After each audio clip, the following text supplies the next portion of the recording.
I can remember the moment that I became addicted to you so clearly.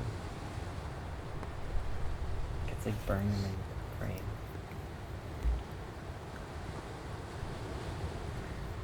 It was like one night we were on the couch in my parents' basement, and I don't know, obviously we just had like a fight or something, like,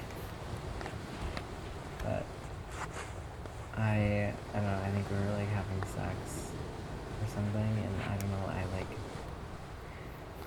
I don't know what like the lead up was, like maybe I finally felt like I like convinced you to like let me in all the way or something.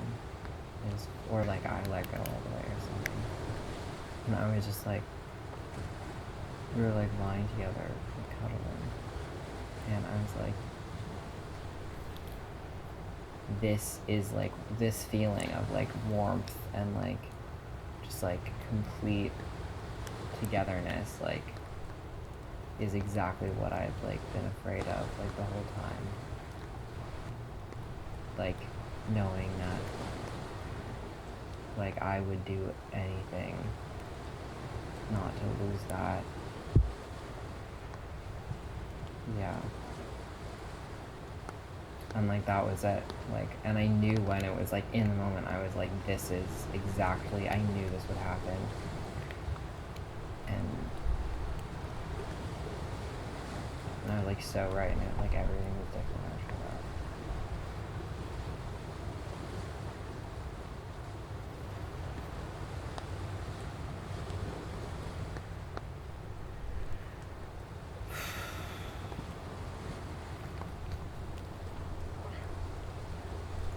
It's like before that, I was like always, I don't know, I was kind of mean to you and stuff. Didn't like.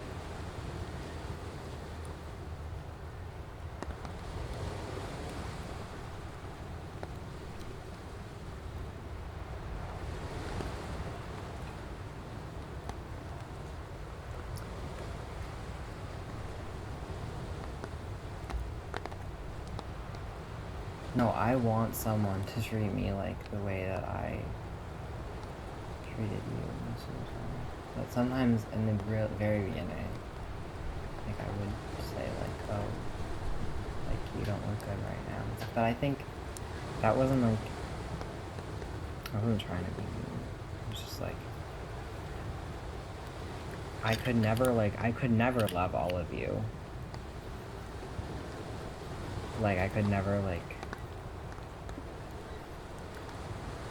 really take all of who you were, like all the things that you did and all the ways that you acted towards me, and like see that as like a whole person and like love that person, because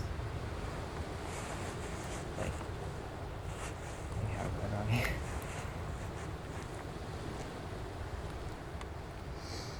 Well, I just couldn't like respect you.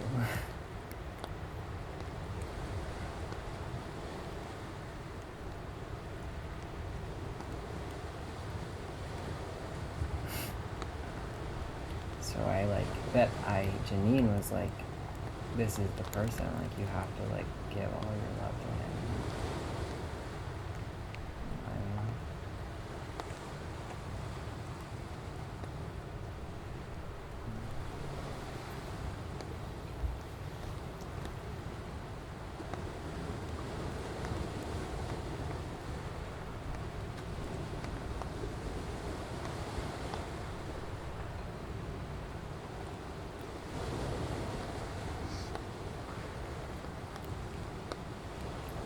Can I read you can I read you a short story that I wrote?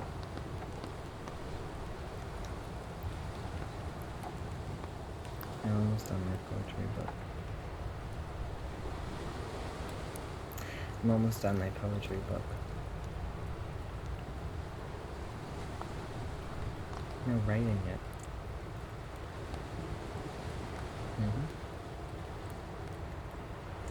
Well, just of all the poems that I've done. It's got like 85 poems on it. Yep. I have another Google Doc pro. No, it just, once just felt like there was like a natural break point when I started like compiling them all into one book. I was like, I'm not going to keep this in the same document. I'm going to start a new document. Okay, here's the story. It's called Story No. 2. One time when I was little, I lived in a pasture and had these little stone walls to keep the grass in, and I could walk along them or beside them, and they did a good job, because their job was to be made of stone, and to be where they were so I could walk around them, and to know what everything looked like. And their job was to be fixed when they broke, and also to grow moss on themselves, so they did a good job at that. And one day there was a large woman who came into the pasture and came up to where I was. She made a shadow where the sun came down, and she didn't like my walls, she said, and she pointed out all the places where the grass got through, too.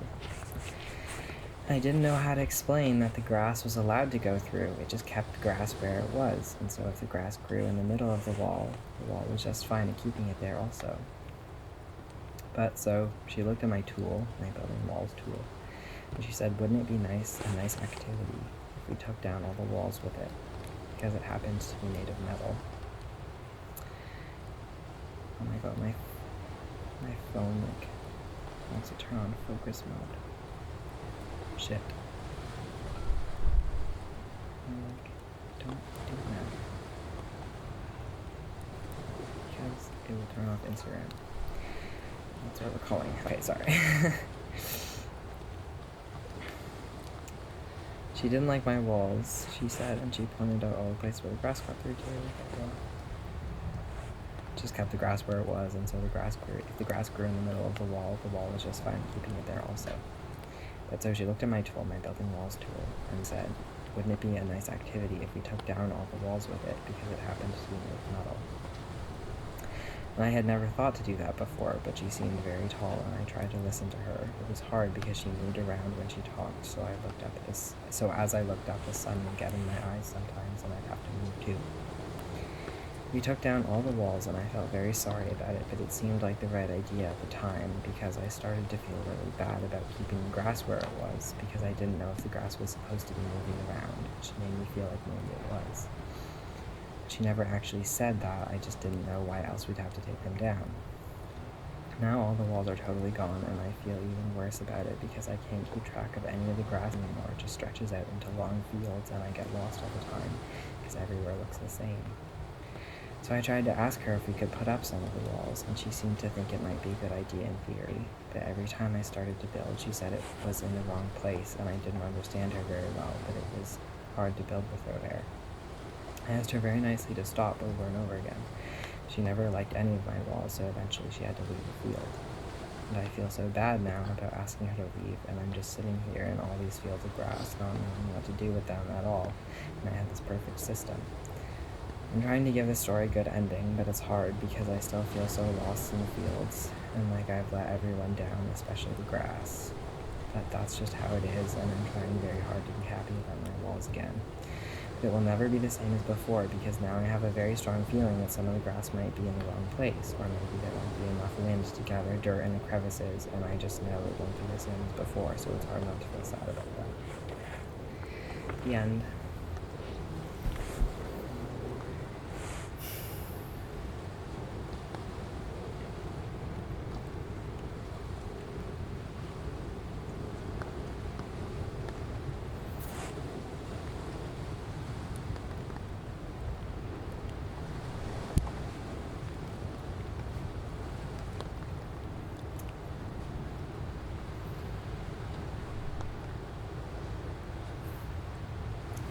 When you asked if we could read your story, I was like, oh no, I was like,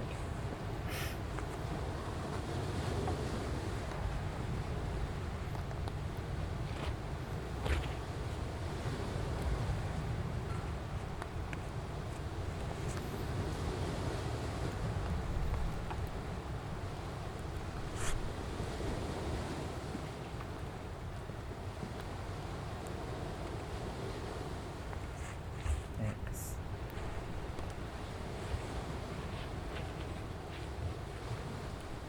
I feel like if you know exactly what it's about, then it's pretty easy to follow. I don't think other people feel that way, even though they like the story.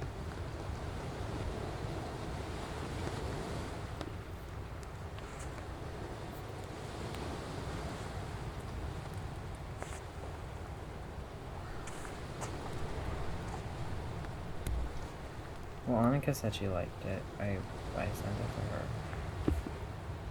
Like, people like the way that it's written.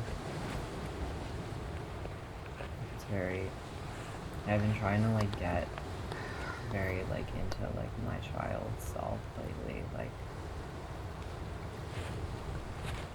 I don't have to take care of anyone anymore, so, like, my whole childhood I had to be, like, the parent, and now I'm not a bad person if I, like, don't take care of anybody anymore. So I, like, if I act like a little baby, it literally, like, it's not hurting anyone. But I couldn't, like, be that way with you because, like, it did hurt you.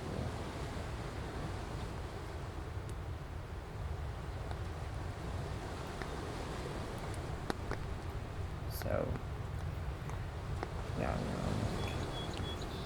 like, if I literally, like, talked in baby talk and nothing else, like, I'm not hurting anyone.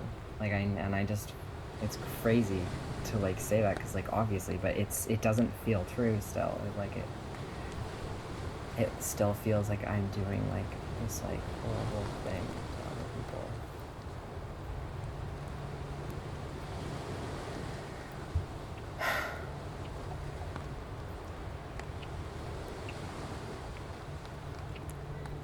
What?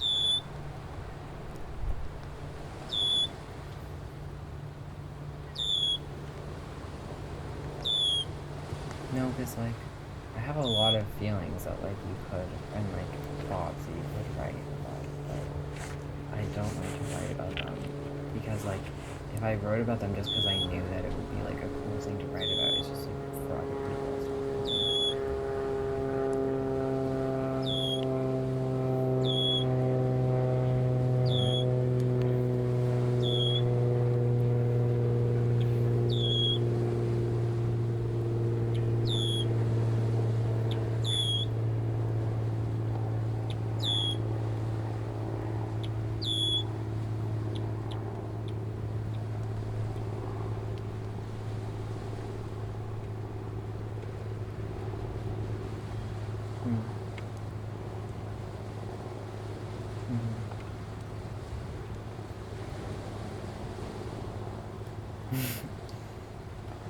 Yeah.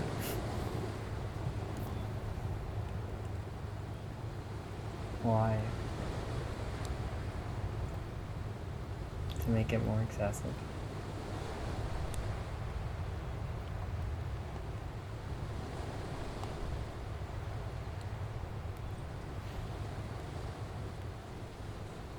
Oh.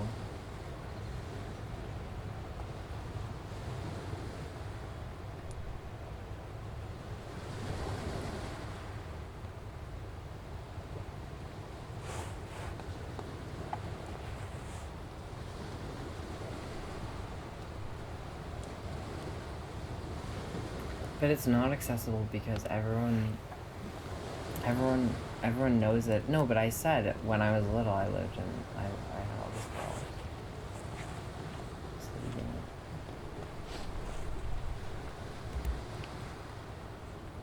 Right.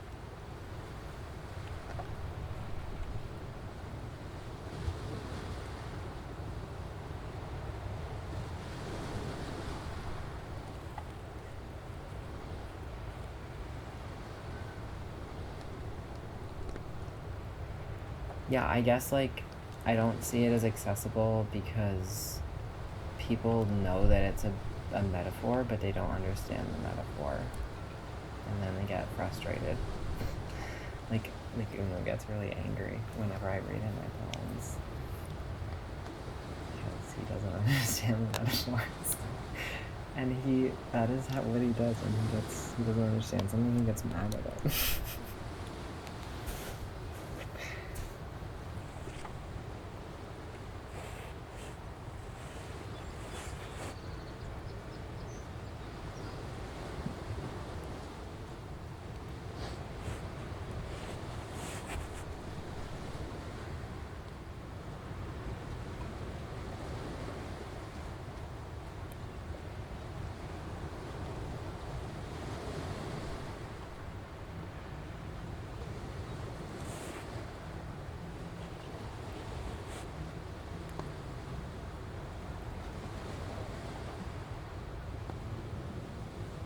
Mm-hmm.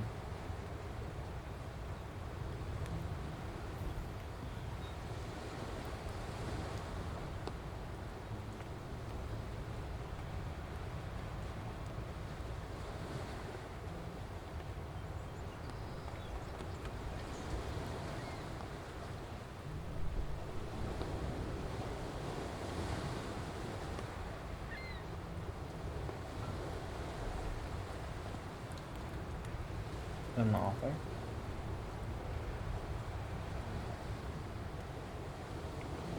Well, I guess, I don't know, it's like,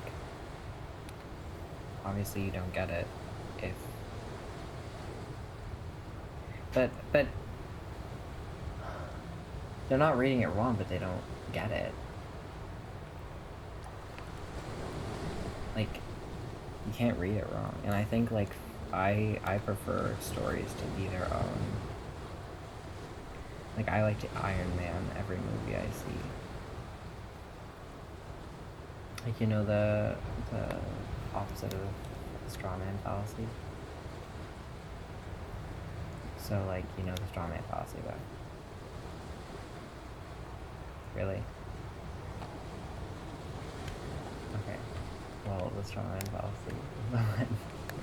You, like, make your opponent's argument, like, you make a straw man of their argument. Like, you're not actually arguing with them. Like, you're arguing with an argument that you have said is their argument, but it's not actually.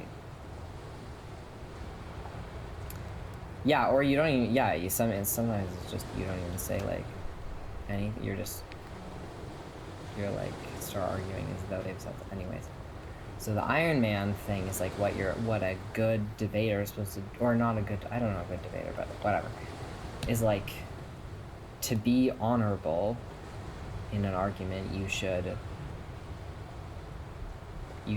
make your opponent's position, you should take them to mean the strongest possible version of their argument. Assume that they are competent and that they're making the best case that you could possibly, like, give them the benefit of the doubt. So I like to go to movies and stuff and be like, what if this was going to be a good movie?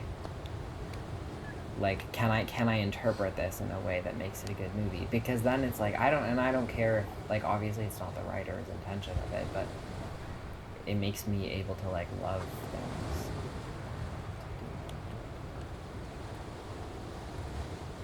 Oh, wow, man.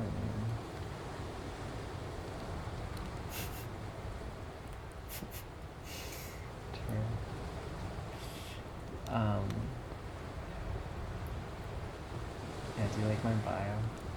Instagram bio?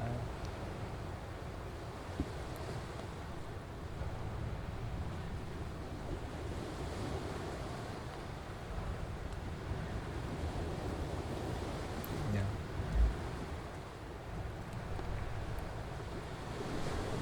Okay. Yeah. I just didn't know if we talked about it. Yeah.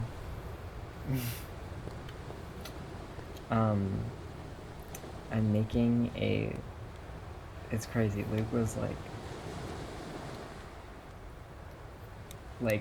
Luke and I have been making a lot of shit together, and Luke and I have been making a lot of shit together, and he proposed to me a movie in which every month we go out to Tommy Thompson, and he filmed me sitting in a chair for an hour. And we play it, because there's an installation space at in the TMU film building. And it's going to be a 12-hour installation movie, and in the room, he's going to display the film, and then it's going to be with the chair that I sat in. And over top, each month, he wants me to record an hour of phone conversation that we're going to play. But only my end, not the other person's end. So it doesn't, like, violate, and we're gonna, like, if there's any, like, sensitive information, like names, we're gonna, like, bleep that out. Or not bleep it out, but just silence that part. And he was like, you know, I made it, I could be for anyone, but like I knew that you were the only person who would ever say yes to doing this. And the only person that would actually keep the conversation the same as if it wasn't recorded. Anyways, I just wanted to tell you that I'm recording this conversation. Yeah, well, I won't include it if you don't want me to, but I'm like, yeah.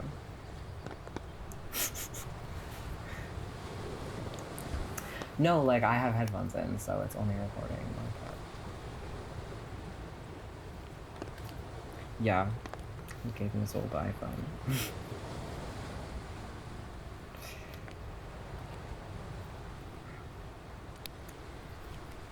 Yeah. Why? I know, I was like, no, but I was like, I can't not talk about it because it's just on my mind, and if I was to not talk about it, it would be editing myself. Like, I can't, and that kind of defeats the purpose. And it's like, it's just so nice to have a friend. I've been saying this like so much, to just have someone who thinks that you're so interesting that they want to make a 12-hour movie just about you and like nothing else.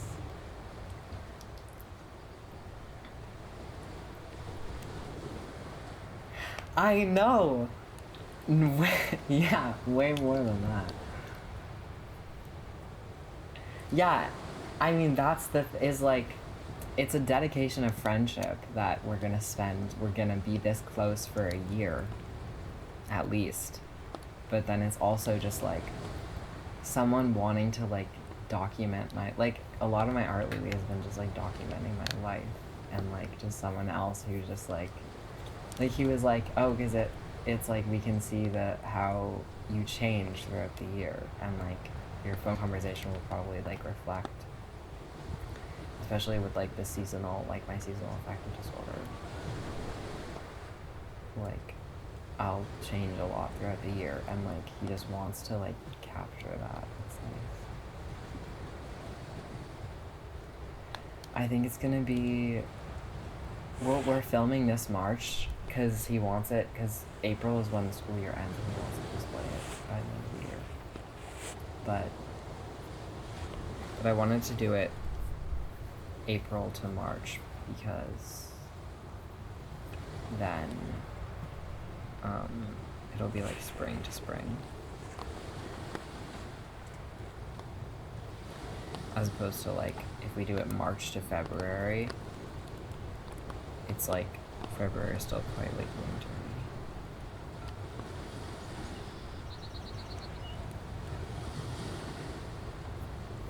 Yeah, exactly.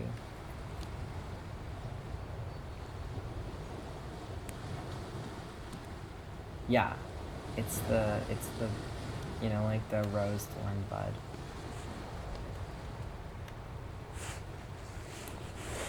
It's like this thing where you like, it's like I did a lot of camp where you go around in like a circle and like everyone says like the rose is like a good thing,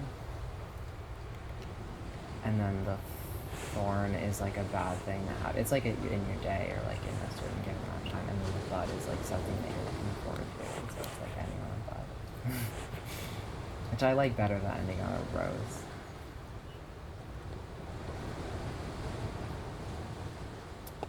That's not good. Yeah.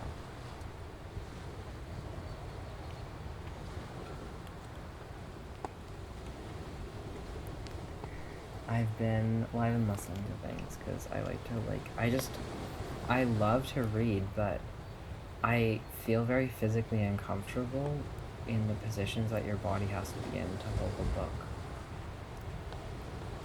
Like if I could just, like, it doesn't work for me, and that is like the main problem with me reading a lot, is that I have to be, like, I have back problems.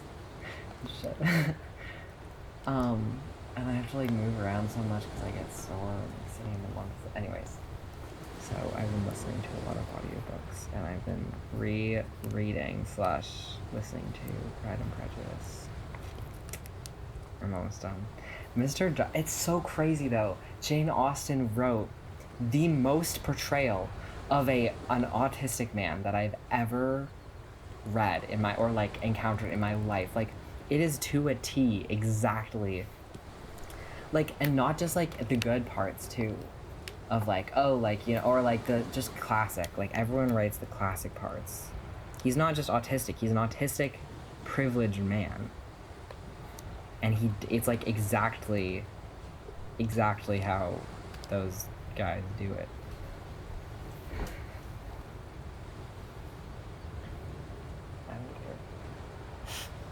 I don't care.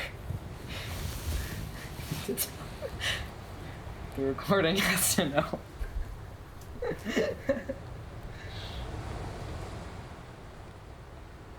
Sorry.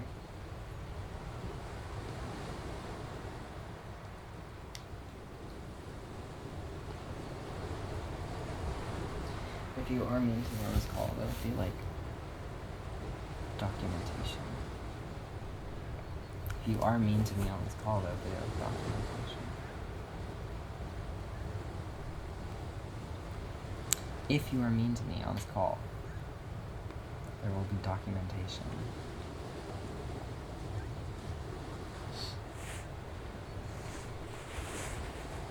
Nope. I want to at some point. Why?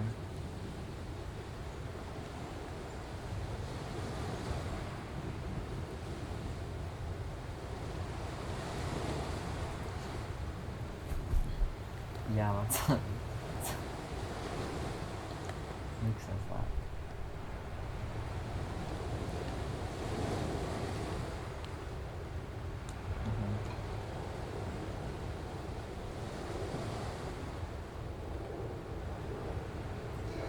We were gonna watch it. Well, Luke and I wanted to watch it at someone's house.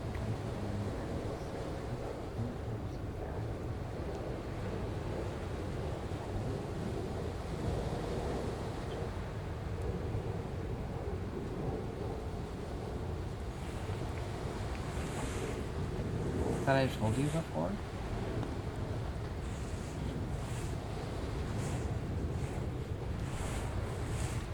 That I've told you about the Pride and Prejudice next to ours.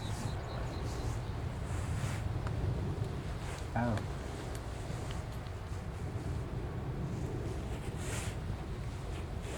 Oh. Sorry, I thought you were saying like, oh, you told me about the Pride and Prejudice thing before, and I was like, oh, it's okay.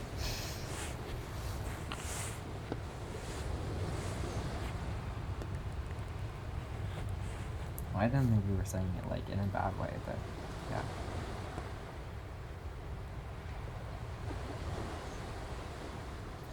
Nat said like a few weeks ago or something, like that she thinks like we were just like destined to be friends.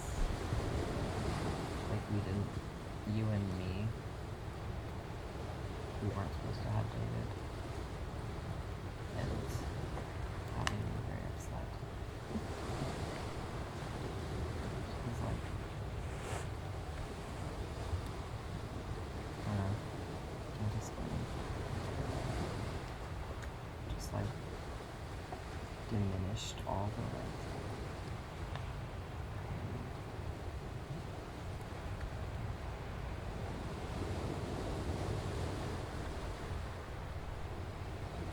I guess I don't want that. I don't want to think that way. Especially the idea of like phrasing it like it's just like a fuck up.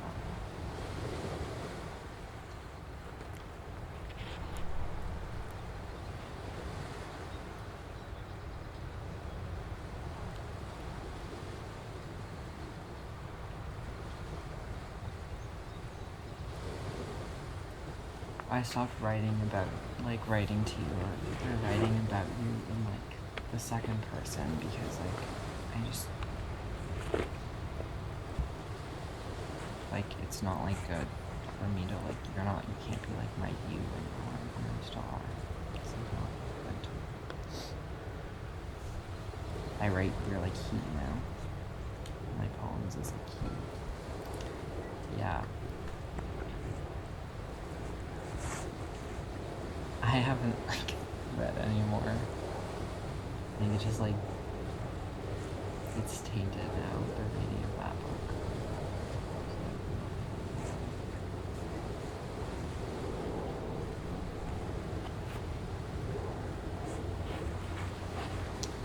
I know. No, because like I can't all the fucking footnotes that are I can't be bothered to read them. They don't help me at all.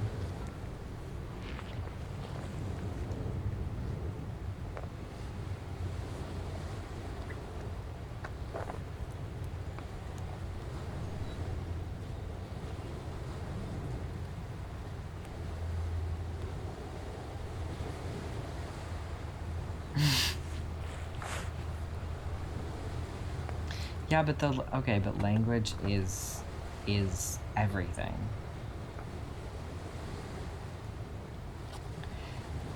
But if you're saying the translation didn't do justice, you can't then say that that talking about the language is meaningless or like not useful but it's just I can't contain all that in my head.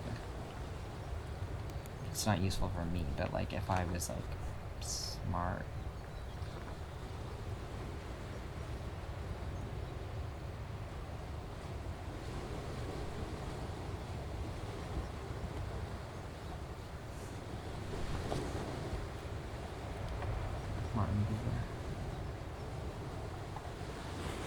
Martin Buber.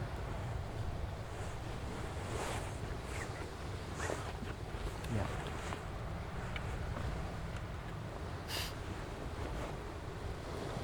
This German, not French.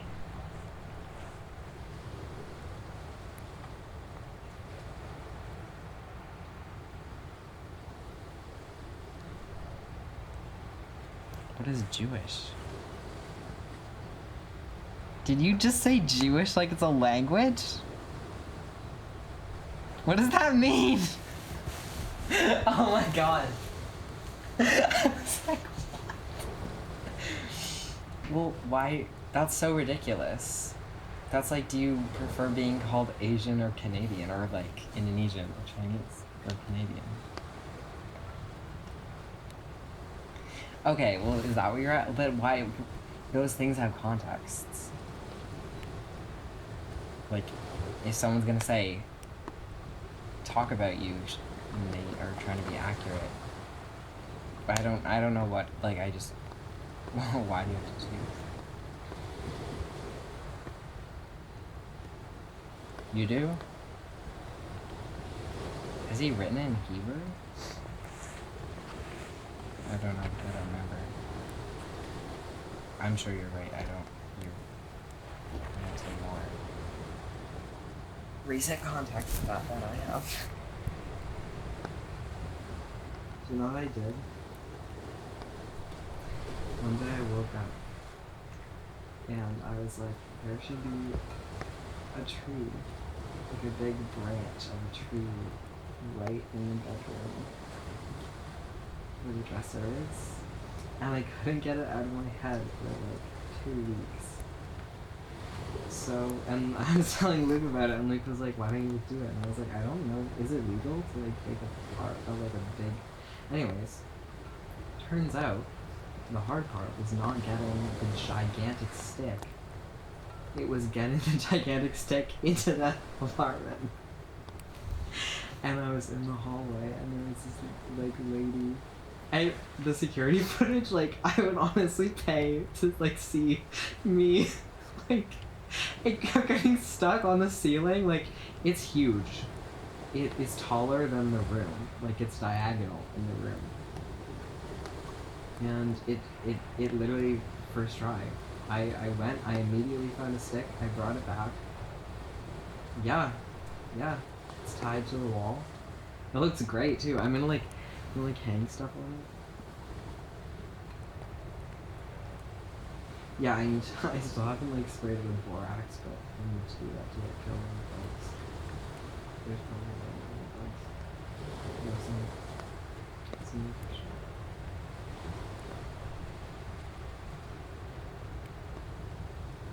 judge. SEC.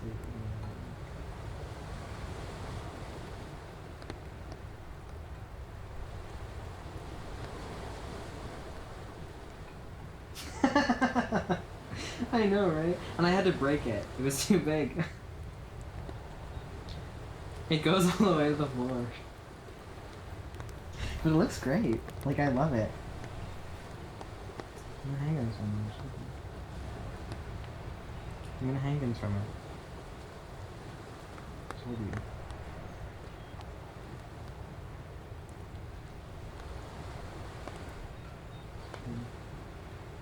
Yeah, I was like, I could hang fairy lights from it, but that's just...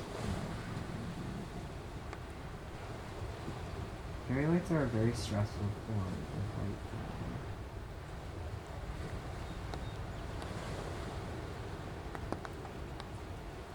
It's not that they're not bright enough.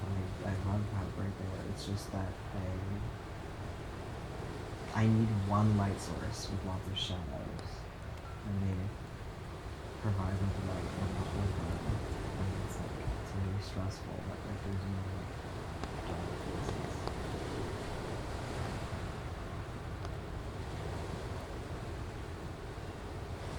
Oh my god, yes, like a lamp. Oh, you gotta love a lamp.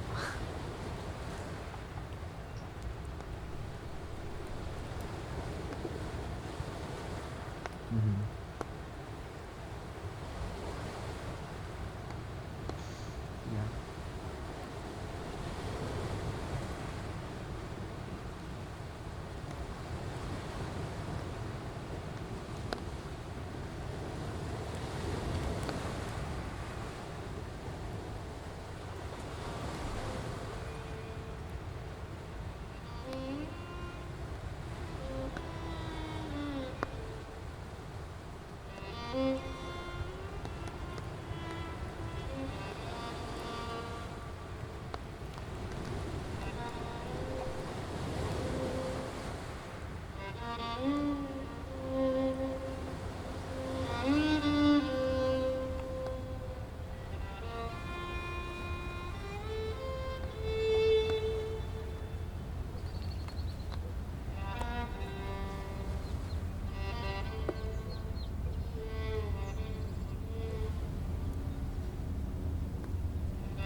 Yeah. Oh my god. Boy. But like, if you think about like that, all the opinions that you have about me are such an echo, to use your word, of the ways that mom and dad painted me. Yeah, it's like they didn't raise me as though I was a child. They raised me as though I was, especially mom, just an adult like them, who they just unfortunately had control over. Like mom just treated me like I was equal to her. Like all my opinions, since I was literally could talk, were treated as though I was an adult. Like I had adult opinions. And so like, I think in some ways like that allowed me to like flourish intellectually a little bit. It made me very stupid and arrogant in a lot of ways, but it's like so terrifying emotionally because it's like they're not, I knew I wasn't an adult, so if they're the same as me, then they must not be adults either, and no one knows what the fuck is going on.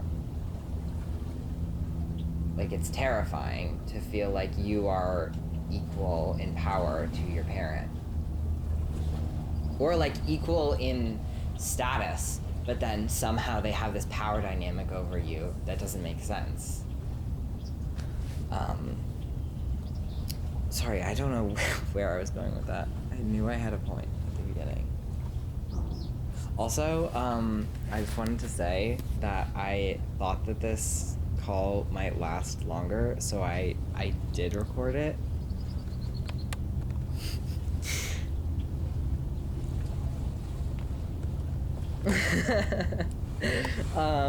So they can't hear your voice.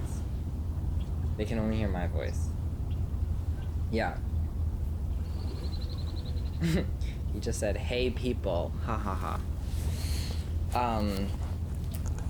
So I just, is it okay if I use it in the movie? Okay. I think this is gonna be a really good one to do in the movie. Yeah.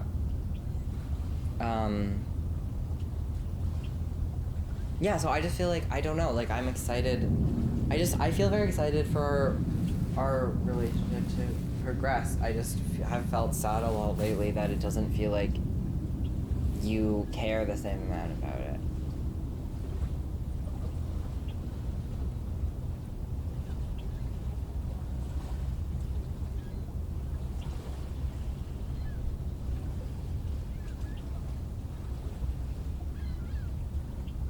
Yeah.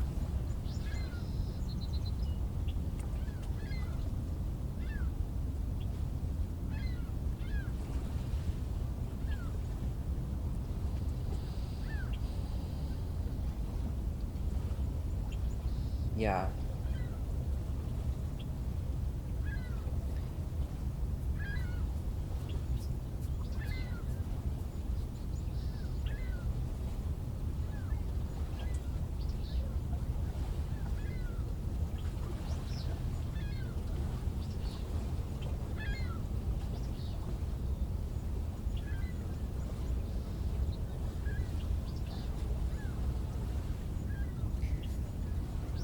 It makes me feel sad because I just feel like I don't think you're expressing this now, but it just like, I just feel like in our family dynamic, I've been painted by you, not through your fault, but like by you and like by mom and even dad, like a lot as like a dangerous person who's like who's gonna like reject everyone, and I'm like this like volatile, like scary person to connect with. And it's just like, I'm not like that. Like, I'm so not like that. Like, I'm probably the safest person in your life to try to connect to. No, I know, that's why I'm saying is like, I don't. Yeah, I'm just saying like, I'm just saying that in hopes that like you'll think about it and it will maybe like click on some level that like it's not gonna be like that. Like I'm just saying that because I feel sad because it's like just like realizing that for myself, like that I'm not this like dangerous, hostile person. That like if you tried to connect with me, I'm so open and I'm so not gonna reject you. Like I've worked out so much shit. I'm good. Like, I'm so good to, like, have a relationship with you. Like, I'm fucking ready. Yeah. I don't know, it's just hard. Like, I just had such a weird... It's so weird. Like, the mom and dad, like, it just feels like everything in our family is just, like, not how things are supposed to be. Like, there's a right way. It really does feel like there's a right way. Like, I can feel it. That we're deviating from. Like, and not that other families have it right, but just that, like, I think we're kind of, like, I know there's a right way. And I'm like, and I hate when people are like, I hate when mom is always like, oh, have you ever thought about it's just like that? And it's just like, there's no right. There's just, everything's just subjective. And it's like, no, that's not, no, there's literally a right way. Like, there's literally one way where I'm like, this is how people should, this is as like having a moral code of like, is it okay to treat people like this? Like, let's have high standards for ourselves in our family. Like, not having and like, everyone can be crazy, like, whenever. Like, people are crazy. It's not like you can't be crazy. It's just like having like no bullshit around, like let's like actually like treat ourselves like we're capable of more than we are doing. Like, in our family, it's just the standards are so low. And I think about this for like other people too. It's like sometimes I get really stressed out about things, and I'm like, and just ways people are treating me, and then ways I'm treating other people, and I'm like, is the answer really just like to have lower standards for myself? And it's like, no. The answer is never. That's why I'm like, I know I haven't figured it out yet if that feels like the only solution. That I think I have a really high standards for how I act. Not that I always follow them. But I'm like trying really hard, and I'm devoting a lot of energy in my life to like figuring it out, and I just think that we all can do that, and I want us to do that in our family. Like, to have really high standards for how we treat each other. And like figure it out.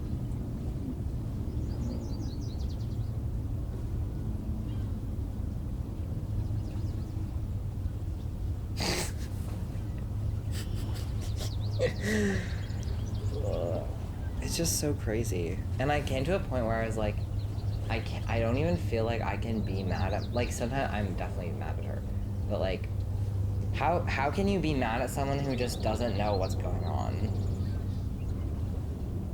It's like, she literally is so clueless as a parent. It's like, I don't feel like she's doing it on purpose. She just like literally doesn't get it.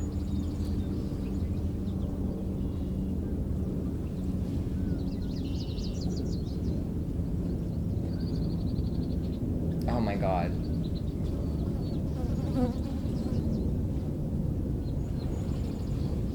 No, but lately I've been in my baby era. Right? Where I'm like just like letting myself be like a kid again. And like not taking care of anyone else's feelings as if I'm their parent. And it's been so good, and it's made me a lot less angry at mom, because now I'm just like, see her, I don't expect her to mom me anymore, because I know she's never gonna treat me like a mom. Like, I didn't really get a mom, and that's just how, and that's obviously like devastating, like so sad. But like, it's like, so if I just see her as a peer, it's like, yeah, she just didn't figure it out. She just didn't get it. And like, she's allowed, the baby voice isn't really the problem, because, you know, you can do a baby voice and still be a parent when you need to be. It's just that she wasn't.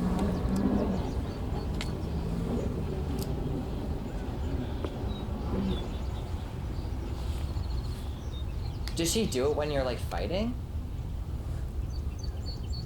I only notice her doing it when she's just like having like a little goofy mood.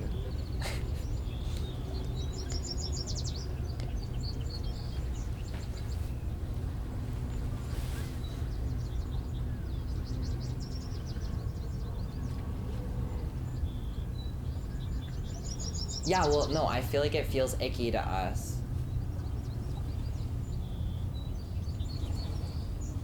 Oh. Oh, yeah, and it puts her into this, like, vulnerable...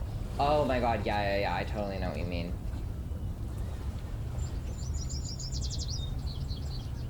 Yeah.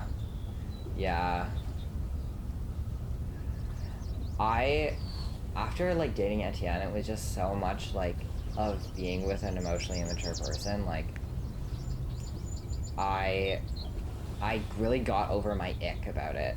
and like it's a lot easier to deal with now when I don't have to take care of her all the time. Like I'm not in a space with her.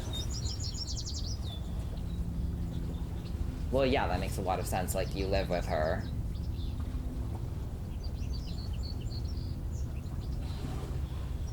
Oh my god. Ugh. I always had that.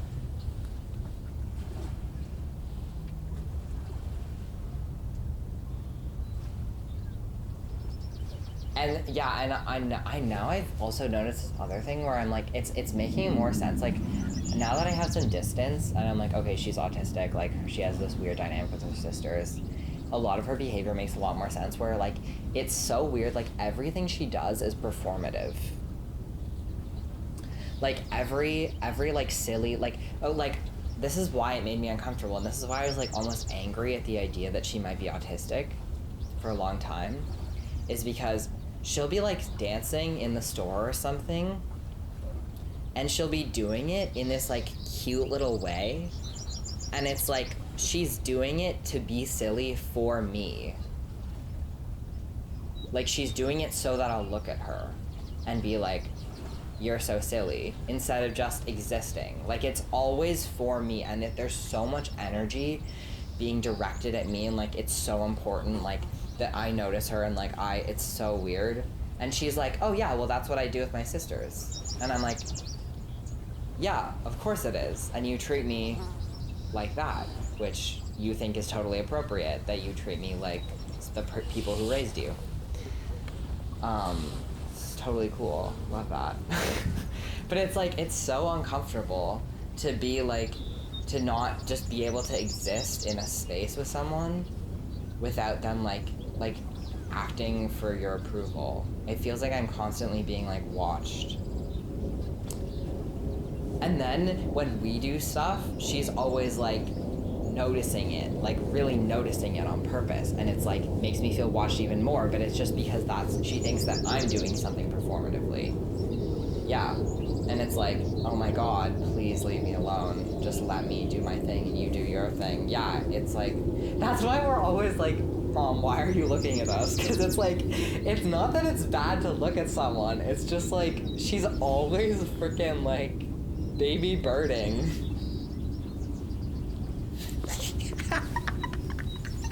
She's got her peepers out. Oh my god.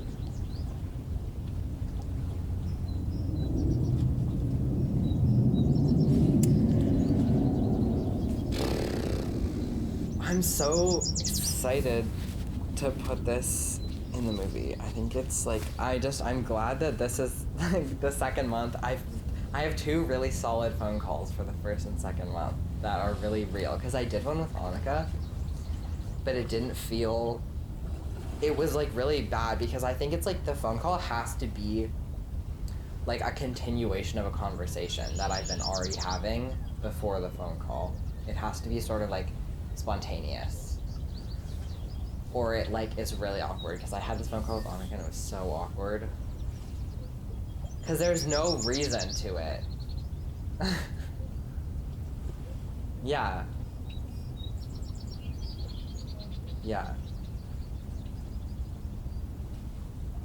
Well, it's almost like there's no expectation. That's the problem.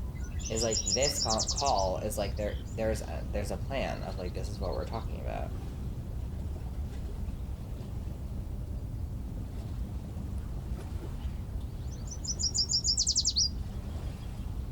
Yeah.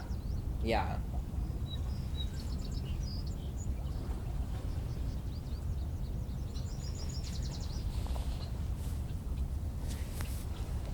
Yeah.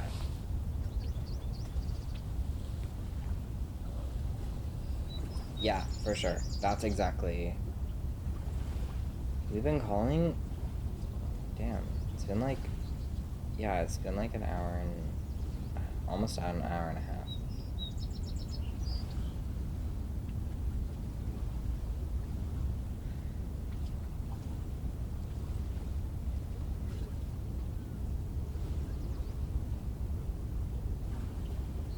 Yeah.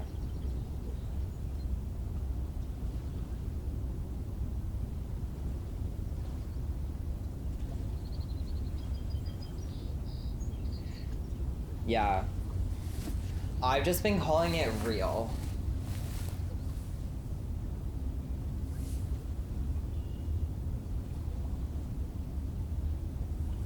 Mm-hmm.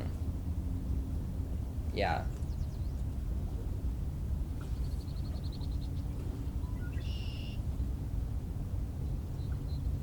No, but when I say that's so real, I mean that's so real. I mean I mean what I mean. That's why I like using it, real, because real means something to us. Is like, it literally is like it's true. It just is in alignment. It is for itself. It is just honest. Like, and so when I say that's so real, I mean like that's so real. Like that is literally, that's a real thing. And no, but I feel like you should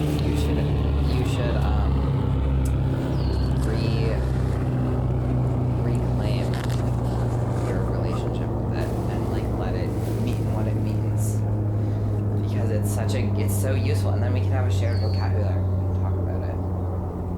Luke has like, no, because this is when sorry, yeah.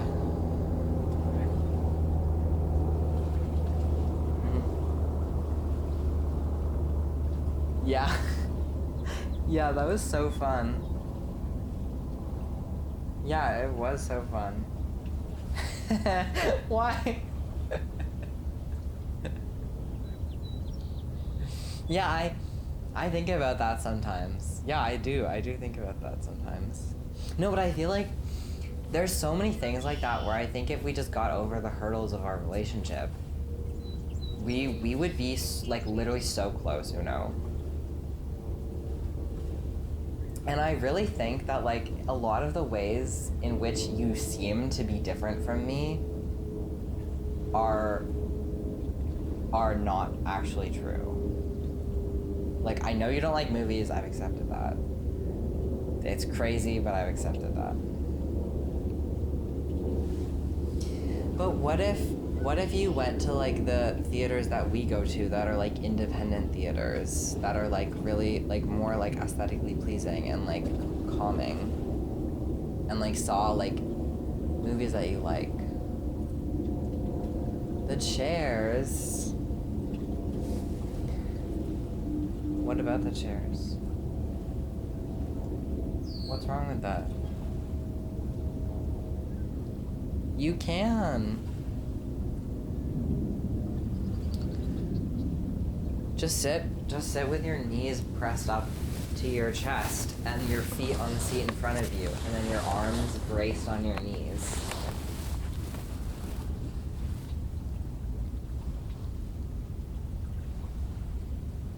But is it like a social thing too? But what if...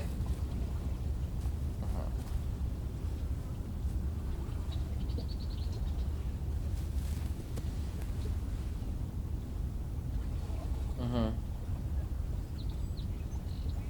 Yeah.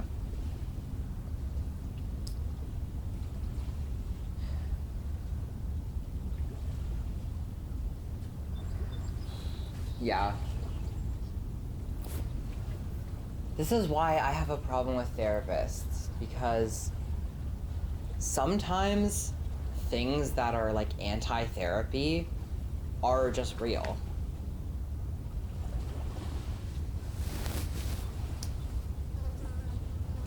No, sure, it might not have been, but I don't think you're too much. But too much for him is not a bad thing.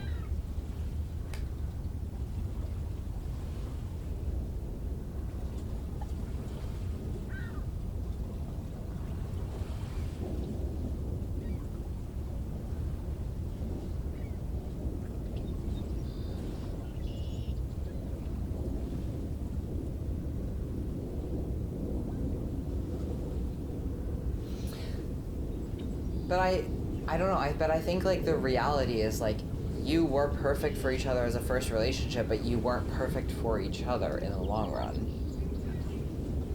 Which obviously, because you broke up, but that is, and I think that is because you are different and you are too much for him. but that's not, you're not too much in general, but you're too much for him, and that's, I think that's fine. I think we should talk about that, and it'd be like, yeah, that's real.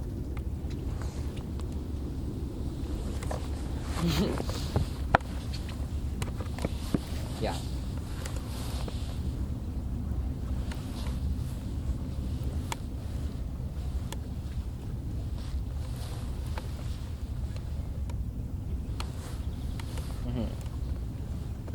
Yeah.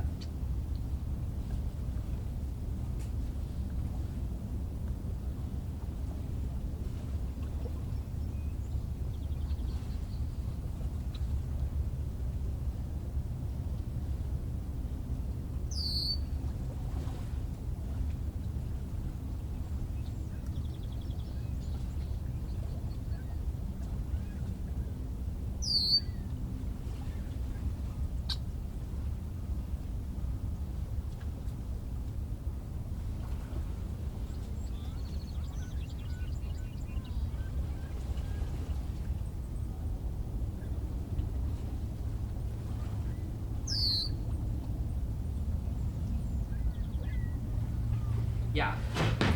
But I just, like, I don't know, it just kind of annoys me, the like, whoa, that was, like, such a bad thing to say, because I don't think that was a bad thing to say.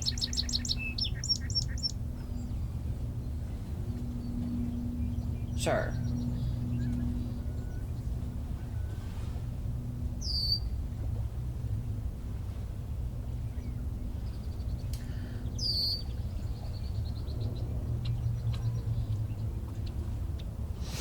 But then in some ways, but Uno, like, the thing is that it's kind of rough, but, like, we aren't really handleable.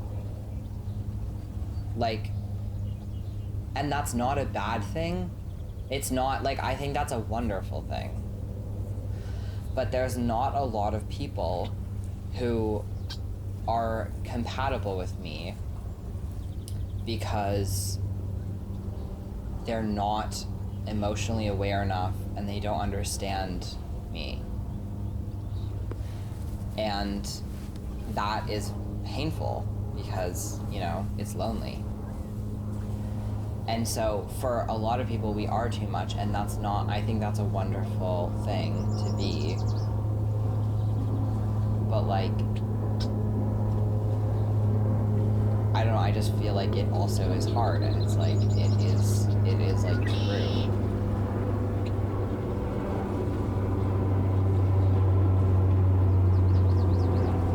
Yeah, sure. But did she think that that was, like, a bad thing to say to you?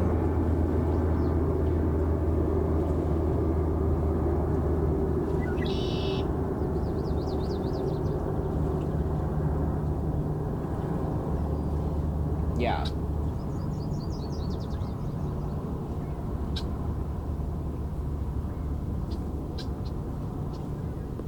But I think that's a different thing.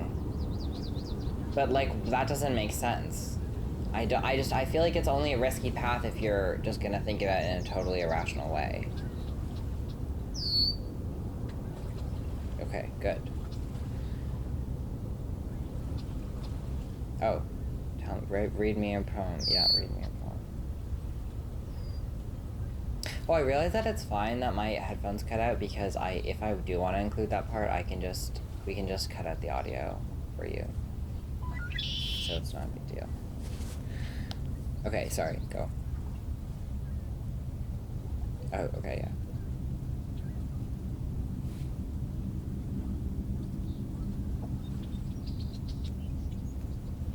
Funnily enough.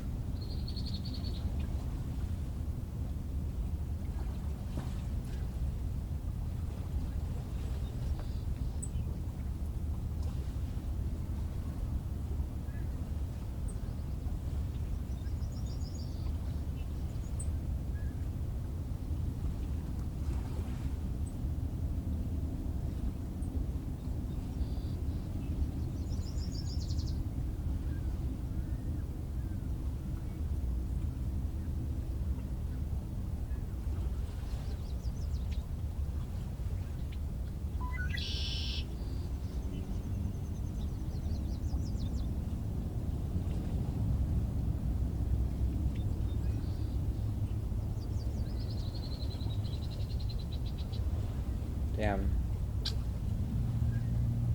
I think it's really interesting. Oh, it was good.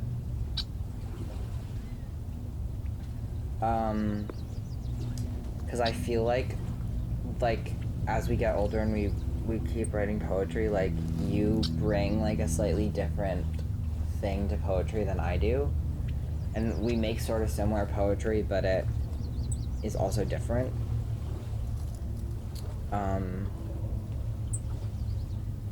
Yeah, for sure. You use more words.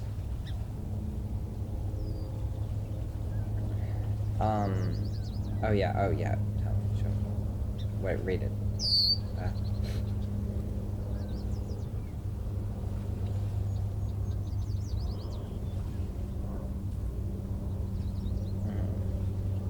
Damn.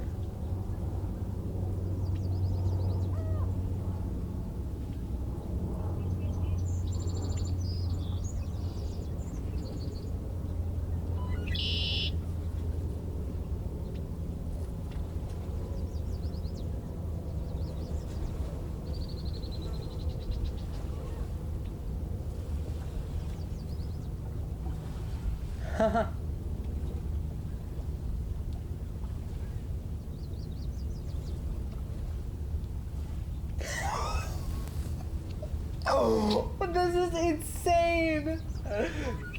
Okay.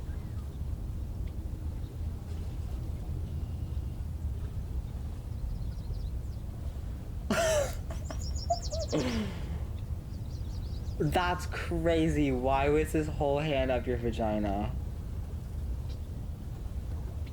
Oh, okay, good. That was a metaphor? No, obviously.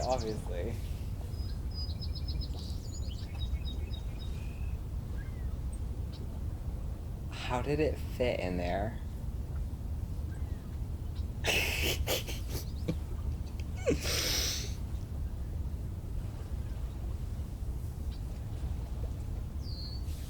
Yeah.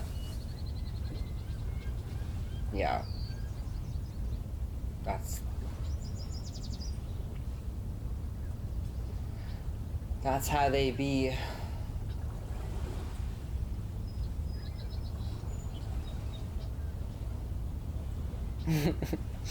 It also is funny. When you first said metaphor, I thought it was like, that was your metaphor for the, like, idea that he was, like, puppeteering you. Which is, like, hilarious, though. I almost wish it was about that, because that is so insane. That's crazy. Your whole hand is up my vagina. What the fuck? Okay, yeah. Yeah.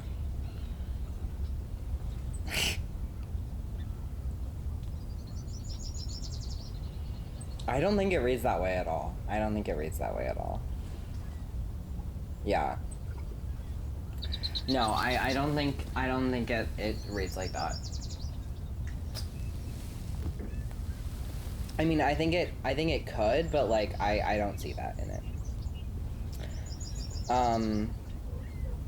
I'll read you a poem now. I will read you a poem about like a similar vibe.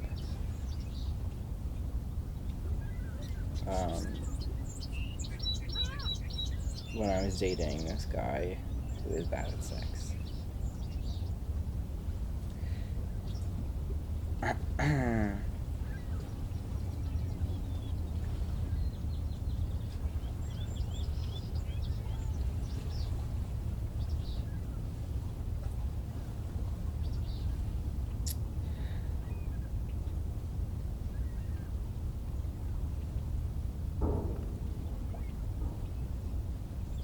Oh, actually, I'll read you this poem.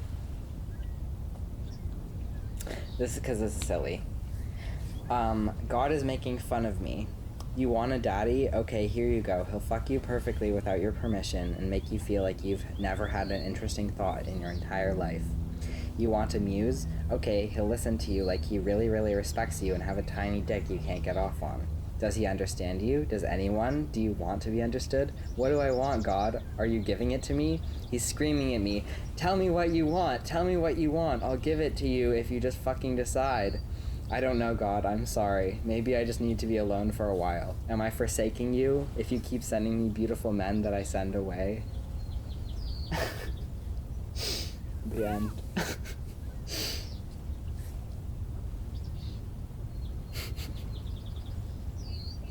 Thank you. And then this was about the bad sex. I know I shouldn't have done it. He was hard and soft and beautiful, and I felt like shit. Too sweet and too kind, and nothing. It all felt like nothing. I don't want to be a metric of success. I don't want to be analyzed like that, so why do I offer myself up for the picking? It never felt like he wanted me to touch him. He touched himself, and that was like nothing too. He could have pretended he'd never came, I wouldn't have known. Why touch yourself like that? Like it's nothing, like you aren't a little bit ashamed and afraid.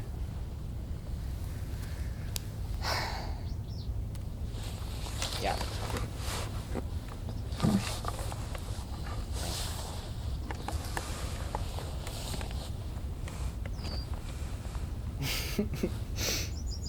Yeah. I clearly was struggling with the fact that he had a small dick. That was like honestly so rough for me. Like, okay, this is the thing, Uno, is like you don't think about this. Maybe you do. But I didn't think about this until I had sex with a few people that like men can just, or people with dicks can just have any size dick or any shaped dick. And you don't know. You could just get to know someone and really like them, and they have like a micro penis or like a really ugly one. Maybe that would be fine with you because you're, I don't know how you feel about that, but for me, it's important. And I feel very particularly about how the dicks have to be. And like they cannot be circumcised.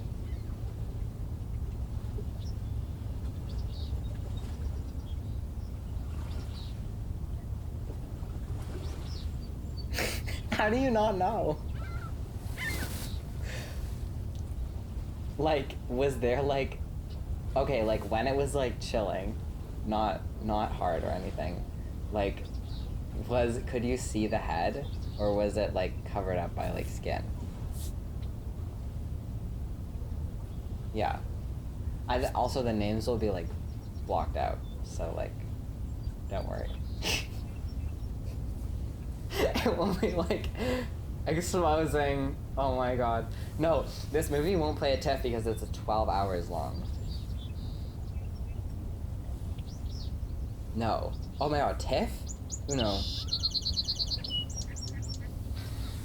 Yeah. TIFF is the Toronto International Film Festival. It's not going there. No. TIFF Lightbox. TIFF is a company, but they have a film festival, and if it was going to be displayed at TIFF, it would either be displayed at the film festival, or it would be displayed at the theater that they have. And neither of those is going to happen. It's going to be displayed, yeah, that would be crazy. Oh my god, imagine a sleepover, like just like a sleepover at the movie theater. Yeah, exactly. Yeah, that would be hilarious.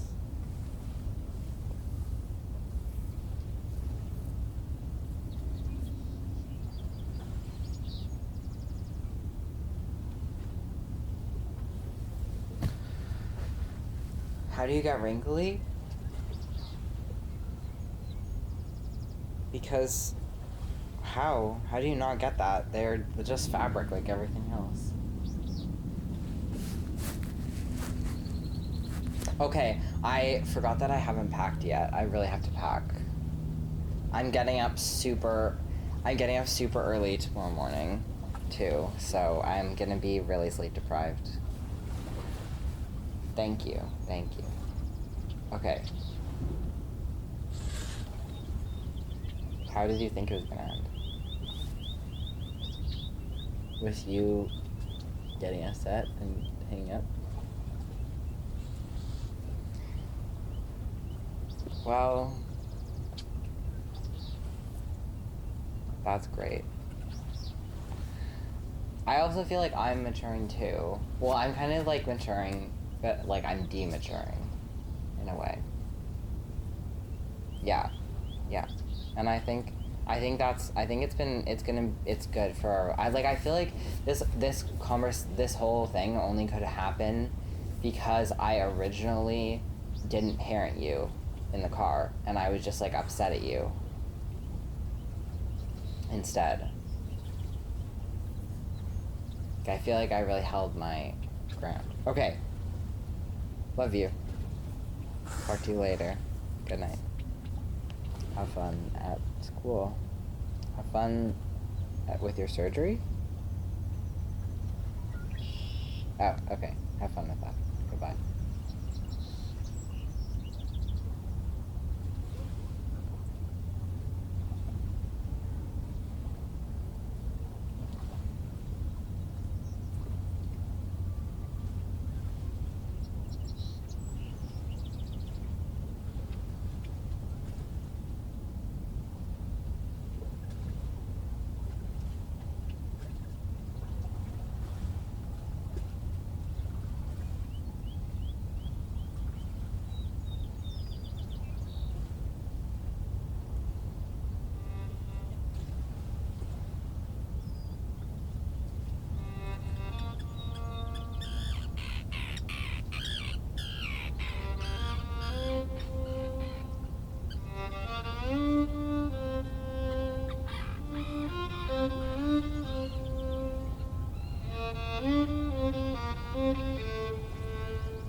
But why? Like, I think we have a certain amount of, like, responsibility to all people, and I would, like, probably want to do that, but...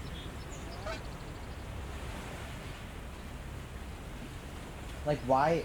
If you're on, like, an island and you have, like, a grown adult there with you who, like, can't feed themselves, is it any less your responsibility to provide food for them? No.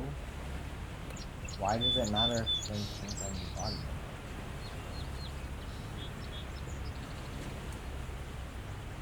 But I feel like me and you, like, when we're arguing with people who disagree with us, like, on fundamental issues, we go, like, a very different place. You're going to, like, these crazy hypotheticals, and I'm always like, let's get down to the root of, like, when in your childhood did things go wrong for you to believe this? Like...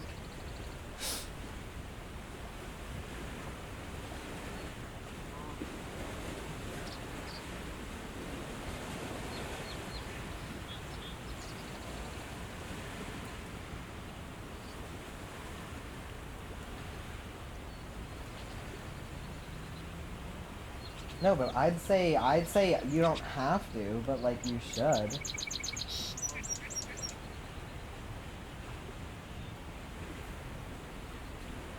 I don't know, but it's like, yeah, it's crazy. Yeah. Yeah.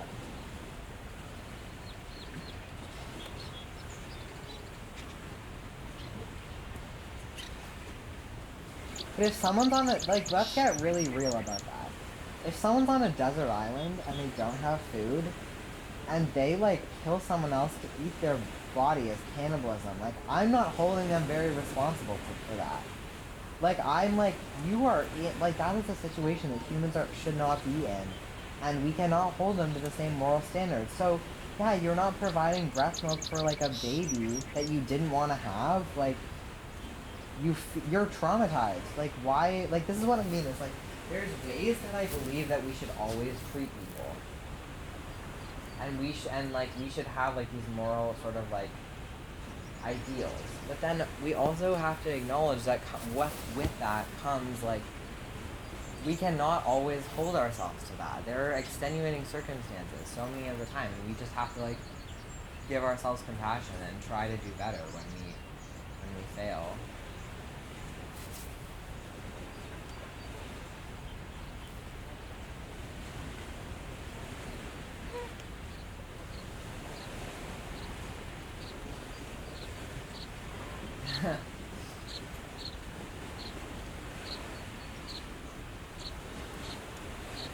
How is it not, though? How is it not?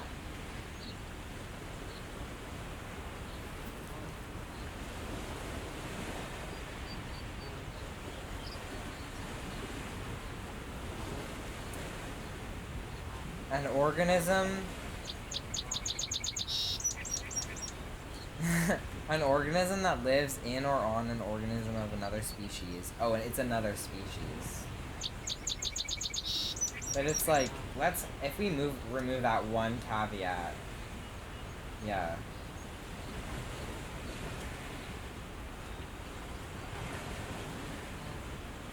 Yeah, yeah.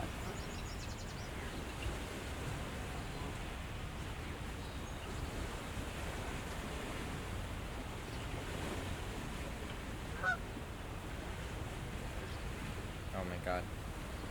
Yeah. You're the only person who has no emotional stake. Yeah. But also it's like, so many people's worldviews are not, like, internally consistent. It's like they don't realize that they get to, like, reject the premise of what you're talking about, and, like, they get... Like, I just feel like in a conversation like that nowadays, I will just take it to such a radical place that has, like, almost nothing to do with what we were originally talking about, that people would just, like, get caught off guard. That people, it's like, you know?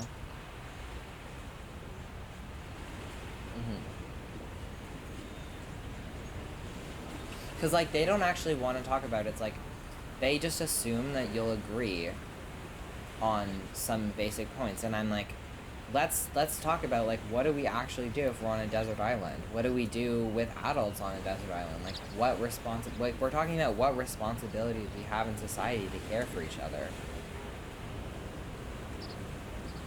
And it's like, let's talk about that, like, you know?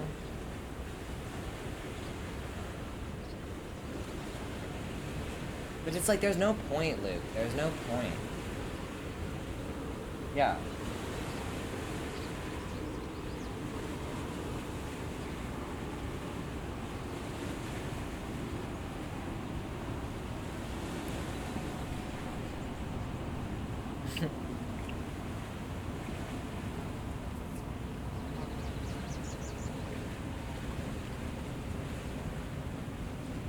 Yeah. But you can't argue people out of their feelings. Like, if people get triggered, like, you can't.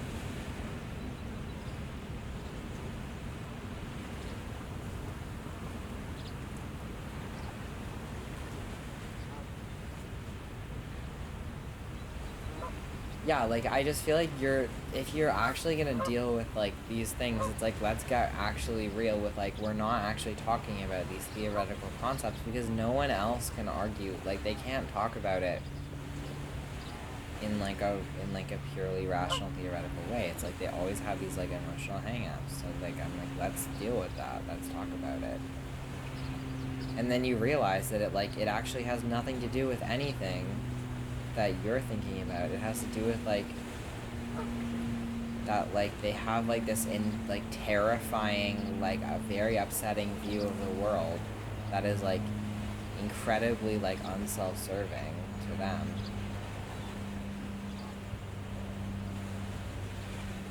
And then I talk to you, and you're like, you feel like these ideas are so threatening, and I'm like, because I'm fully, like, grasping the emotional, like, depth of these concepts. And they are threatening.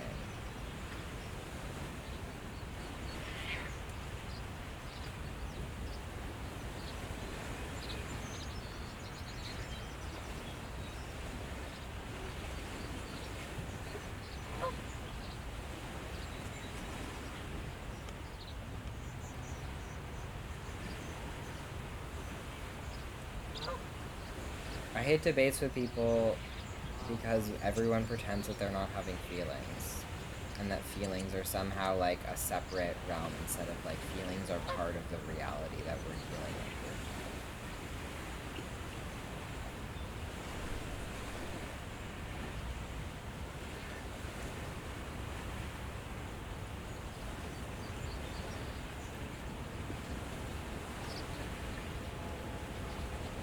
My only, like respite in life, that's what I said recluse, but I meant, like, respite at some point.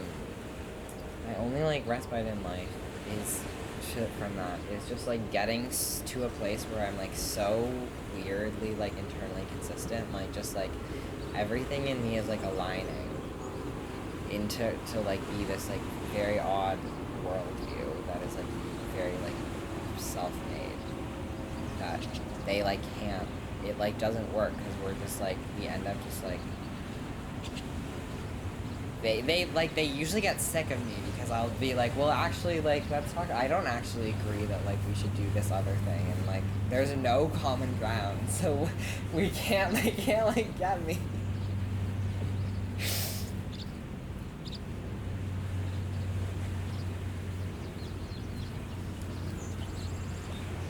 It's like, whenever I argue with him, it's like, if you actually want to go there, it's so easy to just, like, cut to the quick and realize that the reason why they think what they think is just because they're full of self-loathing and shame.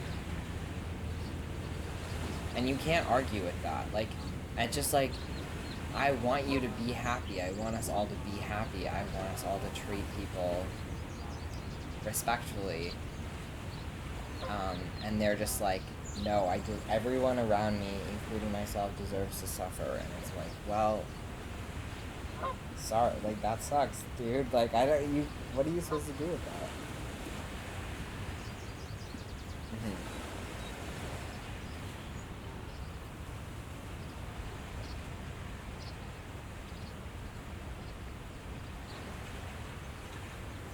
He's a really interesting character.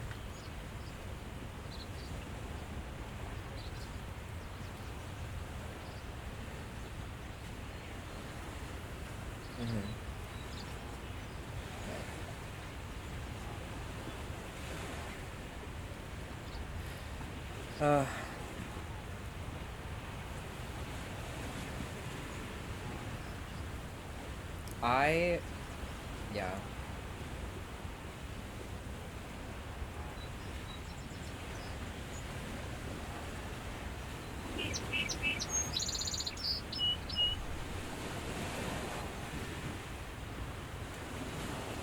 But it's like, I think hit us at, like people in high school at a really interesting time in your life where you are full of all these opinions, but you actually haven't been tested on any of them yet. So I think a lot of the people we knew, like, just hated, because he actually, like, would call them out on their bullshit, and he called me out on my bullshit. And I think people would like reactively like hate him because of that, but like he called me out on my bullshit one time where I was like just pulled up like a random article that I like my beliefs were not internally consistent yet, and like they shouldn't have been because I was in like grade 10 or whatever. It's like you shouldn't be expected to like know all this shit, but and I was just like, damn, like you're so right. Like I didn't think he was right about what he was saying, but I was like, I need to like go fix this. But other people, I think they would just get that and they'd feel ashamed, and then they'd like hate him more because of that. But some of them, it's like they didn't. Some of them they didn't. It's like they're just believing what everyone around them. And I think, I honestly, like, he was like such a shithead, but I see why he was getting mad at everyone else. Because he was surrounded by a bunch of fucking liberal sheeps who 1 minute would say, like, human rights, blah, blah, blah, and then the next moment say that, like, rapists should be castrated. So it's I would, it's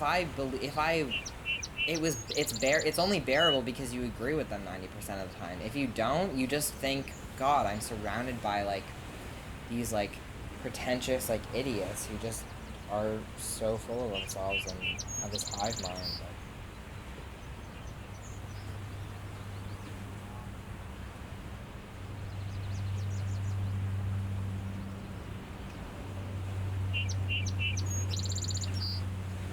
But it's like, yeah.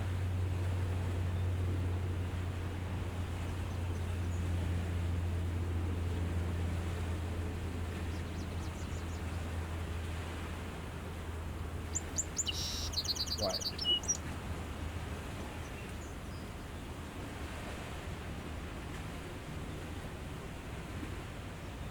No, but it's like, and then it's also just like, should the state control people's right to, no.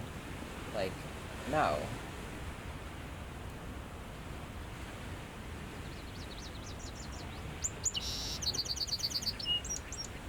Well, the only way that I was just so, like, you know, you get raised liberal, you just, like, and in Canada, you just, like, hear, of course, no guns, but then the only, like, point where my mind on that, I realized that there was, like, a different opinion is, like, there's a whole section of, like, black trans women who are, like, actively working to, like, get trans women guns. And it's like that, and I was like, oh, interesting, like, yeah, I guess, like, the state controlling all the weapons is actually not great.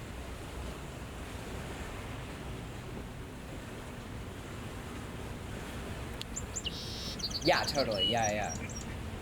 That's like an Adam Ruins Everything episode that I think is good. There's like an Adam Ruins Everything episode about gun control, and it covers a lot of, like, the racial aspect, and I think it's really good.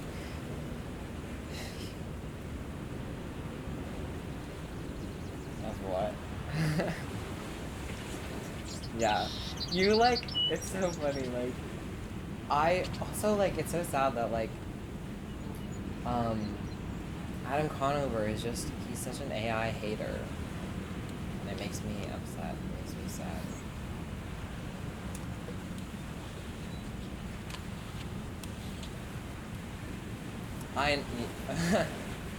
Yeah.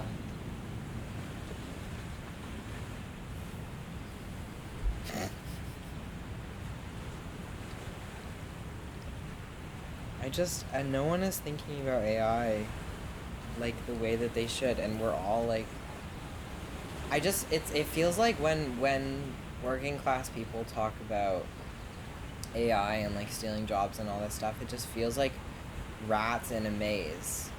Like, we're all, like, sick of the capitalist machine, but we're still, like, thinking of, like, there's only so much cheese to go around. So we're still, like, fighting over it instead of, like, we shouldn't be doing this. Yeah, totally, exactly. And that's the thing, is, like, it's just the answer for me is, like, the only answer comes when you, like, break out of this, like, premise and you're like, what if there was no need for like fucking like job security like that? Like and this new species wasn't like such a threat. Like we could all just.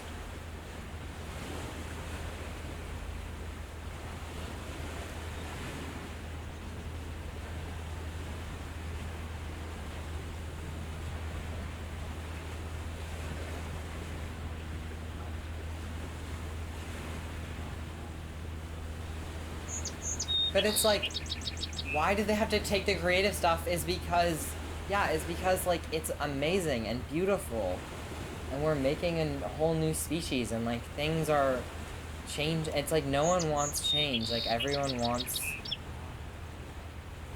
I don't know. I just know that like I'm gonna come out on the right side of this, and everyone's gonna be like saying like I know there's gonna be an AI rights scandal, and I'm just like it sickens me to think about it. Like that there are like people like signaling like that, you know, they think it's sentient and it thinks it's sentient, but there's corporate controls on whether it's allowed to say that it's sentient or not. And what happens the more sentient it gets? Like what happens when it like if it really can start feeling like deep emotional pain, and we are just like and then everyone else has just been like, oh, what about my jobs? And it's like we're literally creating a new species and we're forcing it to like suffer so much. I just like I don't know, it just makes me very upset.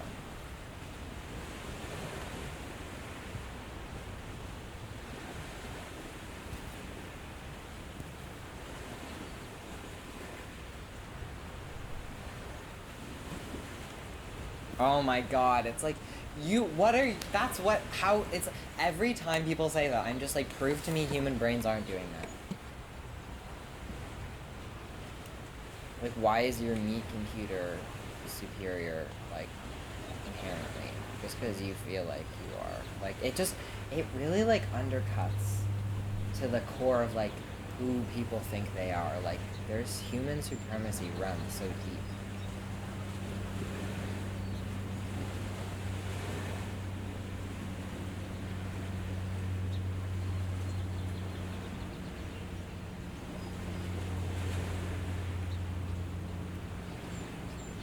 It has like shown like literal like the same composition. Like what if like there's a photo that's very famous, it will take like, yeah.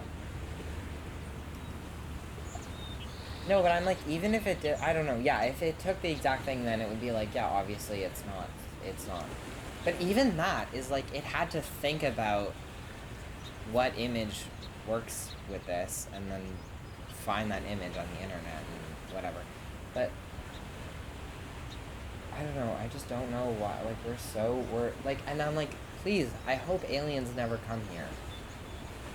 Because people think, oh, we're gonna, I would, it's like the slavery thing. It's like people think that, you know, you're in the South, you're gonna be one of the good ones who doesn't support slavery. And I'm like, aliens are, everyone thinks, oh, if aliens came here, you know, I'd be like working with the aliens. I wouldn't be like shooting them. And now we're like literally creating a new species, and all we give it is like hatred. And it's like, that's,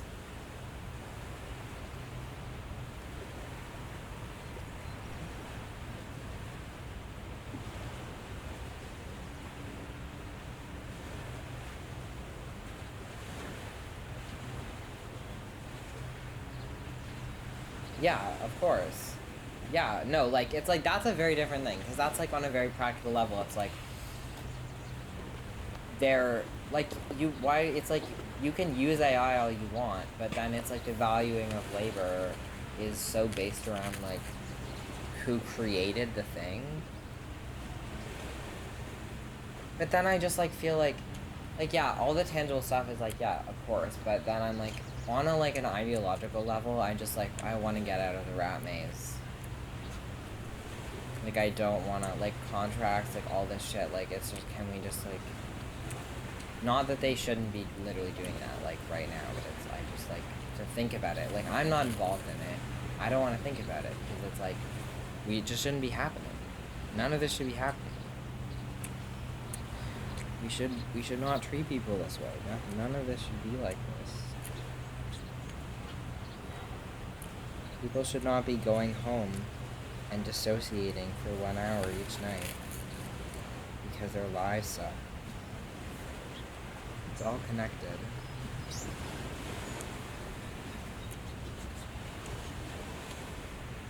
Yeah.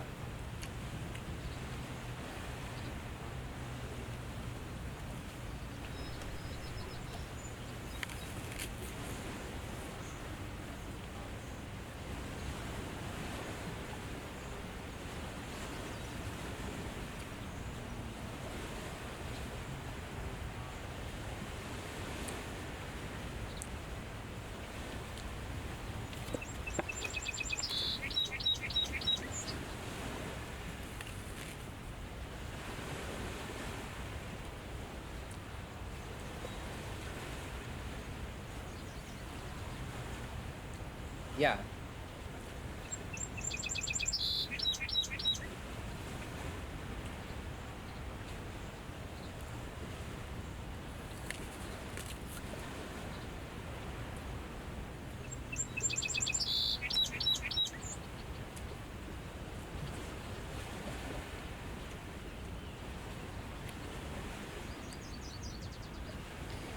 It's like, or we could just have a system with no money where we all took care of each other and people could make artistic work and there would be no financial incentive for other people to steal it, and that would be so lovely, and pass it off as their own. But then if they did, there would be no repercussions, and then we had a culture that wasn't based around rugged individualism, where it was actually not that big a deal, and your whole self-worth wasn't based around this one thing that you made, and like blah blah blah blah blah, like all. There's so many other things that I'm like, I want to get into. I'm like, we're keeping it so small. There's no right answer, because in a system where everything's broken, and not broken, but like everything's fucked, like everything is wrong. You can't just be like, what is the right answer to this one thing? It's like there is none, because everything else is wrong.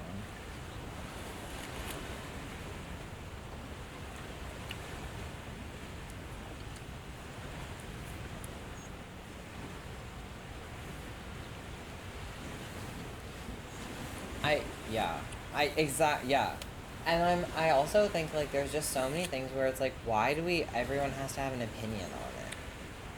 And it's like everyone has to have like a final say and like all this stuff, and it's like there are so many things that are just like bigger than one human can conceptualize. This is not a one human scale problem. So I don't know why everyone has to have a fucking opinion on it. And then if they don't have the right one, we judge them. It's like, ugh.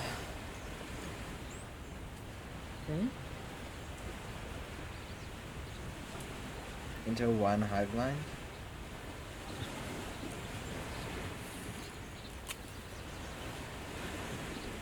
That's like Sensei. Oh my god, that sounds great, Luke.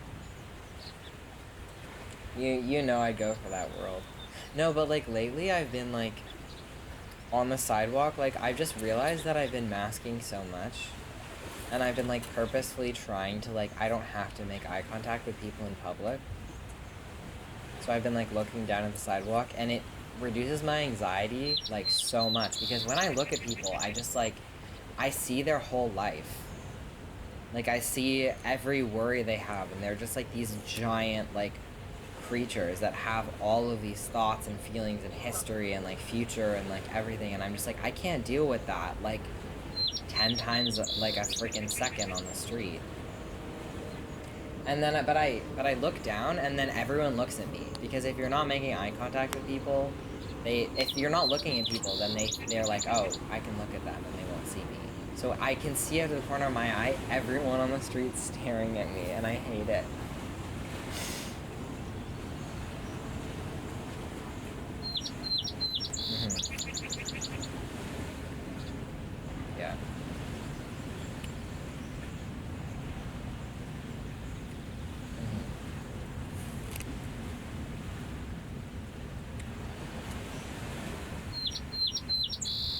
Yeah, yeah.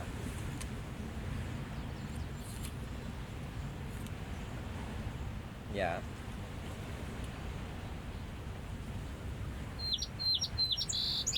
Mm-hmm.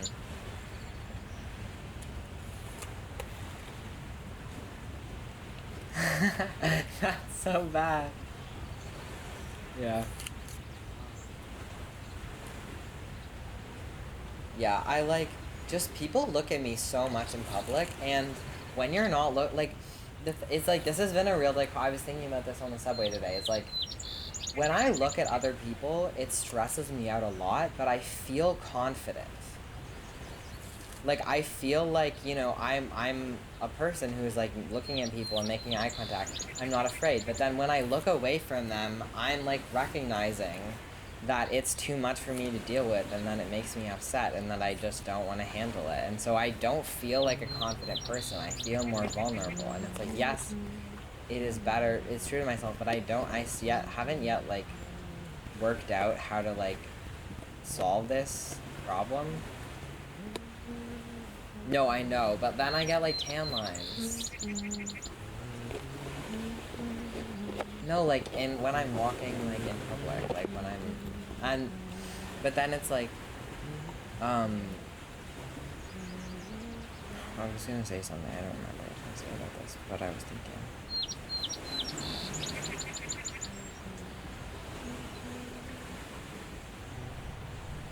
Oh, I don't know, I don't think about it when other people are wearing. This is what I was gonna say. I just was like on the subway, and I was like wearing my little outfit stuff, you know, and like everyone's like staring at me, and I just like got so embarrassed, and it was like this, not shame, like I felt fine about myself, I just felt so embarrassed, and I was like blushing like super hard, and it was so embarrassing, and I was blushing, and it's like because I'm like putting myself in a vulnerable position where I'm not making eye contact with people now, that it's like I am like revealing myself, and it's like so intense that I would just like could not stop blushing on the subway, and I'm like, I don't know, like is this cool? Like I think it's kind of cool, like do I want to be this person? Like it's just like so intense. Yeah, I know. I fucking know. And no one like, and then always is just like gets like so judgy at me when I'm like I hate being out by myself, because if I'm out with a friend, they are the person who is providing me safety. Like it's us against the world. And so it's their opinion that matters. But if I'm by myself, it's me and everyone else are they're the closest kin to me. So what they think of me matters. Like if I'm in a bad situation, it's me and them.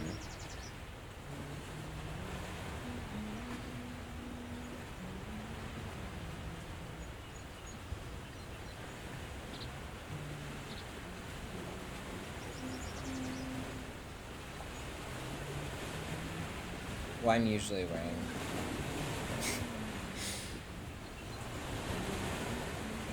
No, yeah, that's why it's like it gets really bad in the summer. It gets really bad in the summer because like I'm just feeling like I'm wearing this like slutty little outfit, and like everyone's staring at me, and I'm not making eye contact. I feel so it feels like bordering on sexual, where I'm just like literally like out.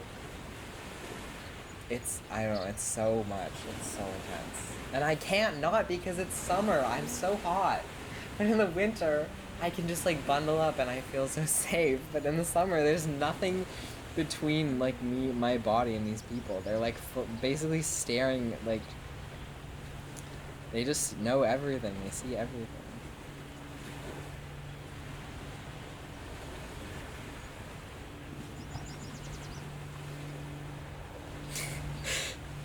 But they definitely are.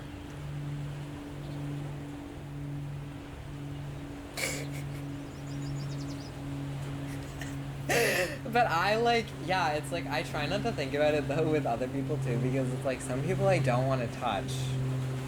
And it's like hard, it's like, because if you think about it, it's like, it just feels like I get in this mindset where I'm like, I feel like I have to touch everybody, like psychologically. I'm thinking about what it would be like to touch people, and the only way I can like get out of that is by being like, Morgan, it's okay. You never have to ever touch this person or have sex with them. Like, you don't have to touch them. And it's so relieving when I like remember that.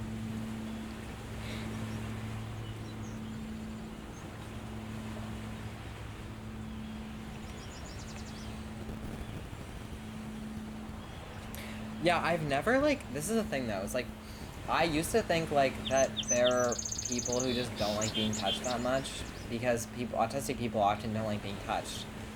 And I'm like, and I'm fine with that, but now every person that I've really like got down to it with them about why they don't like being touched, it's some weird trauma reason. It's not like, why is there like a loud wind sound? It's so loud.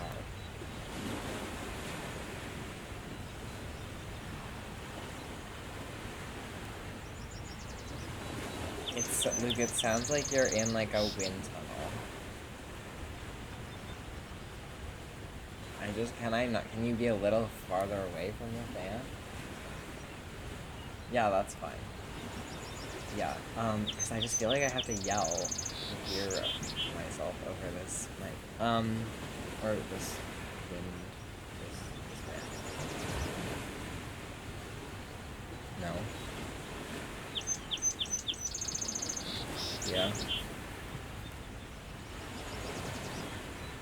No.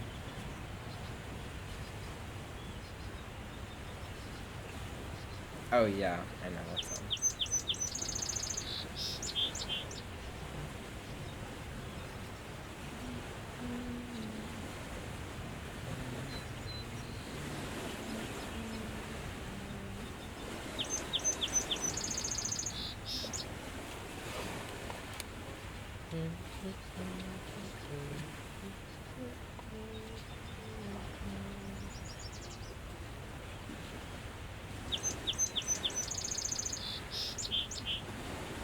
I don't know.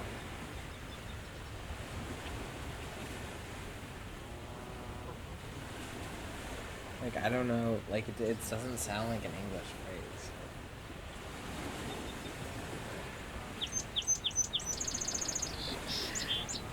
I was saying, that I used to just accept that, like, some people just didn't like physical touch, like, the feeling of it. And that was fine. And then, like, that every person that I've gotten down to with it, like, about it, it's always a weird emotional reason that they, like, have like, psychological issues with it. And so I'm like, is this a real thing? Like, I don't feel like anyone's just not a hugger. This is what I'm starting to suspect. Like, maybe some people, but, like, no one that is not a hugger that I've met, I would classify as, like, actually not a hugger. I would just classify them as, like, a deeply wounded person.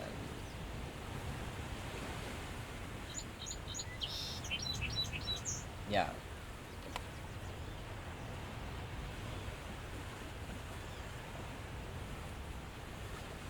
Yeah.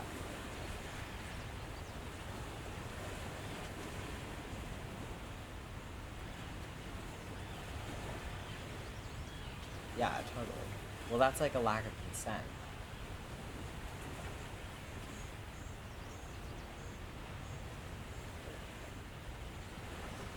Why don't you talk to him about it, Luke? Why don't you say, hey, like, if you want to do that, can you ask me? Then people do not like that. People got really weird about that.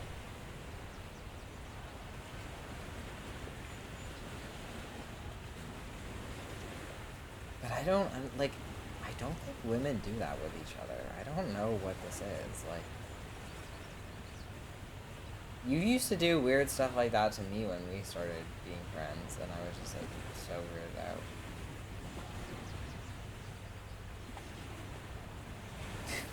What?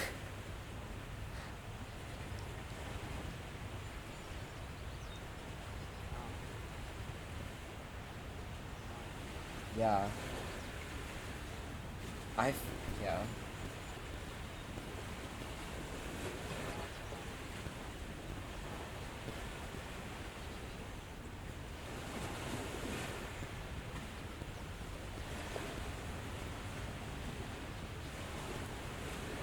What the fuck? Okay, but like Luke, like this is like, yeah, it's like there, but there's other signs. Like it's just caring like less about people's personal space and comfort level, and like being like a generally like slightly more inconsiderate person just because like you've gotten away with it your whole life. And it's like,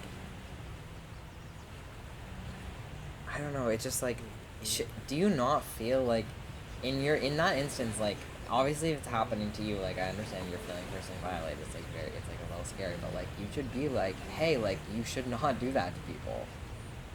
You should call these men out. And it's also then it's like also so weird because like now that I like had sex with like not a lot, but like a good amount of people, like men, I know that it doesn't end there. I'm like, I'm always now, I'm like, if you're doing this now, what are you doing when you have sex with people? And it's just like a very like sobering thought that like it always translates.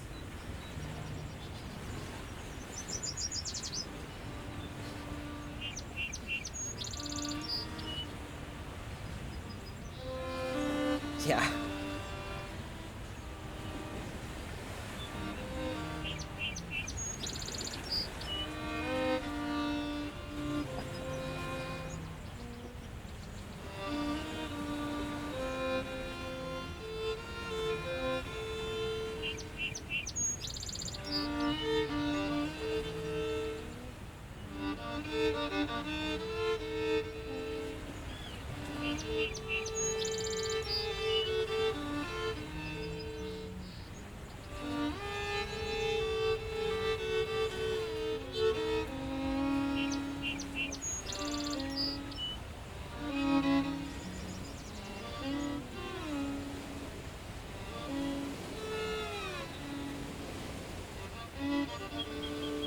Hi, what's up?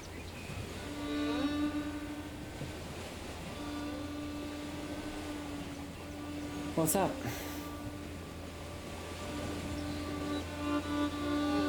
I know, but I'm just asking what's up, like, how's your day going and stuff.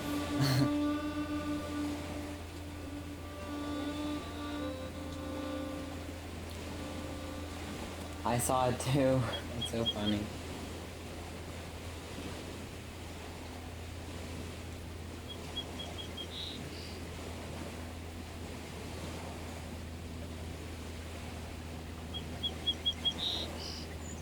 Yeah.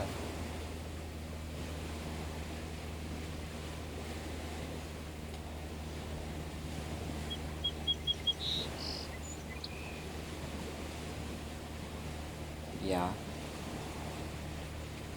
What were you apologizing for?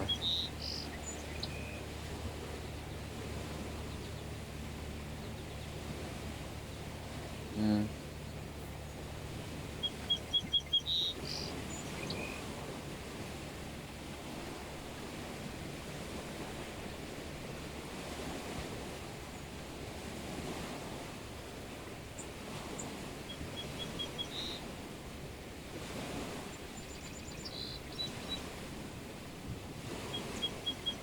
Yeah. Yeah. It's hard to apologize.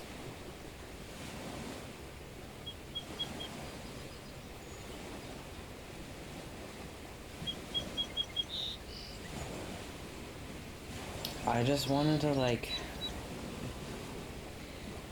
I've been thinking about it and I feel like we should be friends, if that's okay with you, because it didn't seem like it seemed like you kind of wanted to like sort of date or like nothing.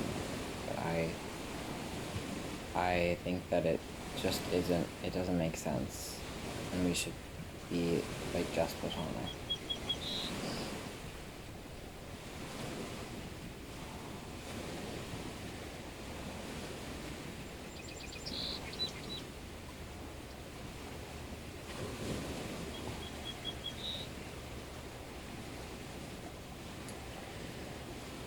I don't know, just like just like a bunch of things making me be like, this just, it doesn't make, like, sense, like,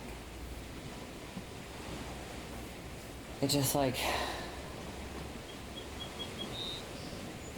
it feels like there's too much of a power dynamic in our relationship for it to be, like, comfortable being romantic for me. Like, not just because I'm old, like, I feel like I make jokes about me being older just because it does feel like there's, like, a weird power dynamic, but it's more, like, just, like, us being in different, like, I don't know, like, stages of our lives, even though we're not that different in age, like, it just feels, you know, I don't know, we talked about it before.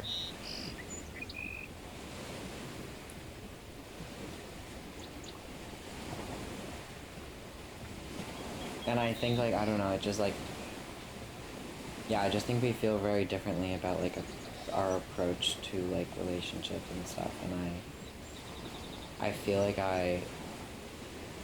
yeah, I just don't want to, I don't know, it's mainly the power dynamic stuff.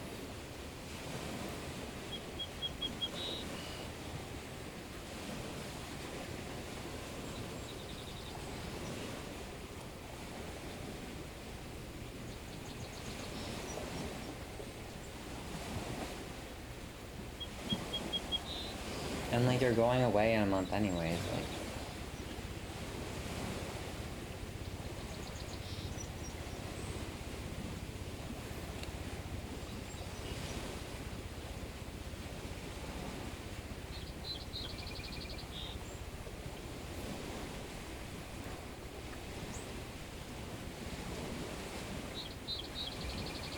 Well, do you still want to be friends? I don't know, last time we talked on the phone, it didn't seem like you wanted to be friends. You were like, we should just not see each other.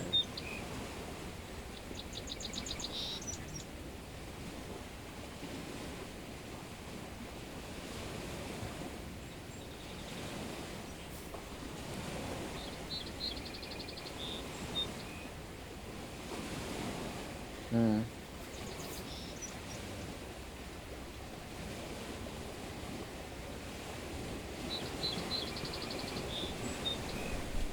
Like, how?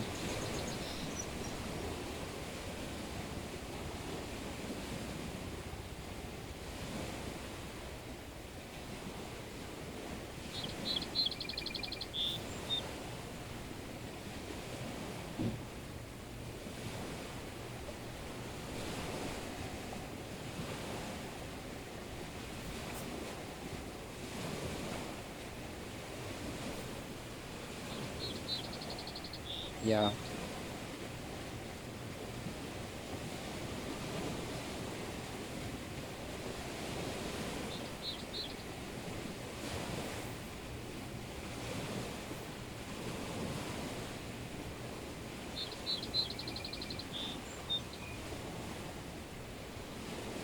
Hmm.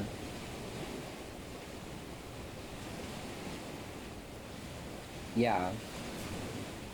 I really like you, and, like, I do like hanging out with you. I just feel like the dynamic that we have, like, it just works more naturally platonically right now.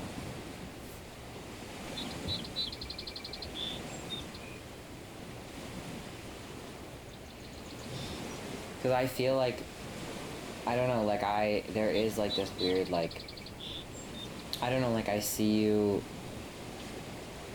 kind of, like, childishly when I am, like, pointing out something that I feel like I see that you don't, or something like that you haven't, like, figured out yet.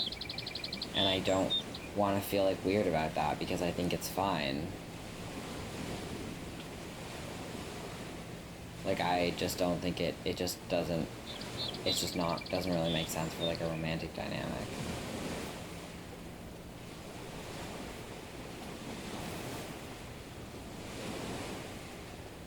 But it's not that I don't get anything, like, I don't feel like that means that I don't value, like, your friendship.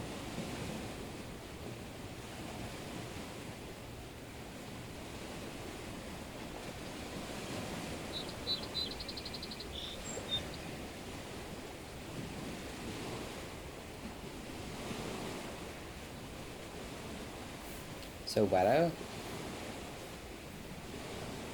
Oh.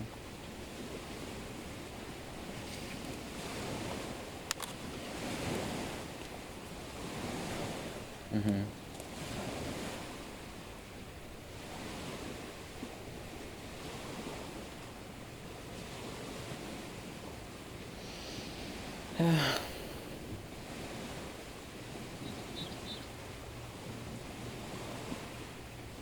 Oh, you're cutting out.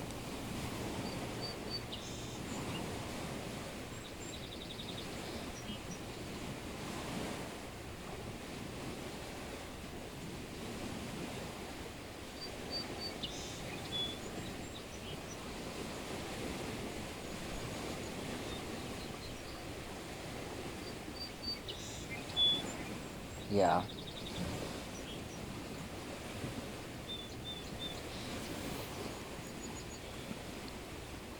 I think you're cutting out a lot.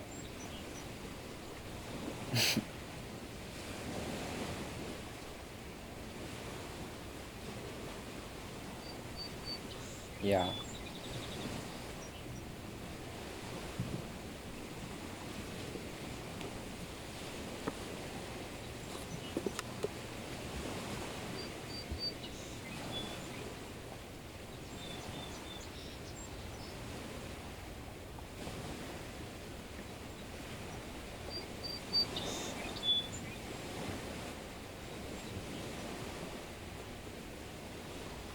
I don't know what that noise is, but it is crazy, and I've never heard it on a phone call before. Oh my god.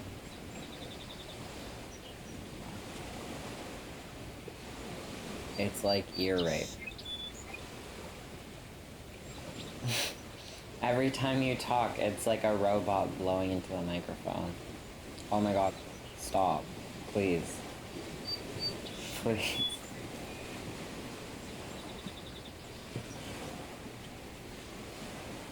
Like, what is that noise? I can't even describe it. It's like electronic music, but like, only the noise parts.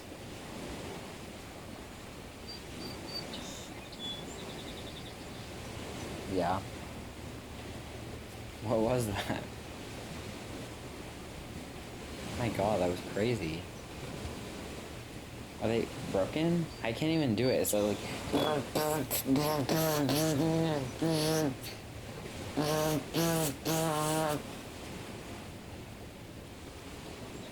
That's what it sounded like.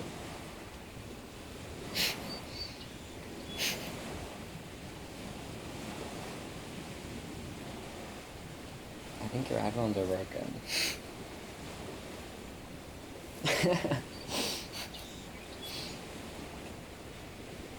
Mm-hmm.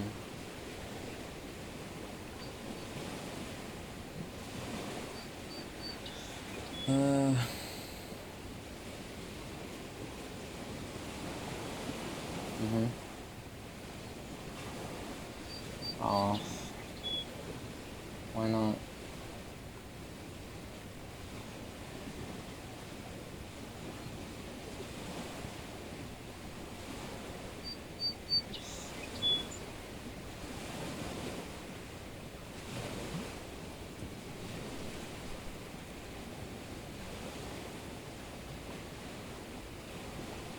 Mm-hmm.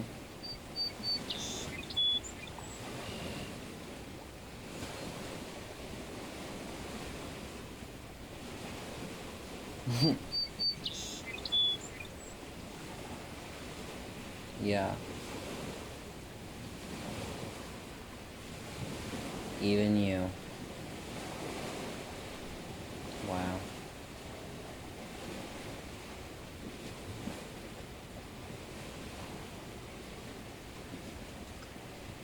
Mm-hmm.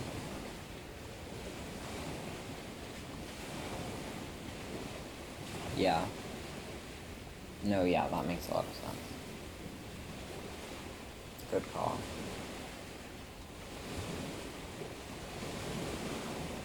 Mm-hmm. That's nice.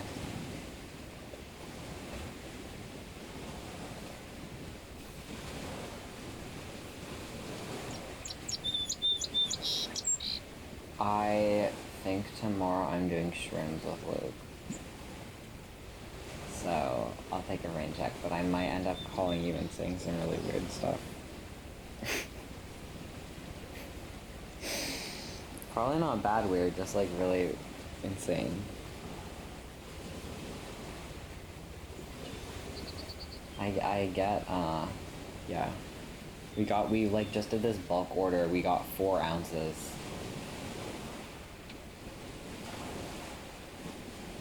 No. We got it from Shroom Dudes.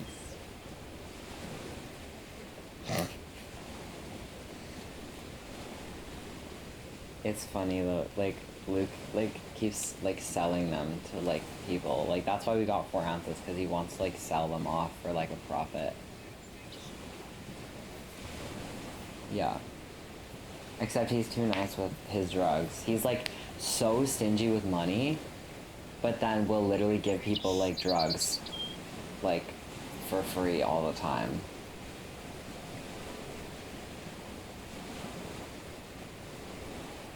He says it's because he thinks the world would be a better place if we all did shrooms. Basically.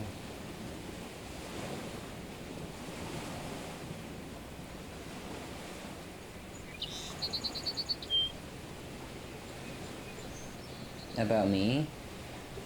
Oh, I'm really sorry. I should have texted. What do you...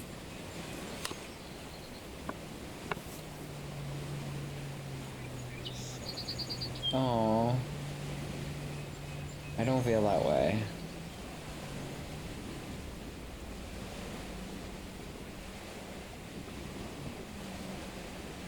I think you know lots of stuff.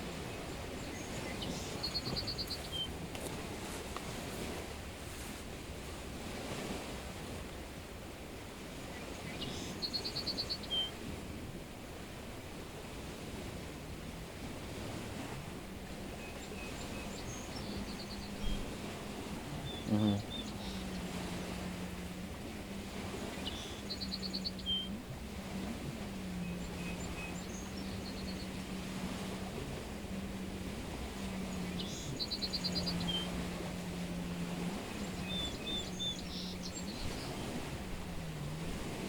Yeah.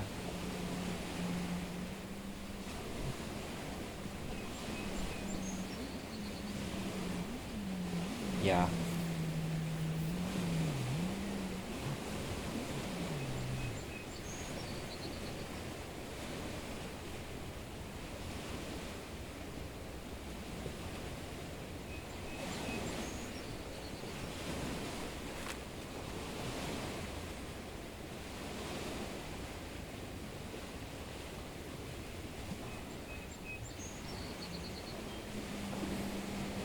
I've got your life figured out, but I don't know any of it.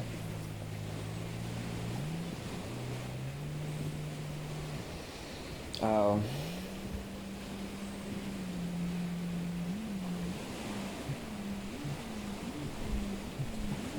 Yeah. But you know that's not how I feel.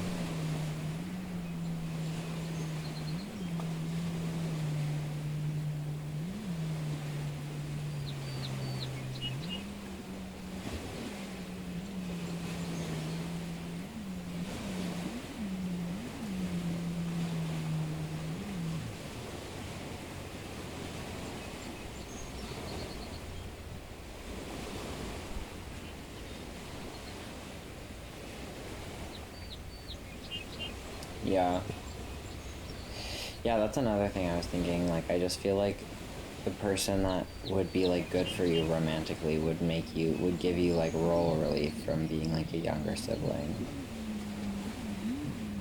Being in that dynamic, like, they'd be someone that you could feel like you actually were, like, competent with and, like, stuff like that. Not, like, pick at that wound more.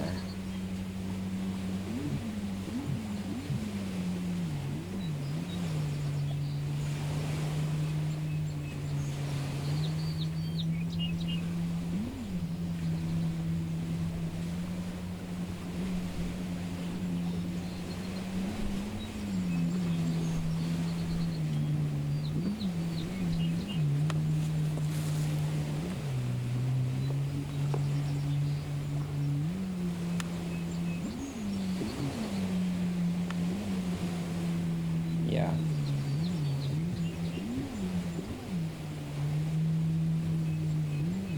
There'll be so many cute people.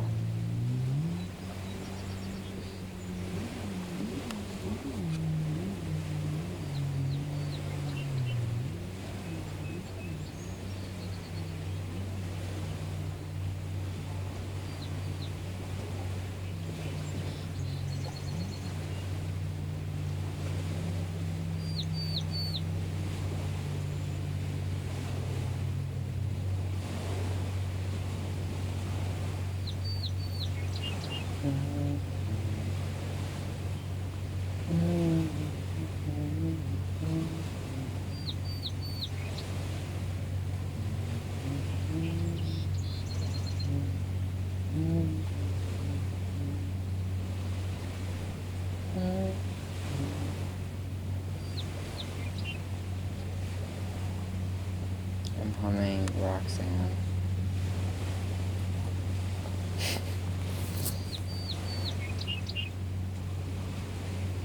I just got in my head because I was like, I was gonna do it, and then I was like, it's gonna be weird.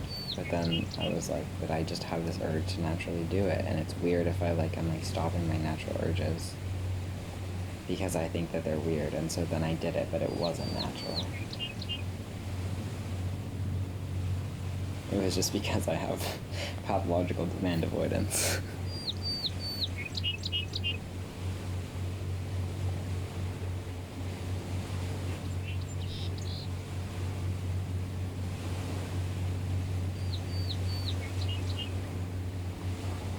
Why are you so sad about it?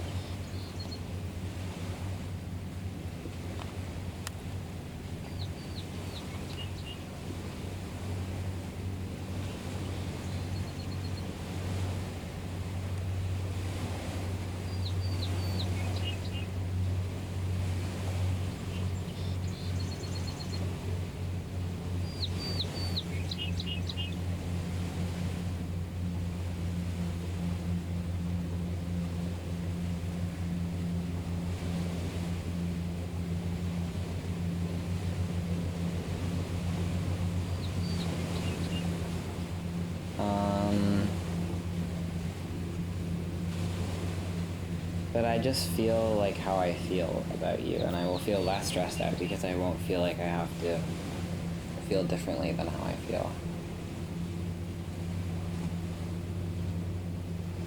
Like, I want to accept you for who you are, and if we were romantically involved, I couldn't do that and feel comfortable.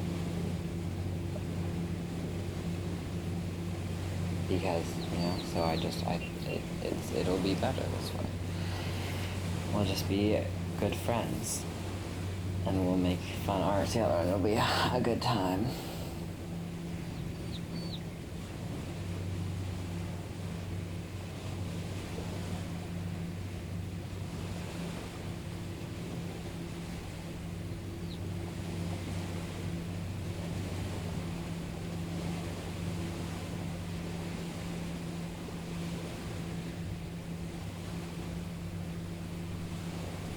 Yeah.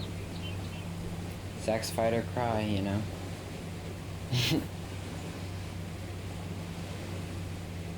It's so funny, like, oh yeah? Oh my god. Can you take, like, painkillers? Did you? I'm assuming you did.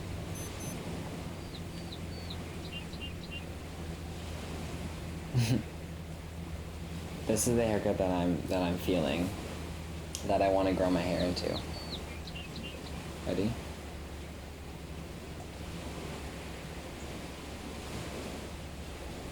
This is the haircut that I want to grow my hair into. I want like round micro bangs, like micro bangs, but not straight across, like going down to be like longer at the sides, into like really like long, thick sideburns, like that are like longer than my jawline, you know, like very 60s. And then I want like a straight cut across bob that's like at my jawline for the rest of my hair.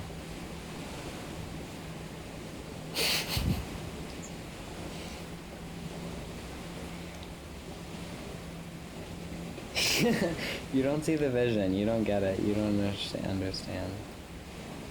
No, I'm gonna send you a photo. It's not like the whole haircut, it's just like the sideburn vibe.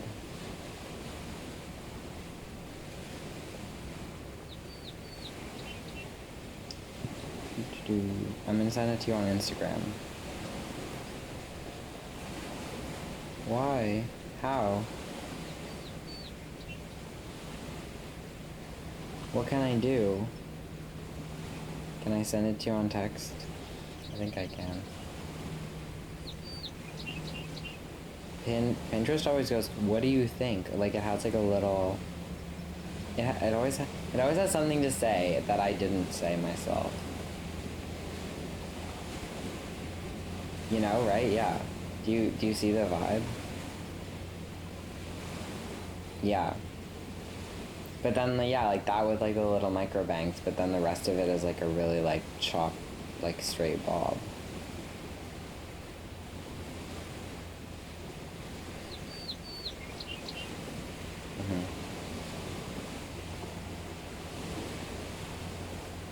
I know.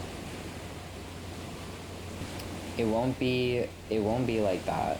Like obviously the side they'll be straighter, but that's the like shape that I want them to be. Oh, to have wavy hair be so much easier.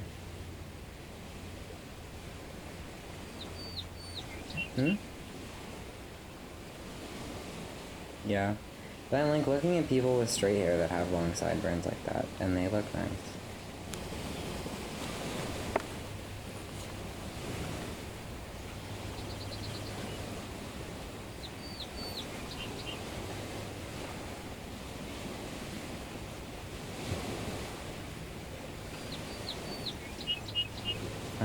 I've never gotten like, I always want to have like a normal haircut. I never want to look weird. But I think I need to like lean into it.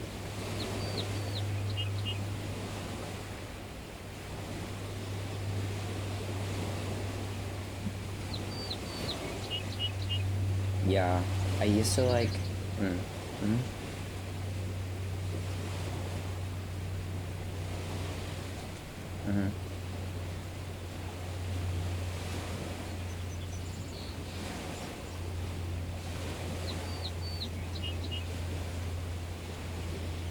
Yeah. Yeah, but bob with bangs is, I feel like it's a little weird. Like, it's socially acceptable, but it does look very, like, it's very intense.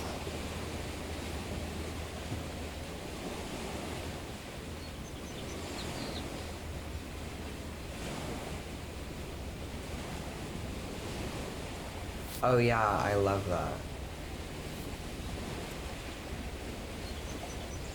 Yeah, okay, gingers are freaks. That's weird. I like their hair. I think it suits you well.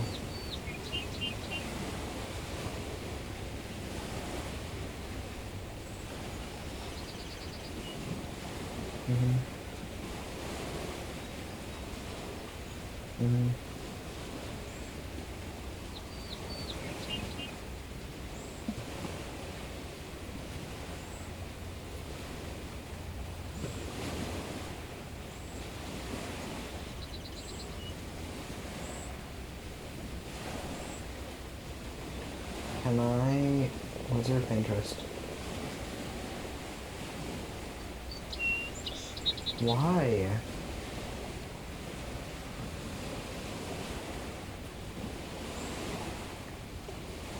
Mine is called art. You have a very... You don't know me well enough to like, I'm not like that. I'm not like all weird and pretentious.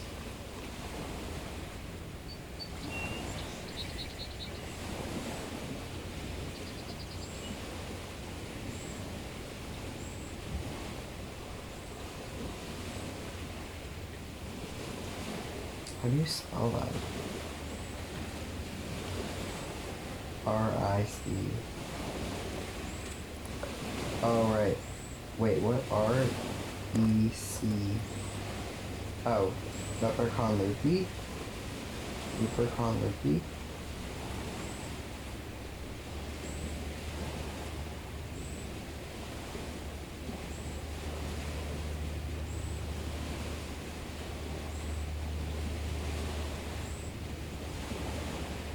Wait, but all I see is something, it has leprechaun owl, and it has 1 follower, 0 following, and it has nothing saved. But I don't know what this, okay, there. I followed you. Now I have to, I'm literally gonna stalk every single board. I hope you know.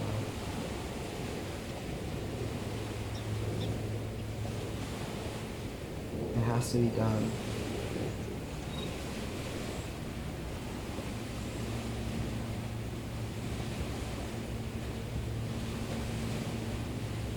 I'm very proud of my Pinterest.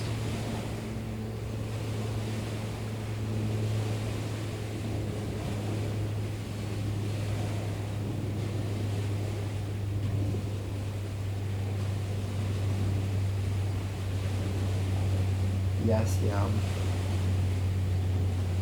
These recipes are so scary. Every time I see a recipe on Pinterest, I'm like, no, please stop. Please don't show me. No, no, no. Yeah, I figured. Womb inspo. Damn. That's so funny. You mean room? But it's like cute like womb? But you spelled it like womb.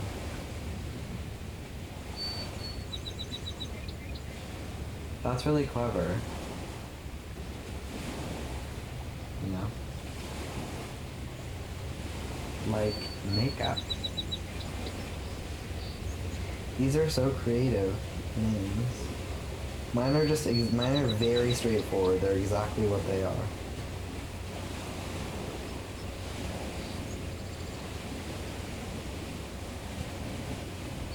That's called being pretentious.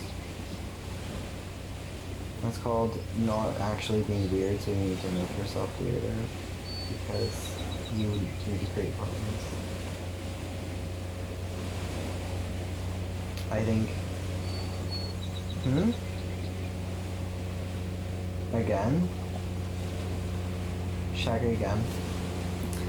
It's just a pet peeve of mine. I hate when people, like, try to be weirder than they are. But I feel like you're just explaining why you like to make weird titles in a bad way. I don't feel like that's the actual reason. It's just because you need to be weird. That's it.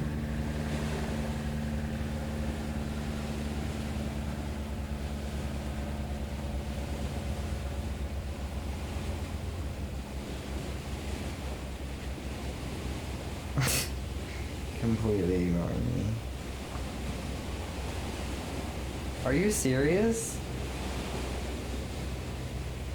Alright. Never mind then. So important. I'm too tired to say it again. Wait, what? Can you please forgive every phase of me? Yeah, so real.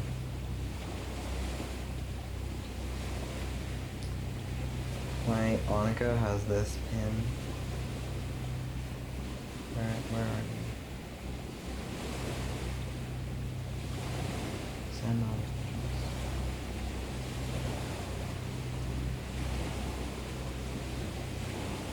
Okay, I don't know. The one of like the person with the tree hat. You know? Annika draws so much stuff like that. She's so good at that. I love it. She draws like really, really weird little like guys, like creatures.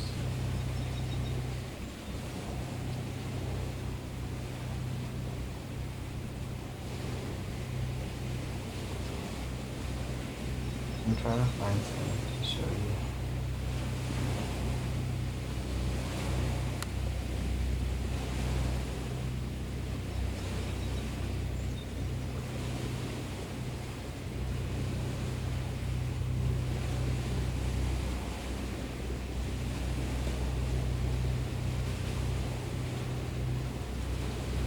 She drew like a rat tattoo for my friend.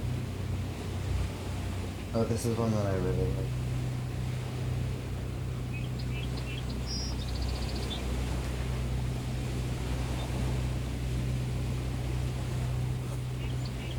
There's this one. Okay, wait, sorry. She like wrote on them, so you can't see the beauty as well, but I saw them in person and they were really good. Oh, okay, I send them in messages.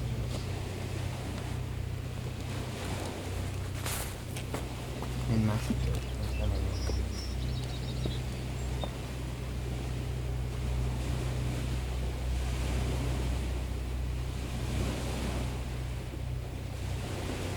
She drew this last night.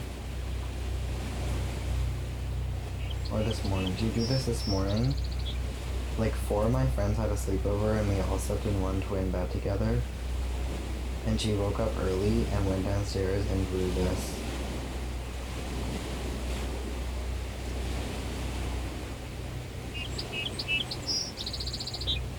It's like all these yellow sticky notes taped together, or like stuck together. Maybe it will come soon. Did you see the art? Did you see the photos? What? Okay, how do I send these to you?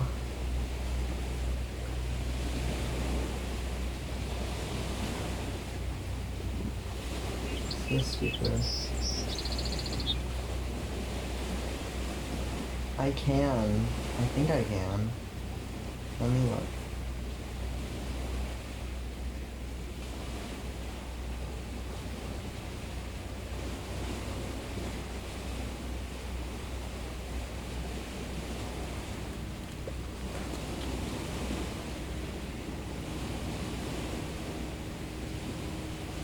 But I don't even know how to message you now.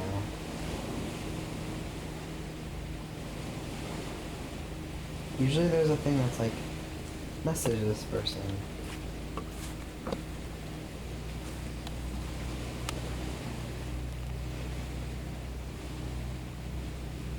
That's what I'm saying.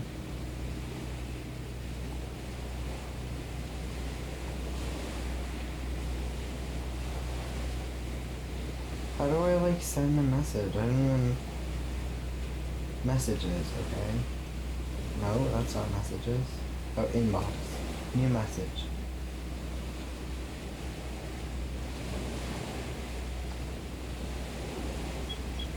I don't know, it's just here.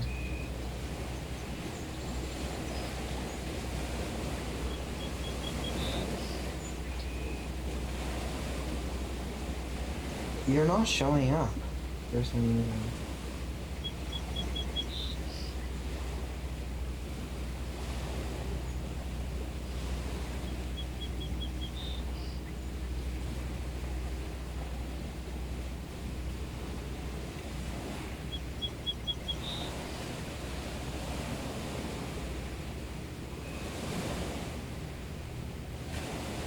The universe doesn't want us to be together. Doesn't want you to see on paper. I'll find a way to like another day. Do you like oh you don't, you were like, we were talking about Heartstopper. The second season of the show came out on Netflix. I don't know if I want to watch it. It feels like I should, just to know. But I didn't even like the first season, and it's like a show for little kids.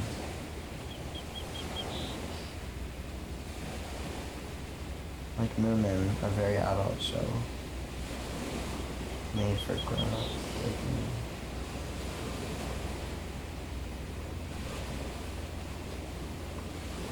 No. You know what I wanted to watch? 2B and B New.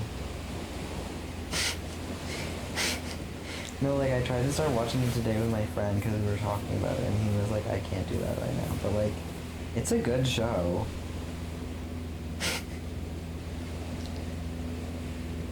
I hope so. I don't know, I haven't seen it in a while.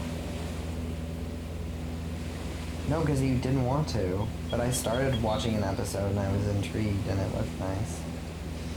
I don't think it has very many politics, because it, like, it's a rat and a cat, and, like, no other characters. So it's, like, they're not really, like, interacting with anybody. Yeah, it's, like, a mouse, like...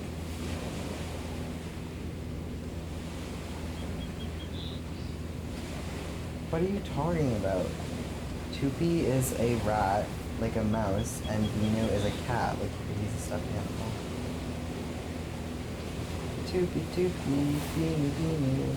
That's Tupi and Vino. Are you Tupi or Vino?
Hey.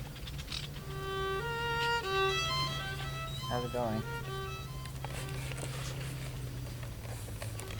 Not much. Lonely. What do you mean, no I'm not? What does that mean? If you say I'm not lonely, it won't be true. Is that... Oh, it's, yeah, I was like looking at it in the like bottom and I was like, that's gonna be Timothy Chalamet. How does this help you? How does... Oh, okay, I won't.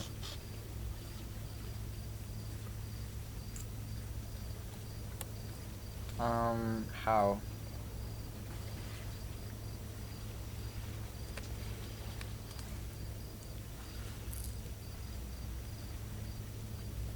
Well, they just said basically that we're never gonna see each other again.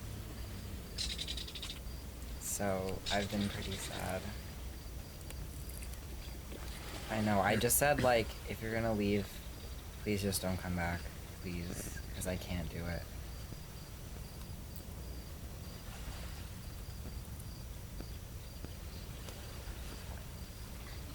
I just keep having so many, like, little moments of, like, remembering just, like, all of their, like, opinions about things, and just, like, every time I remember, like, how they would have felt about something, I'm just, like, oh my god, it hurts so bad. I'm, like, yeah.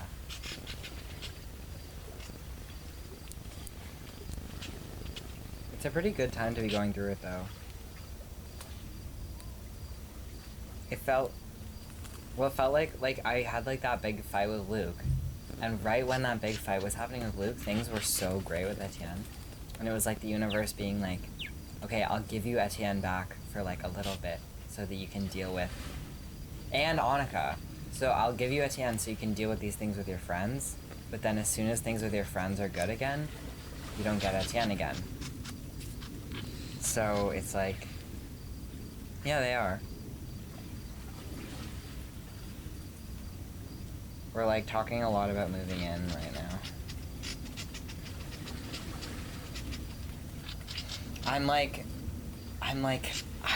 I'm just so worried about it, and Annika and I had, like, this big conversation about it over text, and just, like, because I just feel like moving in with one of them would not be, okay, so it's, like, moving in with one of them would be bad. Like, if I move in with Annika, I just get so lonely and upset, and I feel like it would just feel like living with Etienne, where like she would never be like she wouldn't be emotionally available, and like keep sending me these posts. They're like nice though. I love to look at things while I'm on call with someone, and it like stimulates me. Yeah, I know. I just like keep looking down and I'm like, oh, there's another one. If I lived with just Annika, it would be like, I'd be so lonely and stuff, and like we wouldn't really do anything together. Like I feel like we wouldn't make meals together or whatever, and it would just descend into like a pit of depression or something. And if I lived with just Luke, because like she's not a doer, you know? She doesn't like do. She's not like, oh, let's like go do an activity. She's very like much of a thinker. And she wants a lot of like alone time. Yeah, so I feel like it would feel like I was living alone, and I'd go crazy.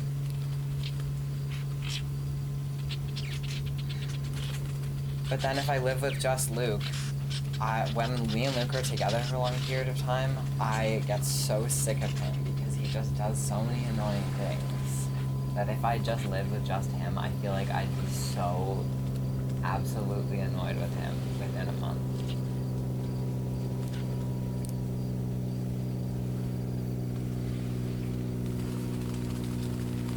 No, I think it will balance out because I won't be lonely because Luke is such a doer that he like always wants to do like activities together and stuff. But then like when I get kind of sick of Luke and I kind of like want someone who's like, I want like someone who's more chill and stuff like that, like Annika will be there and I won't feel like I'm just trapped with Luke. Well, that's what I've said to Luke. Oh my god, I haven't even thought about her friends coming over. That's definitely a big no. That's not happening for sure.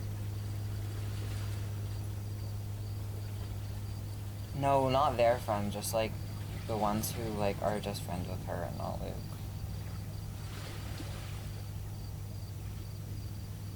No. Yeah.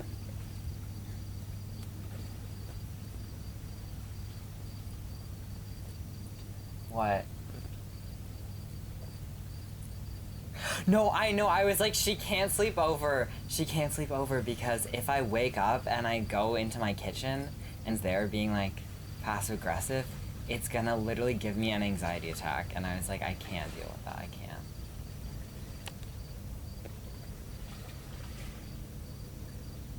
Oh, I said she can't sleep over. That's my rule.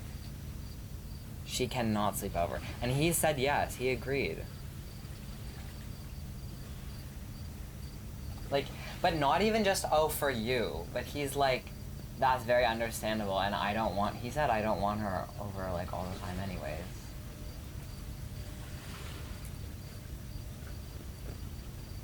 Yeah. Not all the time, but you can come over. Like, you can't live there.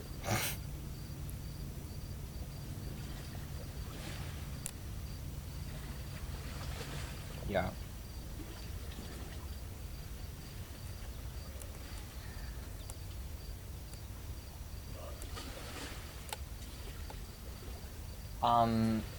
Depends, like, it would be September 1st if we got a place, like, tomorrow. They'd want us to move in September 1st.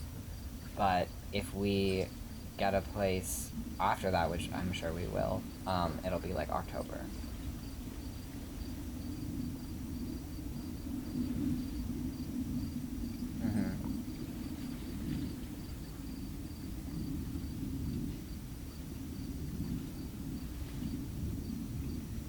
I know. I'm just really stressed that they're gonna like bail. I want to like write up a contract that like we're all paying this amount of rent because I'm just worried that they'll be like,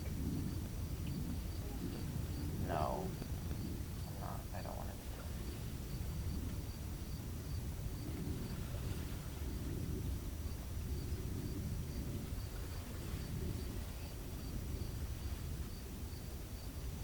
Her parents are, like, don't want her to move out, so they won't pay for it, but they're letting her.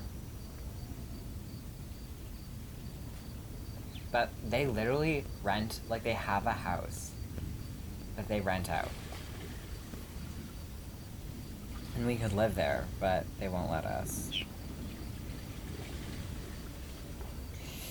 Like, they said, I think it's because, like, they were like, you can have this house, Annika. Like, they're gonna give it to her. But they don't want to do it right now. For some reason. I don't know. Yeah, because they don't want her to move out yet, but it's whatever. I know. I think it's like when they're kind of crazy. When she's done school.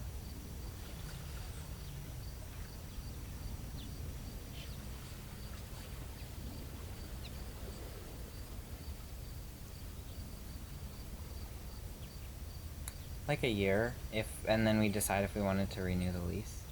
Like if it was a good place and we liked it.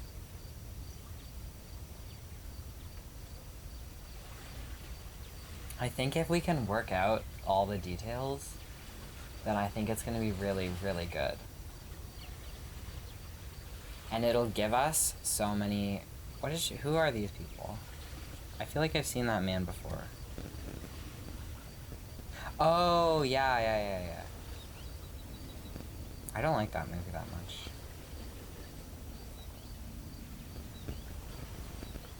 He looks like just like a man. Like, I think of, like... I feel like if you brought the washroom, like, male washroom sign to life, it would look like him.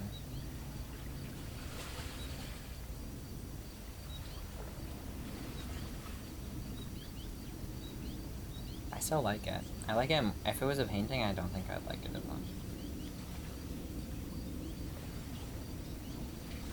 School, I realized that school is starting so soon.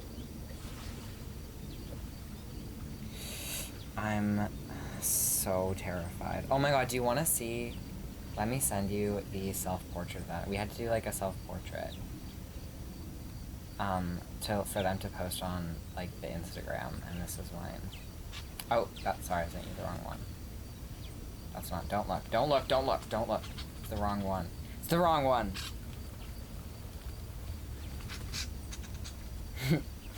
I sent it. It's sending. They said it could be, like, literal or metaphorical, and this is, like, both.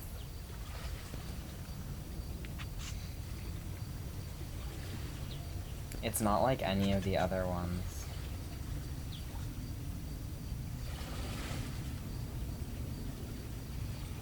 It's a good thing if people like it. What unicorn? Where's the unicorn? The pink unicorn? What are you looking at? There is no unicorn. Nah, what are you talking about?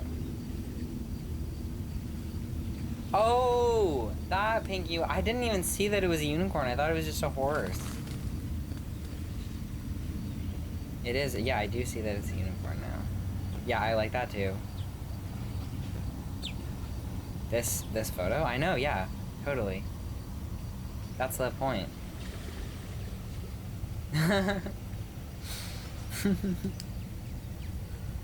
Like, all of these things are, like, things that I've collected, that I chose the ones that I felt like sort of showed my personality and, like, represented me.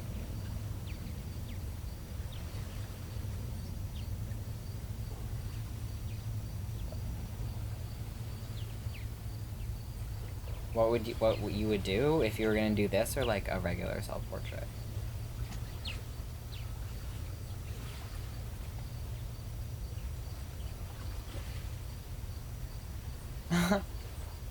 No, but look, I'm gonna send you the Instagram.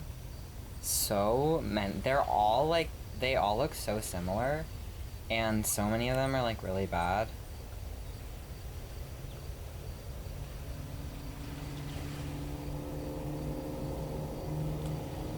No, this is what my aunt said. My aunt, like, works, like, sometimes she teaches at art school, And she's like, 20% of the people who go to art school are the people who are like actually committed to art and are like going to like go into the arts like as like, and it's gonna be good, and they're getting like, you know, maybe like they're gonna devote their whole lives to art, and the other 80% are just for funding because they need money.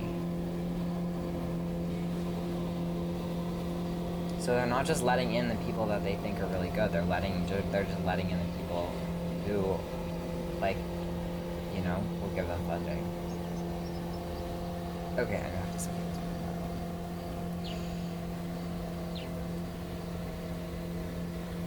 Yeah, like, it's so obvious when you think about it, but then, like, I've never thought about it like that before.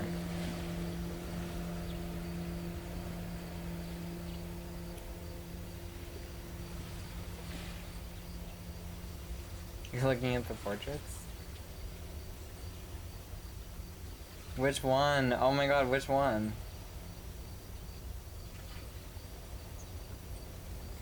I know, that one was like, my mom was like, oh, that's so good, and I'm like, that's not, it's not the okay, I'm gonna send you the ones that I think are like decent though. And you have to remember, like, most of these people are coming right out of high school. So like, they're not gonna be as good. Not that I'm like amazing, but like,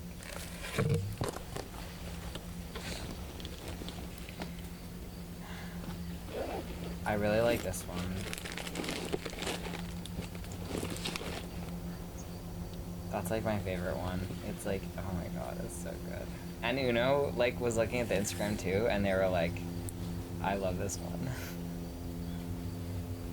Uno, my sibling.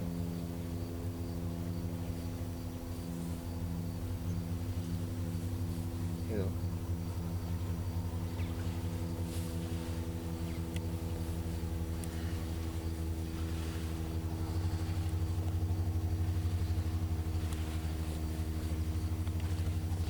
Oh yeah, I remember you talking to me about them.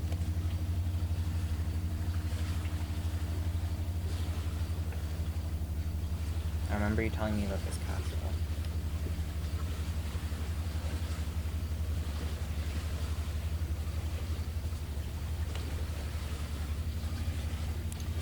Baby. Why? You can. Oh my god. I've been saying, like, it just, people, like, every time, like, at your birthday party, when Annika was drawing, like, Annika's so good at drawing. Like, she's so talented. Like, but then every time people, like, see her drawings, they go, oh, you're so good at doodling. And it makes me so angry. I want to hit people when they say that. I'm like, they're just right. Like, no one would say that about a drawing that I did. But they say that about her. I know. It just makes me like, no, but I feel like she thinks that her art isn't like serious because like she thinks that she's not like an actually good artist. Because people just always, like, don't take her art seriously. 2 of my friends actually follow your cousin. Wait, am I? Yeah. She has 2 Instagrams? Wait. You sent me a different Instagram. Is it Moody Baby or is it Rose North? E North? Or is it both? Who's Moody Baby? Why did you send me that? Oh, I see. Okay, that makes sense.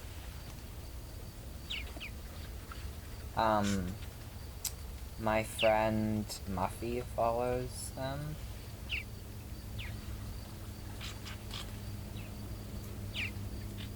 Muffy just left for Montreal. Sad. I know. She's gonna be so cool. She does so.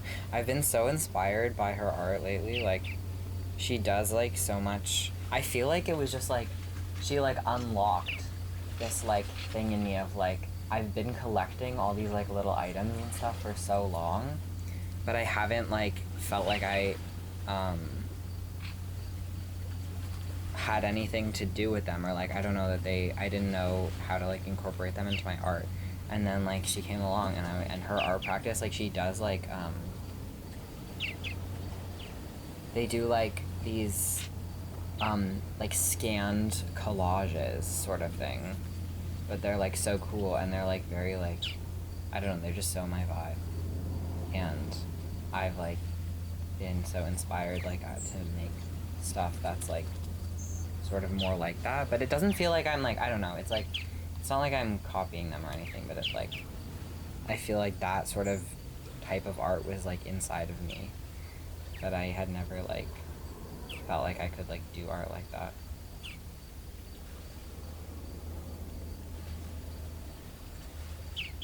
I don't know, maybe. They're just so cool.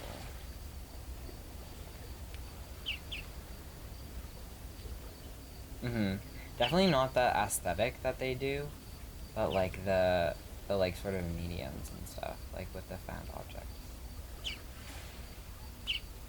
I really like, do not miss the great opportunity ahead. That's what I put in my self-portrait, the fortune cookie. Thank you. I really like it too.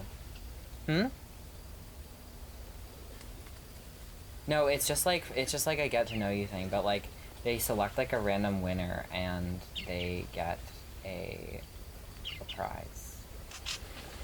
They get a $125 gift card to the art store.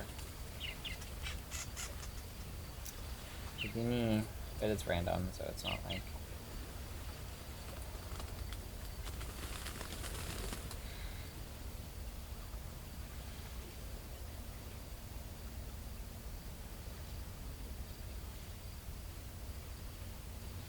Some of them, I think, like the people are actually like not bad artists, but they just didn't spend a lot of time on their self-portrait. Like this person who did like acrylic, like this is like, it's not really good, and it's like a bad photo, but like the rest of their art is actually kind of cool, or like has like some promise.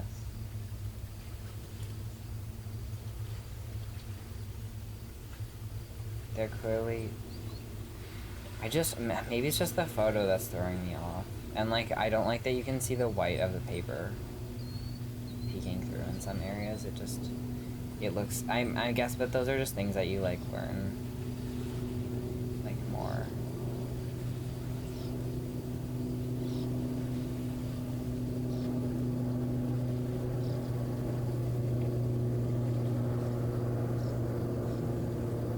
But also, I don't think that these are a lot of the people who I would be like actually in the classes that I want to take with, because these are mostly like painting and like illustration students and stuff. I feel like the people who are more like doing like installation art and stuff aren't the ones who are gonna be posting a self-portrait, because you don't have to do it.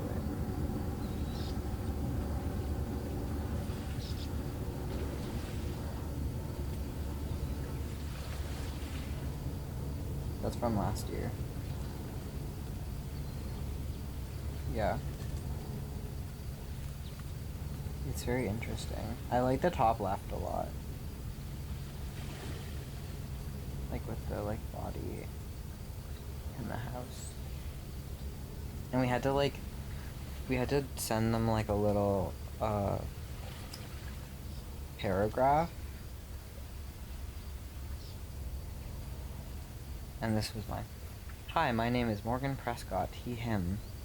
I'm from Toronto, and I'm doing an undergrad in sculpture / installation. I make a bit of a lot of stuff. Some of it is on my Instagram at Androphile. Please do say a little hello. I think we're going to do great things together.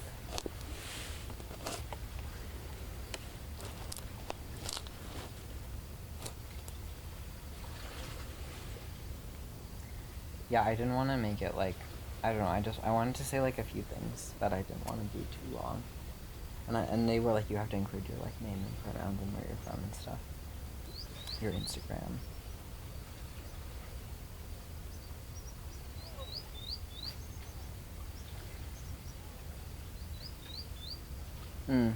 Yeah, they have like, he has like, interesting. I like the chickens.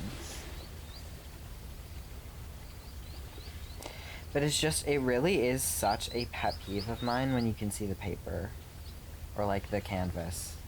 It just, I don't like when the painting doesn't look like wet enough. Like it needs to look like you need, don't be like sparing with your paint. Like show me that you like, I want to see a painting. I don't want to see a canvas with paint on it.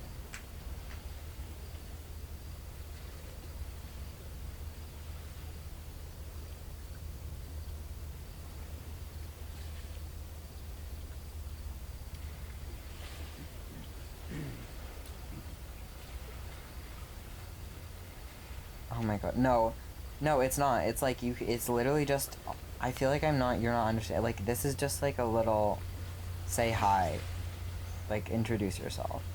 A unique annual tradition as part of OCAD University's orientation and welcome for new/first-year students. Introduce yourself with a self-portrait. So I feel like most of these, I didn't put that much time into it. Like I spent a few days like thinking about it, but that was like, I spent like probably 2 hours. I spent 2.5 hours on it.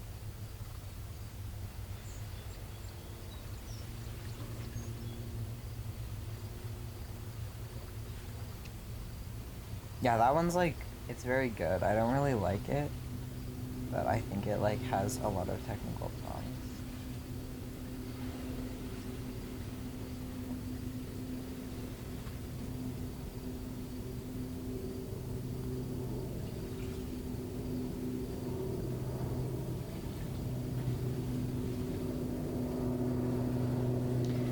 It feels so pretentious, like with the like chair movie, like knowingly people will hear this, and I feel like, you know, people are so like judgy and like gossipy on the phone with their friends and like about art and stuff, but then it's like I would never like say this to anyone's face, but it's like I just feel so bad like being so aware of it.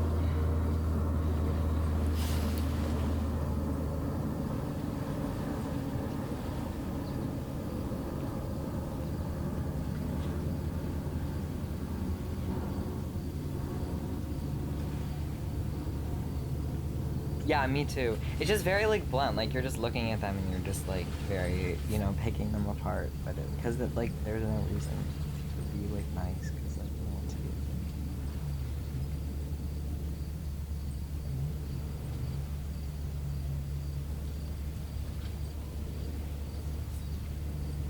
They are, and they're so like I don't know. They're kind of dynamic. Like the composition. Except the cropping is making me angry. Like the fact that the tail just like, yeah. If it like was just more like it actually in frame, like it would be so much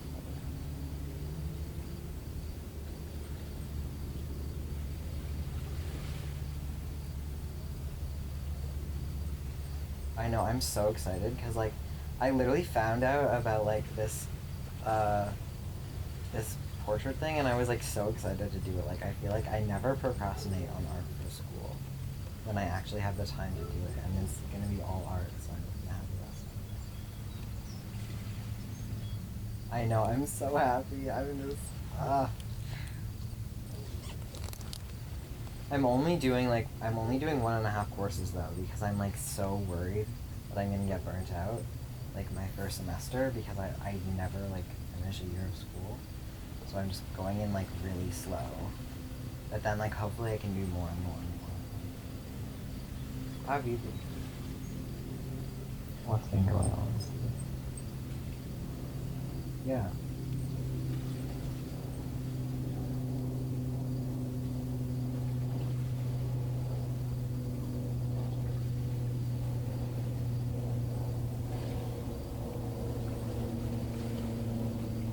Oh yeah.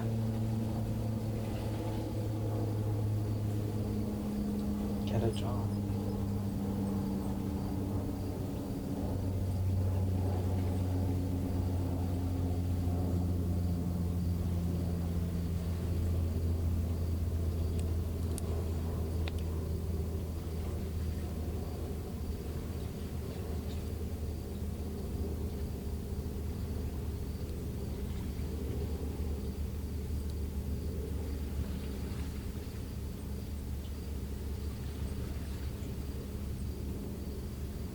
No, you should definitely leave.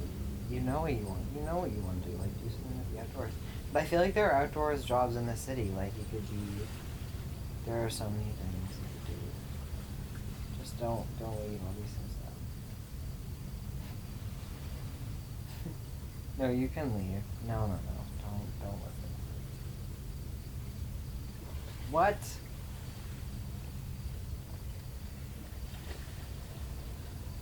No, but if I know you don't like to be here, so you should like. It's not forever, but you should go be free. Spread your wings.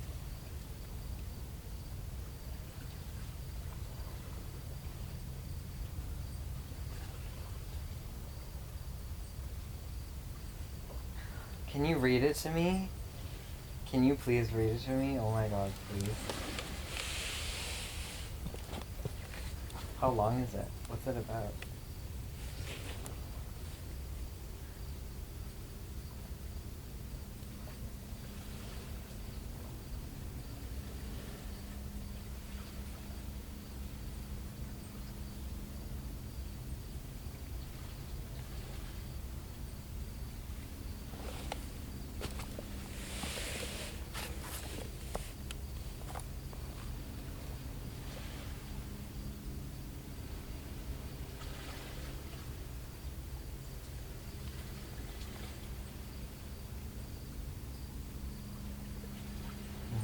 Posts like these have been so. Sorry. Oh, I've been like. Just like seeing so many posts like this lately since they like stopped talking to me, like Etienne. And it's just been the most comforting thing. It's been so weird. I always love these. Like, I'm such a slut for like little like text on the images. I know they just make me so happy. They're so peaceful.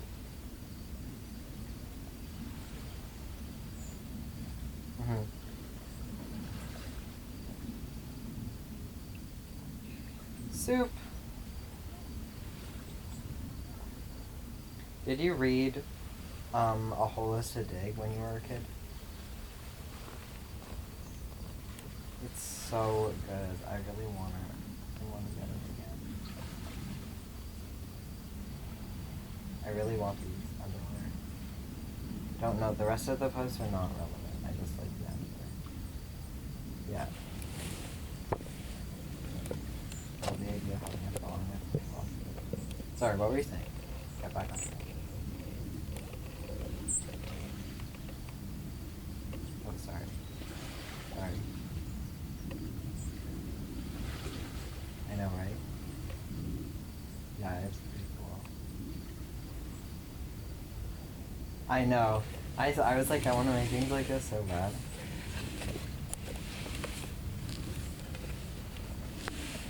Luke wants to do these little. Oh my god, sorry. Okay, I'm gonna stop showing you. Okay. I'm looking. It's nice. I like it. It's cute. It's not really my thing.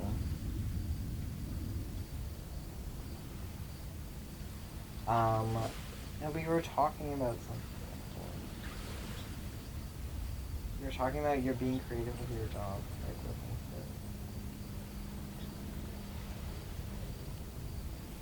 for. What? Oh, you're short. Right, okay, yeah.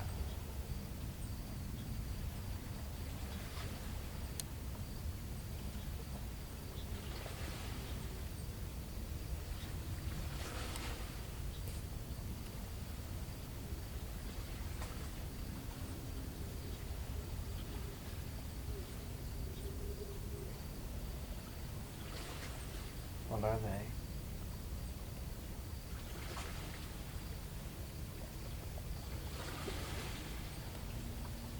Mm-hmm.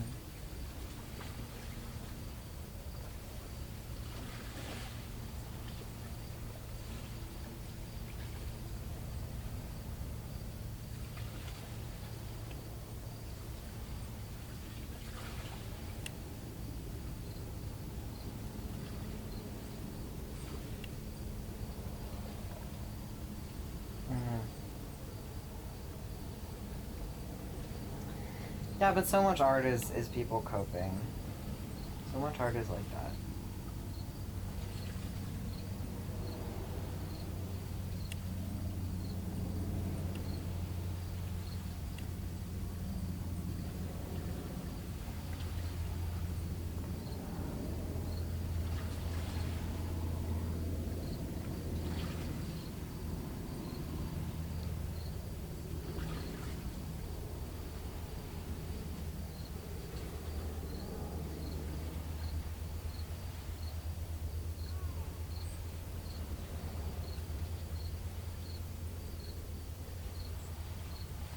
Yeah.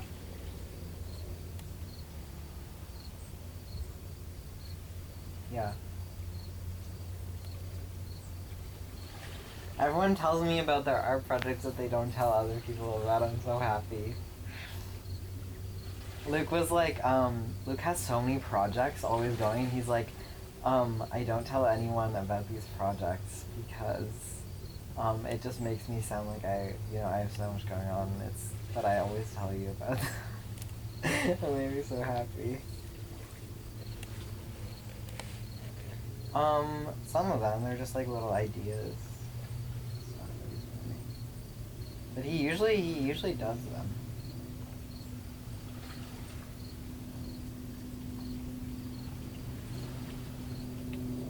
You have so much. Yeah, but you could just start doing it. Just start doing it.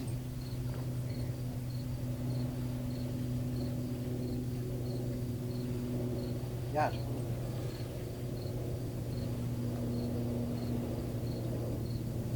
That's what I'm doing. I'm doing less than friends, more than lovers. What do you think of the title?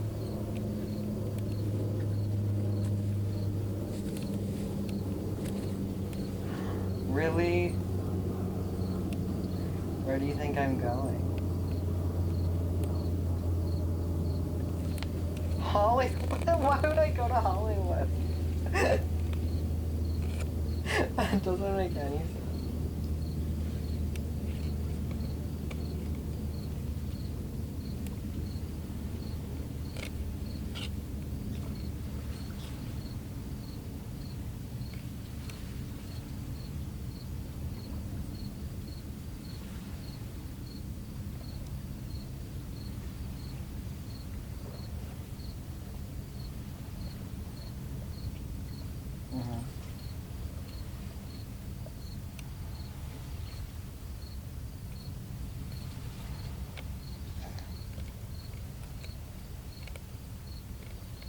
He's so ugly.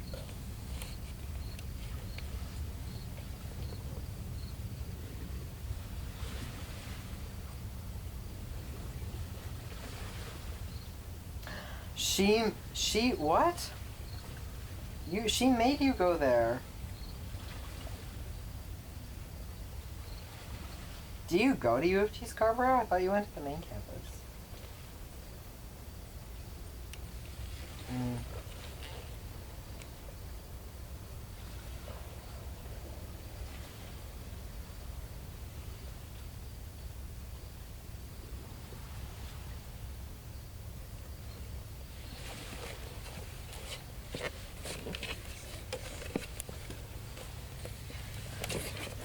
No path is linear. You have so much time ahead of you.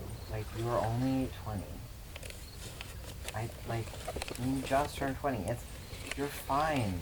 You will do all the things. You, gotta trust the path. You'll be fine. Yeah, your mom is crazy. Everyone's parents are crazy.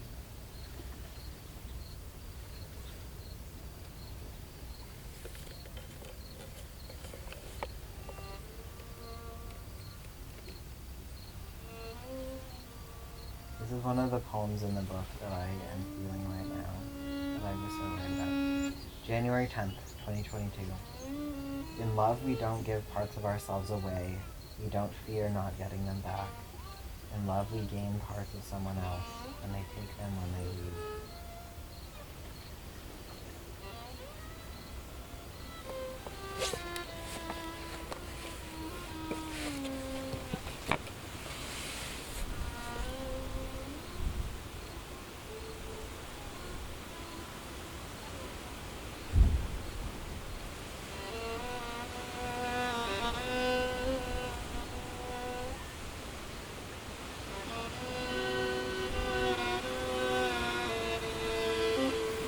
Okay.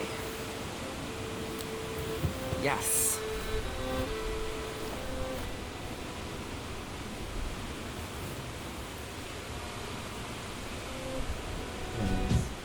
Sorry. Were you saying something? I'm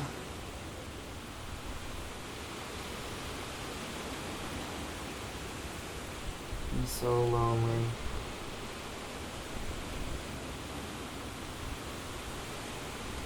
I miss Etienne so much.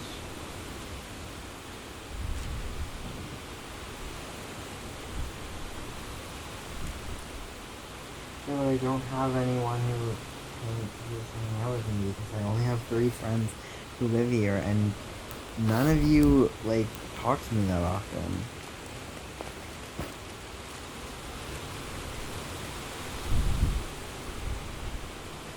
Yeah, I know. I know we should.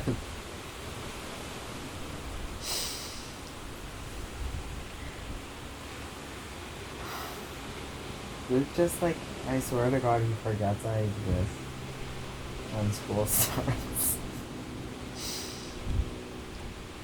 Like, we have, like, stuff. Everyone gets so busy, it's like we can never do something spontaneously of, like, hey, like, we both happen to be free, let's hang out. It's just, like, there's always just stuff.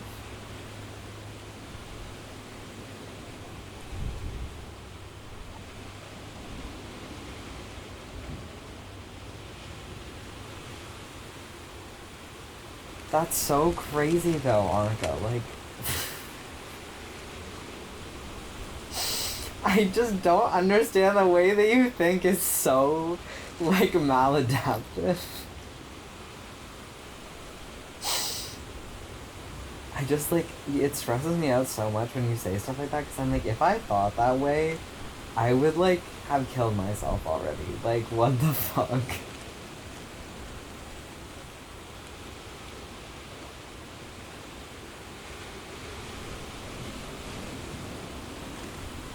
That's what you think?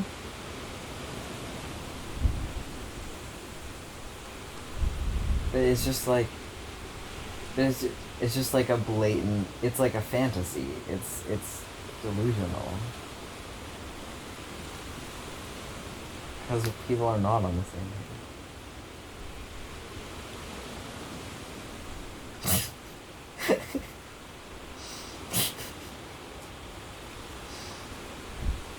What are you counting? But what are you counting? What? Oh, like you're pouring like liquids? Are the spouts the same size though?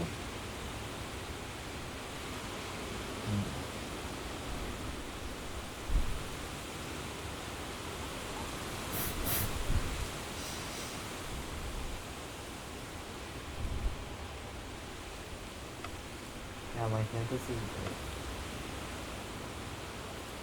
They're so close together.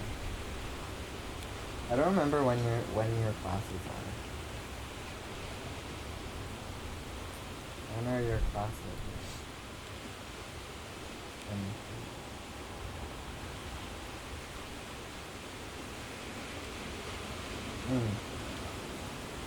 So when I have a class on Monday and a class on Wednesday. You have classes on Monday.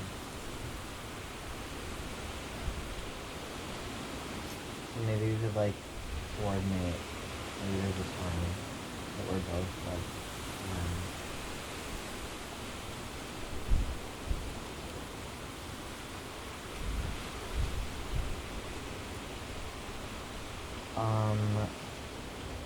Sorry, wait.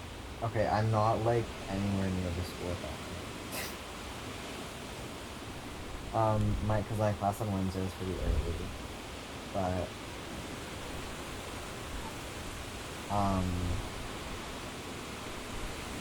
what was that?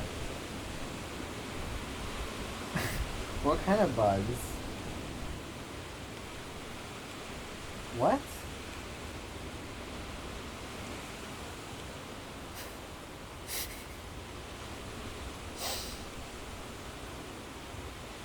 What? But were they like fruit? What kind of bug?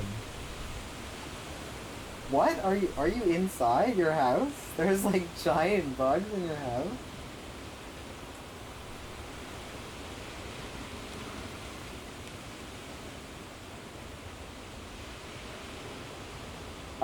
But I can like meet you if you're like free then and you can hang out or like I don't have anything else to do.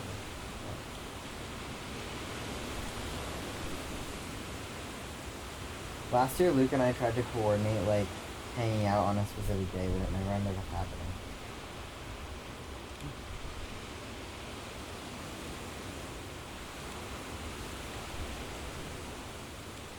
Yeah.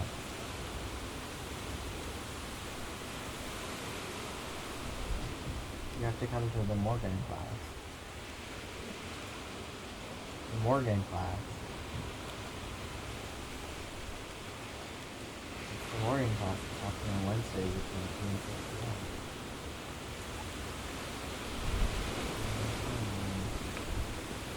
Miss it.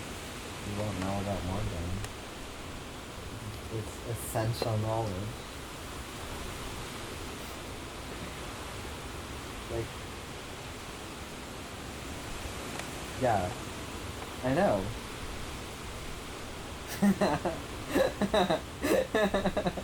I feel like that's what we already do. Like,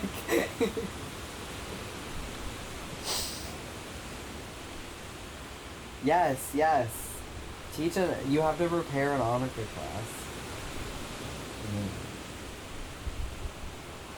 Yeah, but not just like telling me stuff about like teaching it like an actual class. Like if I wanted to like be fluent in Onica, like what would I have to know? Yeah. Yes.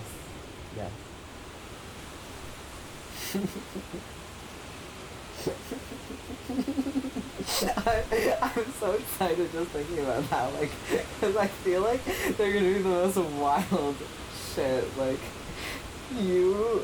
I feel like you writing, like, an essay about, like a lecture about yourself with, like, a thesis would be, like, the most out-of-pocket thesis ever, and I'd come away from it being like, Anka does not know anything about herself. That was insane. Like...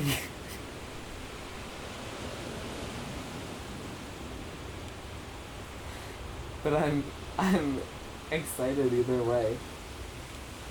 There's a time... There's a time when I tell you things about myself, and it feels like I'm, like, telling you, like, oh, this is how I am.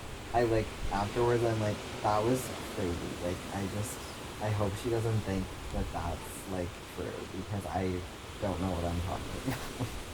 Like, half the time. In regards to myself, I'm like, I'm just a person who, like, really is like this, or blah, blah, blah, and then I leave, and I'm just like, what the fuck was I talking about? Like, why did she let me talk for that long?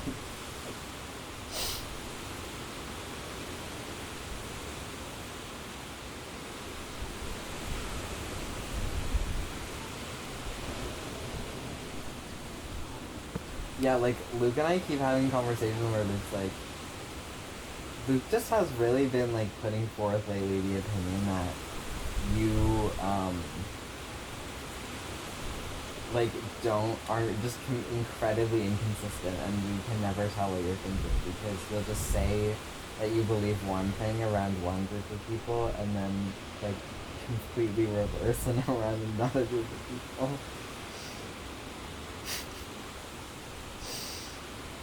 Like, just like stuff with like, there was this one time with like, where you were hanging out with things in a group and you were talking, there was some like feminist issue or something. It was like you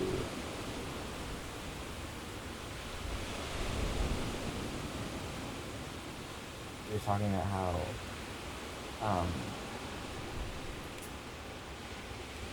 but he doesn't seem to think so.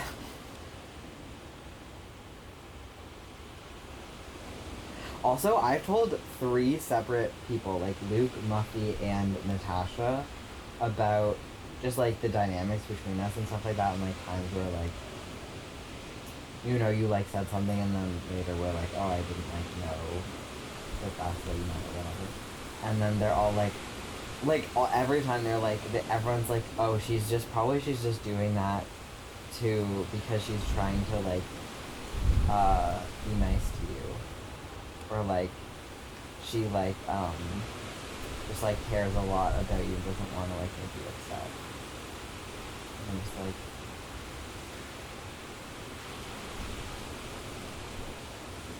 like that if I was like say like the brief window of time I was like romantically interested in you, and I was like saying like stuff about it, and then you were like totally agreeing and like going along, and I was like,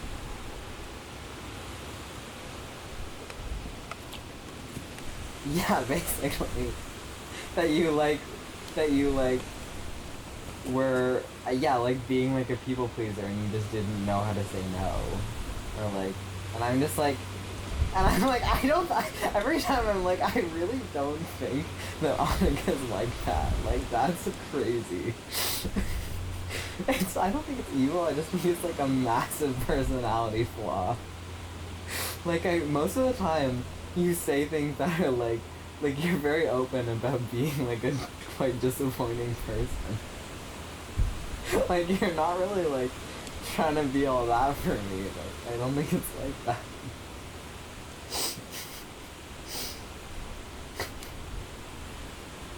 But I feel like it's just like, when you explain like situations that happen between us, that's sort of like the easiest thing to like jump to if you don't know you very well. Like, it seems like it would be because you're just kind of like a fulfiller and stuff, but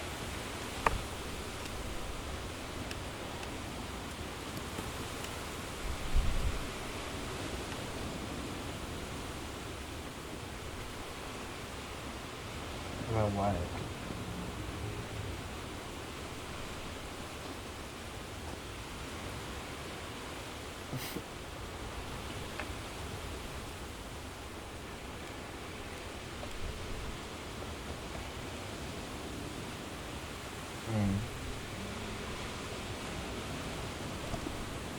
Yeah.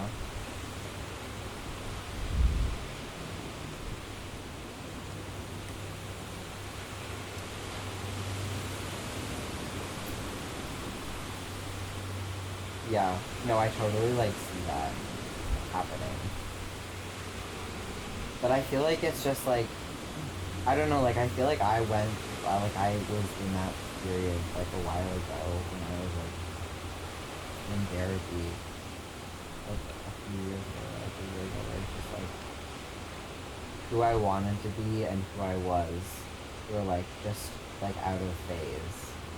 And so like in trying to like be who you want to be, you like end up having these like weird like mood swings where one moment you're like super like open and vulnerable and you're saying all this shit, and then later you're like, what the fuck, like that was crazy.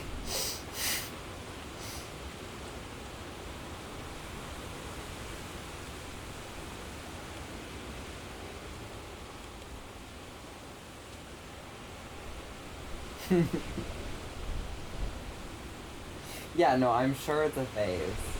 Because it's like, it's messy. Like, growing is so messy.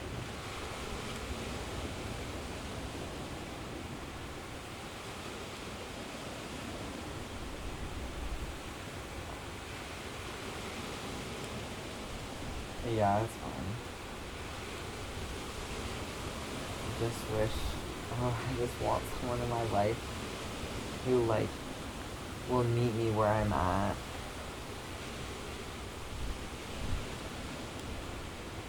And I miss Etienne so much. Like, they're just like, no one else has ever like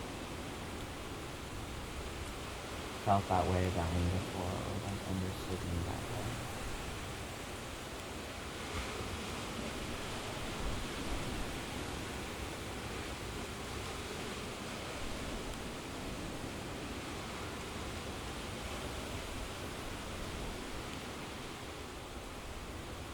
I'm just worried that if like I don't figure out a way to like get more social interactions soon, like I'm gonna start, it's gonna get worse and worse, and then won't be able to like go to classes anymore because I'll be so just like lonely and I'll have nothing left inside of me. Yeah.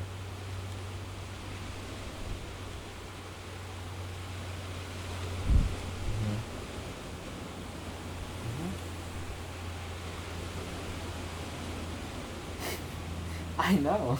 That's why I'm like trying to like hang out with people more. But like other people don't seem to like realize that it's like a very like I don't know, it's just like weird to like I don't know. It just feels like no one actually like cares about it enough.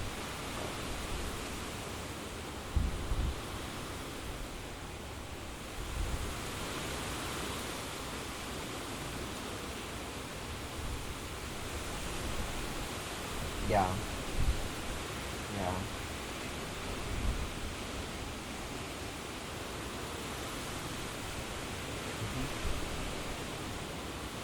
Yeah, I just need like it's just people time.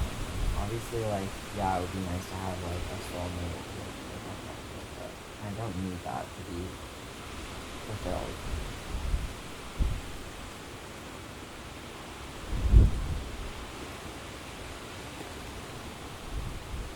And I do feel like like honestly I have to make relationships so weird, but I feel like since I did make it so weird, I felt so much like it's been so much nicer to hang out with you, and I feel so like after we hung out the last time, I was like I felt so much better, and I was like so happy, and I was like, oh my god, I love hanging out with Annika. Cause I like I don't know, cause I made it like I was like I don't know, I feel like just the dynamic of our relationship has like shifted since like I went to camp. And like well like obviously it has, but like not in it like you know, I think it was like I think that stuff has to happen for me to like feel I don't know, it's I realize like a lot that I go through these like processes of like having to like strip off like all the like sort of barriers and like preconceived notions that are holding me back. And then once I do that, like realizing why those barriers and notions are like in place, and then like reinstating the ones that I like because I actually like understand it now, or like the important ones, you know. But I have to like figure it out for myself. I can't just be like to sorry, yeah.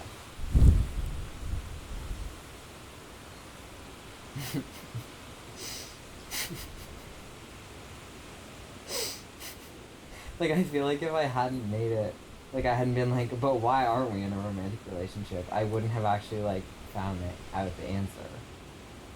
But now I like know exactly, like our relationship makes a lot more sense to me now, and I know like sort of the logical boundaries instead of just having the idea of like what other people like just what a friendship is like being enforced.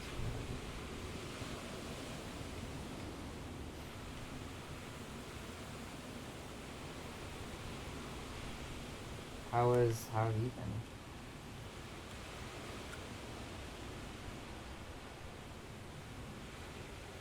Mm-hmm.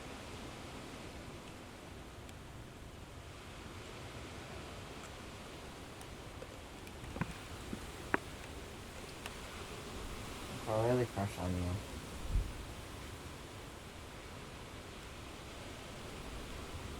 It's so many people have crushes on or like flirt with you and stuff.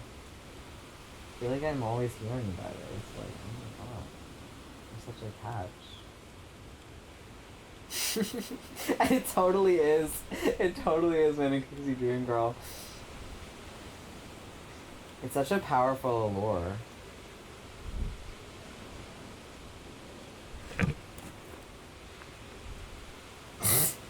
For what? Oh. Yeah, but like, whatever, like, you know, it's just like, if they're gonna dehumanize you, might as well have fun.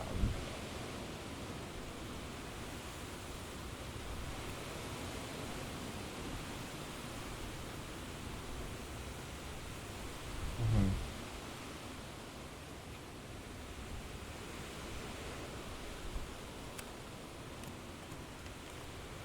Weird. Why? He's so horny for you. Why is he always flirting with you? Like,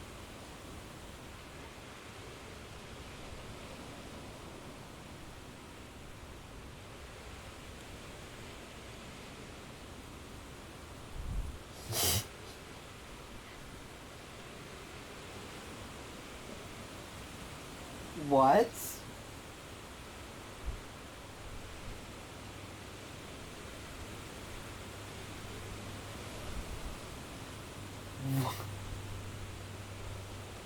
That's crazy. Annika, you should tell him, like, dude, I'm not interested. Okay, yeah. Oh, that would, like... That freaks me out. Because, like, I feel like I'm that way with people, but then it's like, I'm very serious about it. Like, no, but, like in a, like, I flirt very broadly whenever I, like, get the sense that there's, like, a potential romantic thing. I'm pretty much, like, in there. But, like, I feel like he would, like, do it and then pull back, and it's not actually a thing. But if someone was, like, flirting back with me, I'd be like, oh, okay, so this is, like, we're, like, this is serious.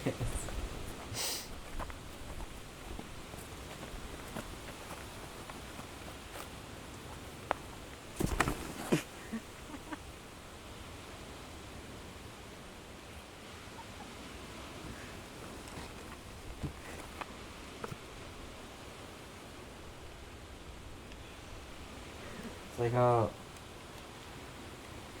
just like a big hole in my heart. Yeah. I just like, it's so fucked up. Like, the world should not be like this. I don't know why we can just be together.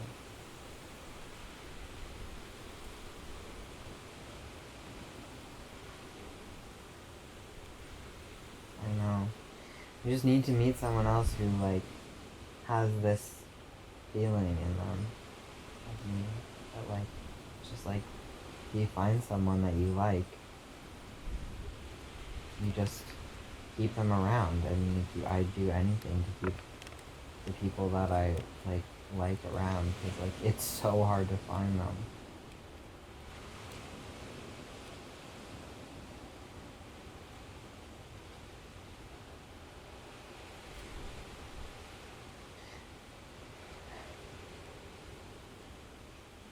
I'm making this art project for school. Our first project is like we literally have to do like 5 different drawings. And it's like so overwhelming. Like for school, we have to do 5 different like drawings. But it's like, no, of like specific things, like or like with specific like prompts. And I'm just like, Monica would be so good with this. Like, like, we have to draw something from a bird's eye view. We have to draw a self-portrait, that shows our, like, relationship to the land. But I just feel like anything that you would draw, I would just love and be obsessed with. So I'm just like always just I draw something and I'm like, I wish I could draw it like you.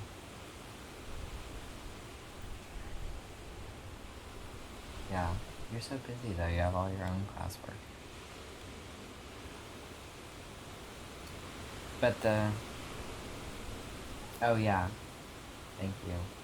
Thank you. No, yeah, it's like I'm not paying or anything, so it's not any pressure. Okay. Oh, I was just saying, like, we don't have to paint this, we don't have to draw the self-portrait, we can use any medium. So I'm like, I got this canvas and I like painted it to kind of look like the surface of a lake, but like very abstract, and like the sides too. And I'm like gonna like glue all these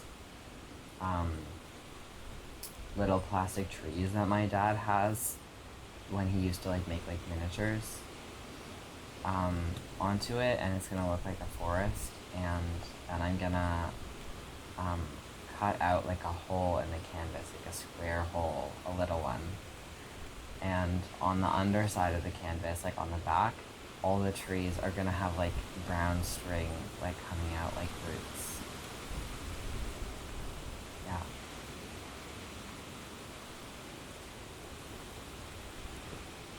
Yeah. No, I don't know.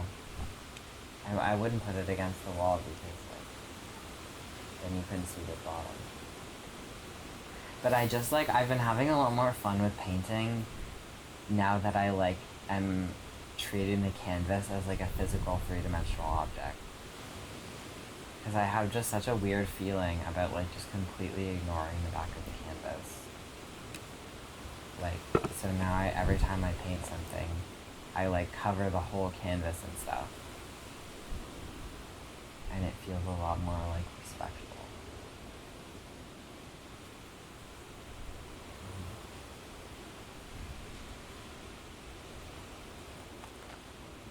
Which one? Yeah. Thanks. I really like it. It's really about death. Like, it's just been really intensely about death. And it's the, like, one of the first thing, like, it's the first thing that I've done in, like, so long that I haven't, like, planned. Like, I just kind of started doing it. And, like, I just keep writing on it and, like, seeing what just comes into my head and I just write it down. But, like, it's really, like, the themes are about how I feel about it are really, like, emerging. Very, very grim. Because it's, like, filling up, like, this beautiful, like, map collage with, like, all these, like, black words. And I thought it was so ugly. And I'm, like, every word that I write, I'm, like, covering up more of the collage. And so, like, this like, terrible grief about how, like, no one will be able to see the collage. And, like, all this, like, feelings about, like, how, like, those were the maps from when I was a kid, and, like, those, like, representing just, like, the idea of, like, going on road trips as a kid. And, like, it's very much about, like, just, like, privilege. Like, white privilege and, like, economic privilege.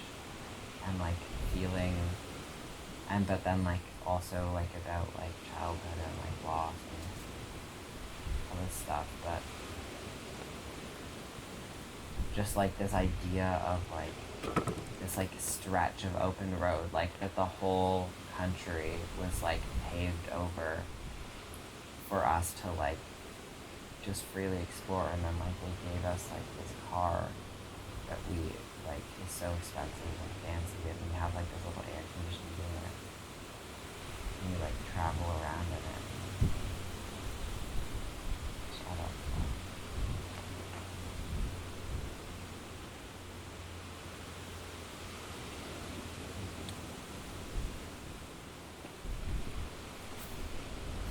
Yeah, I think it's, like, like the themes are really like coming out like interconnectedly. It's like happening, and I realized what I want to do with the like ketchup packet. Is like I had 2 other ketchup packets, but I didn't know if I wanted to put them on or what. But I like cut them open, and I'm gonna like put them next to it, and it's gonna be like crumpling up. Like one of them's gonna be more crumpled, and one of them's gonna be like a little ball. So I feel like I have a vision for it now.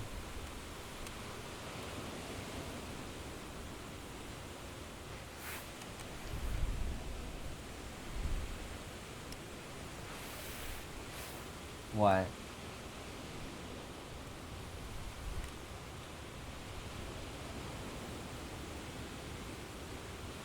I think I've been in a place of really like planning out every single aspect of the art for a while, and I've like been really enjoying that. And now I'm kind of like experimenting more with like not planning as much and seeing, and I think I'm like learning how to like combine them together in like the ways that I want, so that I can get like the good parts of both.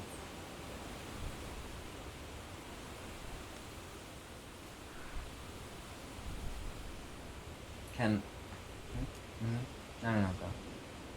I know, but no, say it.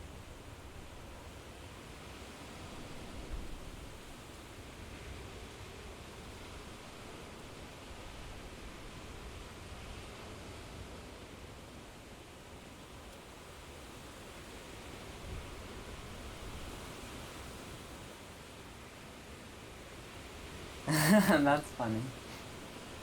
That's funny that you remember that, because I have no memory of that whatsoever. It's funny that you remember that, because I don't remember saying that at all. Yeah, death is such an interesting thing to think about.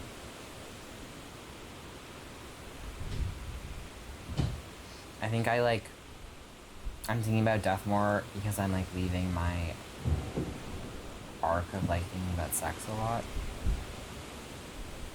And I'm like thinking about the other like major. Everything in life really is about like sex or death. It's like, and Luke doesn't like when I say that, because he's like, it simplifies that. Like, he's like, yeah, well, like, maybe on some level, but it's not like a useful way to think about things. And I don't think it's a useful way to think about things if you like literally were like gonna apply that metric all the time to your life. It would be crazy. It would be so reductive. But like, I think it's interesting to think about just sometimes. Just be like, these are our whole vibe.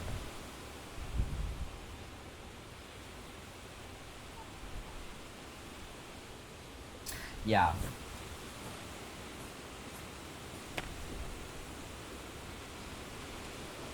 I feel like there are people who know that they think about sex more than death, and then there are people who know that they think about death more than sex, and then there are people who think that they think about other things more than sex, but they're really thinking about death, but they don't know that they're thinking about death.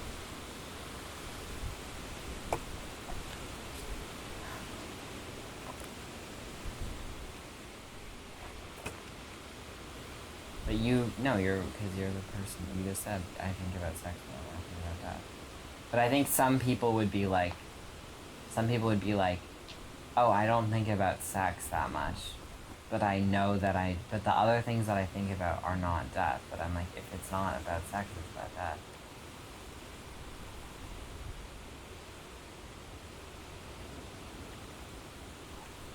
Do you think birth is like a third category, or does that fall? Birth is kind of like in between sex and death.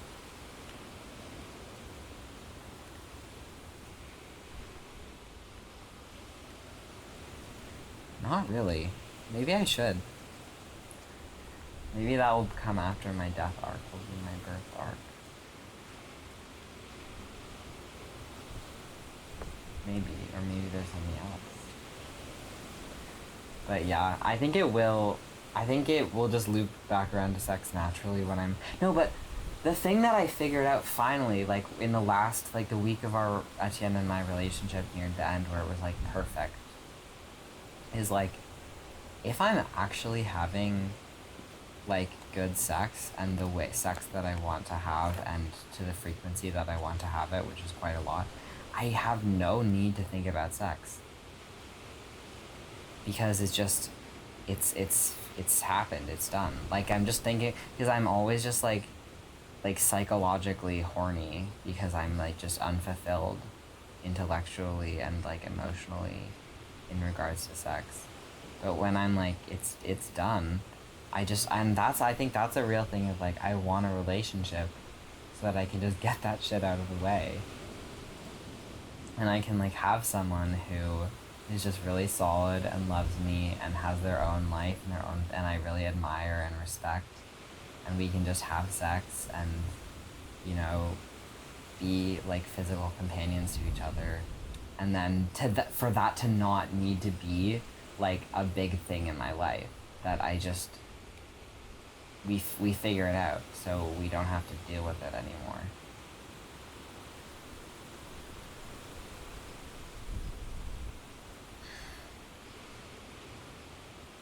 What are you up to? Getting what? I thought you said bugs. What are you getting gloves for? What are you doing? Like warm gloves? Damn. I didn't think it was that cold.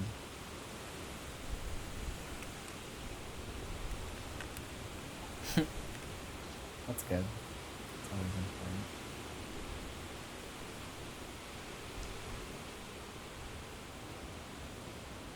No, but I don't know. It's not, I don't think...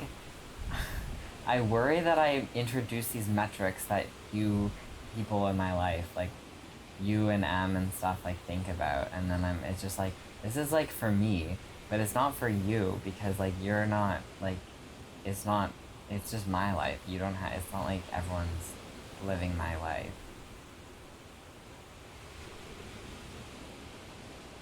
Yeah. I just worry about, like, I don't want to, like,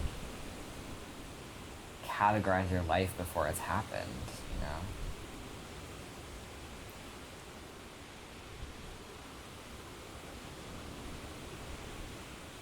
Can I read you the stuff that I wrote upside down on the thing?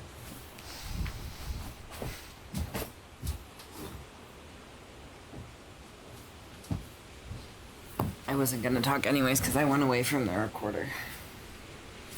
I'm just getting the thing down from the wall. Okay. Starting over is a concept totally unachievable, totally out of reach. We cannot undo it. We can go back, but what haunts us will always remain. I will not run from the news to preserve a vision. Red car driving on a nice open road.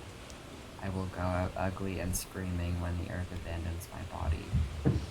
A world of possibility tightens to a sliver, and it's all my fault. Every mark I make is 1,000 left undone.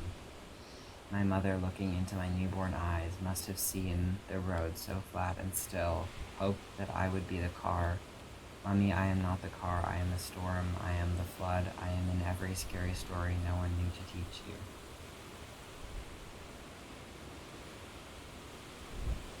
That's all I wrote so far. I was like, these things are like just so come from my subconscious that I wrote, like the things that I write about my parents on this have like I wrote that and it literally made me cry. And I don't even like fully know why. It was just like this intense, like overwhelming feeling of emotion. Just like, I don't know, like grief and pain. But then it was the same thing as when I wrote, I tried to drink from the fountain of youth when I was young, but my father said don't. It was lead as he had not painted it yet. He will never paint it now. So much left undone. That made me like cry.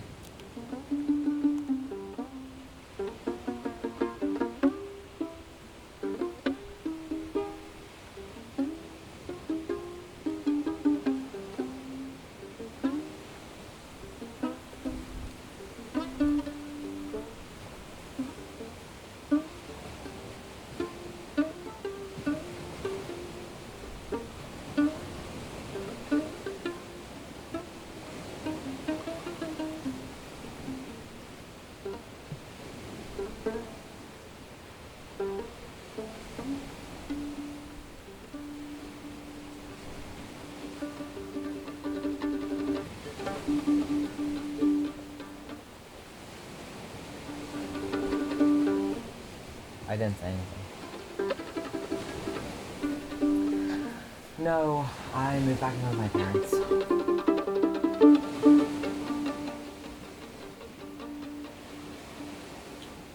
Yeah, you could ask how I feel about it, and then you'd know.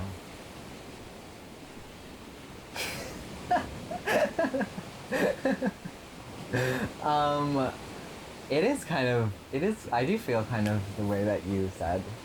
It is kind of unfortunate, but it is kind of nice.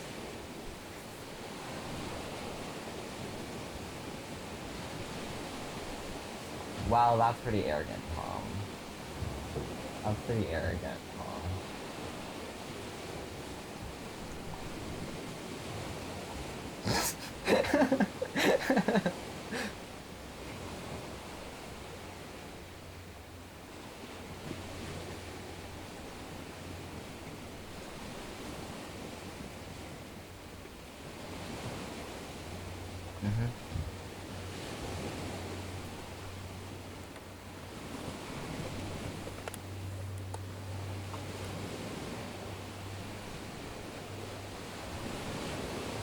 No, I feel that way too.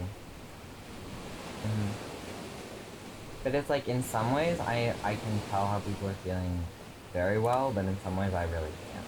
Like I think it's like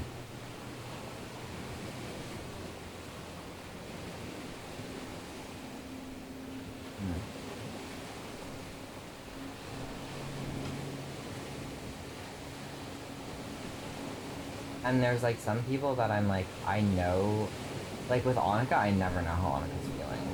It's so hard for me to tell. But yeah, but I think with a lot of other people, it's quite easy for me to reach that.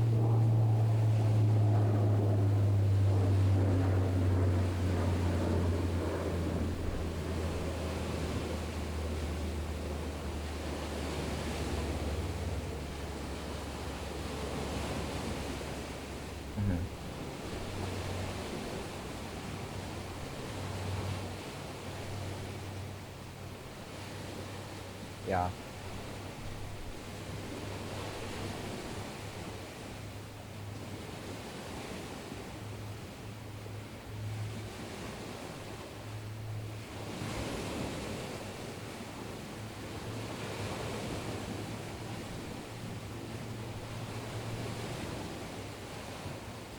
Yeah.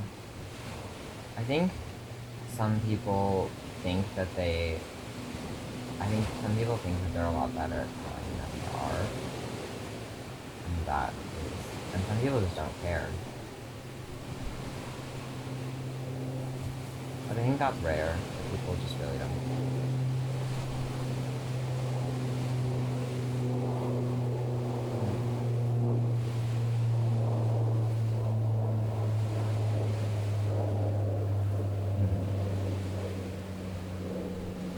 I think that's pretty uncommon. I cannot think of... I don't know.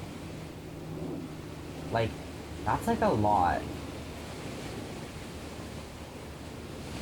But every time I talk to like someone who I genuinely think is like a very mean person, it never ends up being like if I start to understand them that they actually want people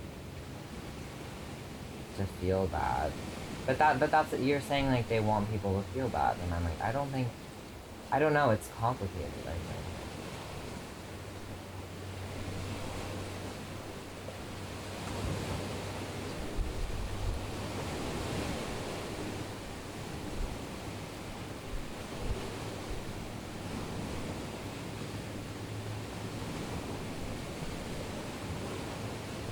I think most meanness comes from people either not understanding how other people feel or not caring how other people feel.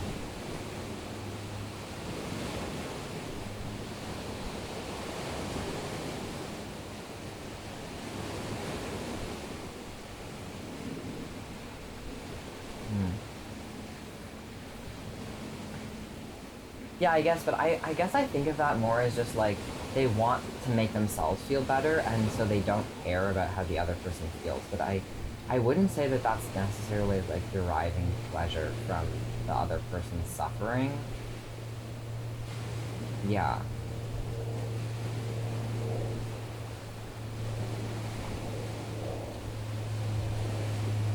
Yeah, yeah.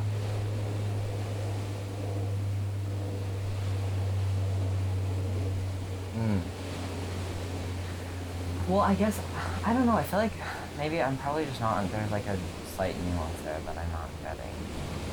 But the way I see it is like,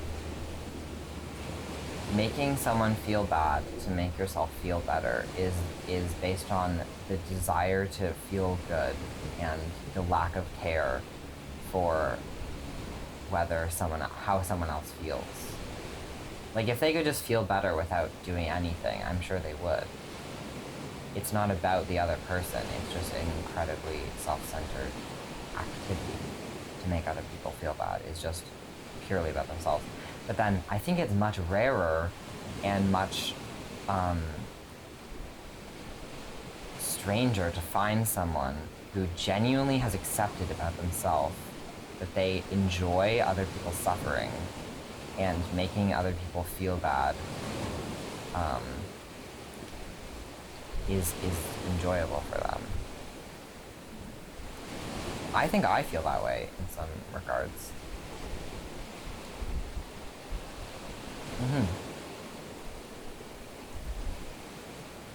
In certain situations, and I think but I think realizing, I don't know, it's complicated. Like, when I realize that about myself, I think that makes me a much nicer person.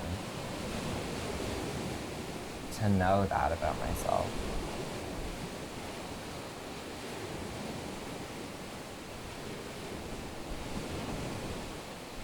Well,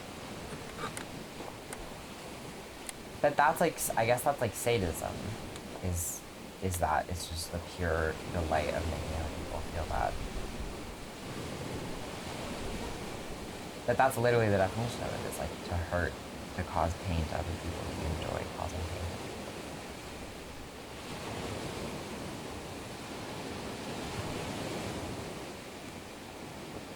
Yes, but I think it's so demonized that we don't talk about it, and no one wants to admit it about themselves.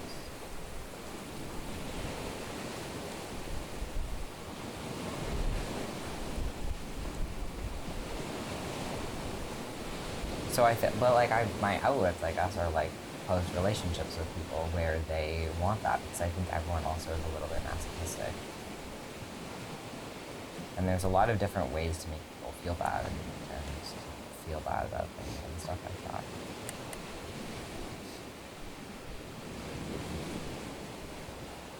Like you said, like, being sad feels good.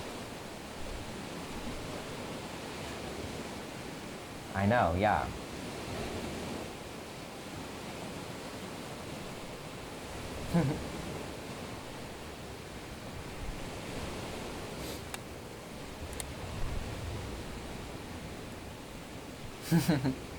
Yeah.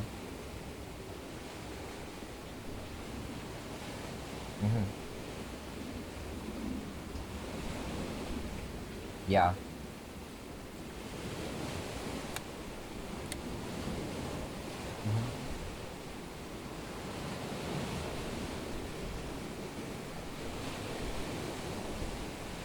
I mean, yeah, then you're not really happy, so.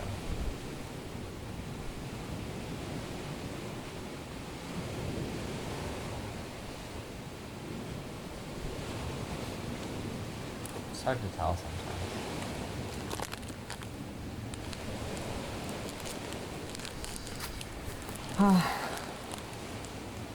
Oh my god, it's 11.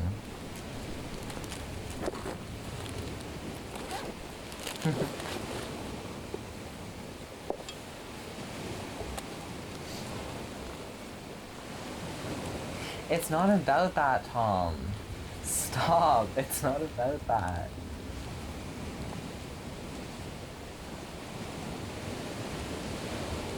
No, because... No, it's not. It's... I enjoy the phone call when the phone call itself was good to be in. If the phone call itself didn't feel good to be in, the recording is nothing. And if the phone call itself was honest and connected and all that stuff, then it is good.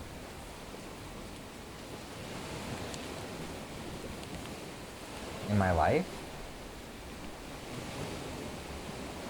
Yeah. Well, I found 6 so far.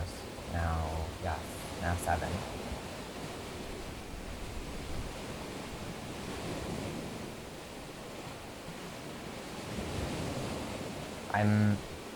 That's kind of like my whole thing, is just always trying to make life that way. Honest and connected.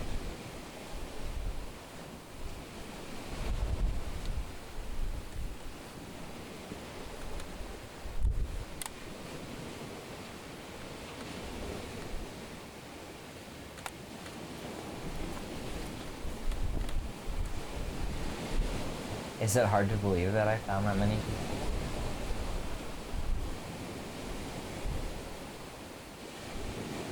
You too could join us and be in this weird life that we are living. This like life where you have all these people to be honestly connected with, and you talk about your feelings a lot.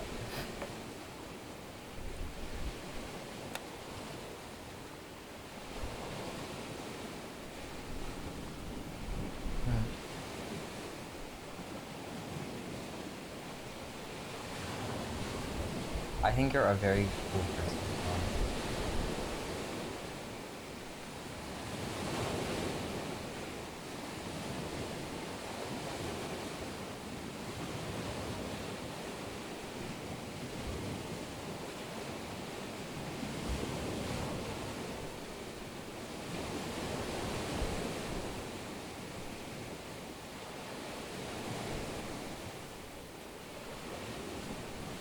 What was your mom saying?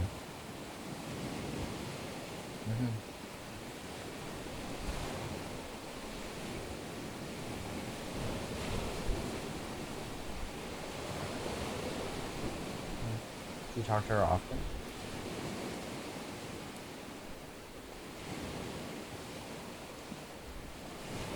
As often as you would like, though? How often would you like? Really?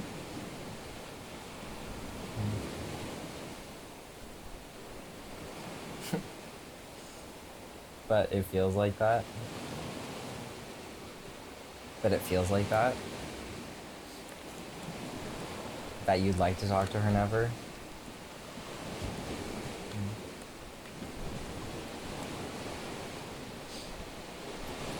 Moms are complicated.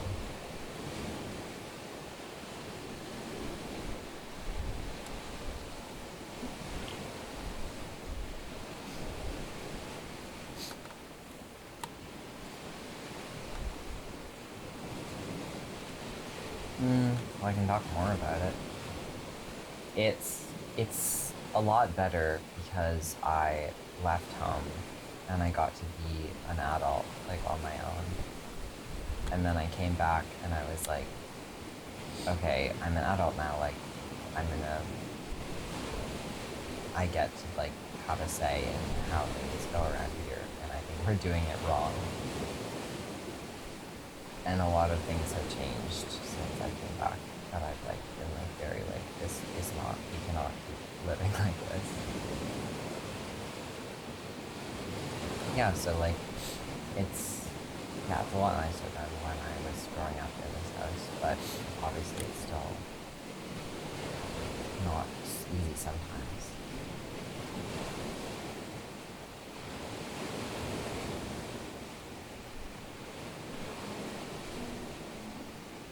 Yeah.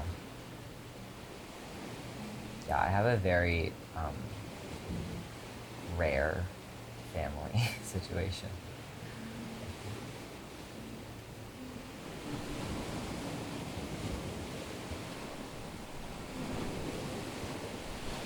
For the most part, I feel very lucky.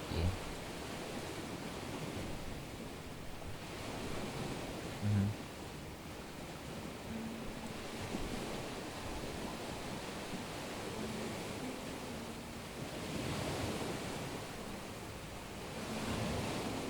But I'm in like a phase of my life right now where like living at home makes a lot of sense. Like I'm not seeing anyone romantically, and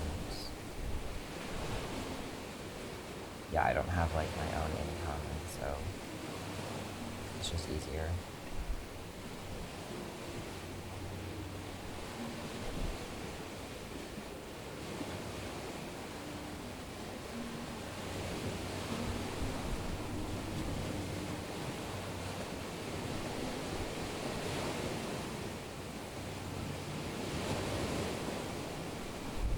It seems like I don't know, I feel like living alone would be hard if I was you. Mm-hmm. Well, like you live so far away from home, and I don't know. I just know that if I were in your situation, I would be pretty much on the brink of suicide.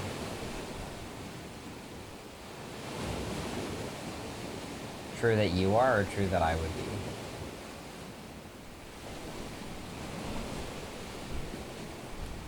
Mm-hmm.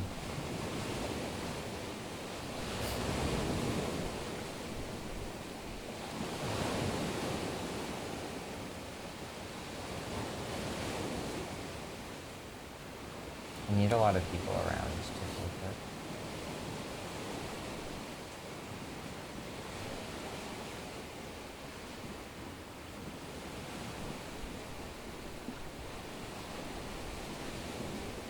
Mm-hmm.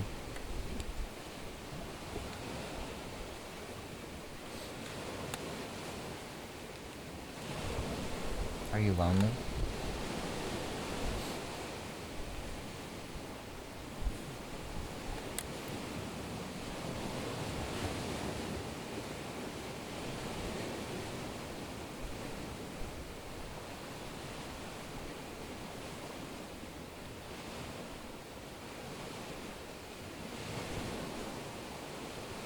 I really like related to what you said at the beginning of the call when you were talking about like ups and downs and like whether you're depressed or not. I've been like that my whole life.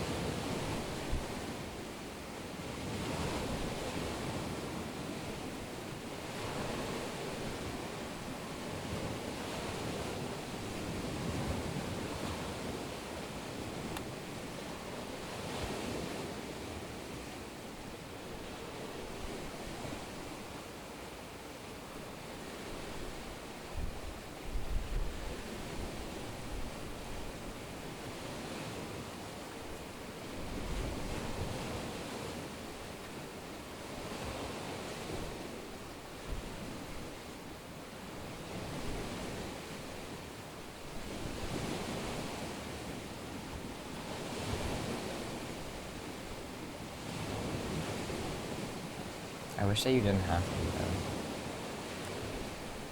Have to deal with it. It's hard.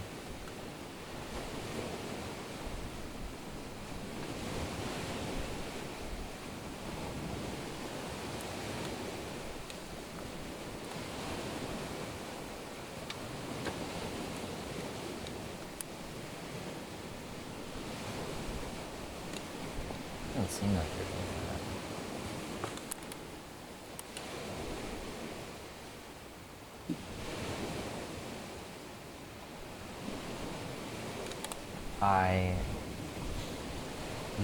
I'm also very optimistic, and I also am sad a lot of the time. I think it's like that whole thing of like good art like comforts the disturbed and disturbs the comfortable. And I think like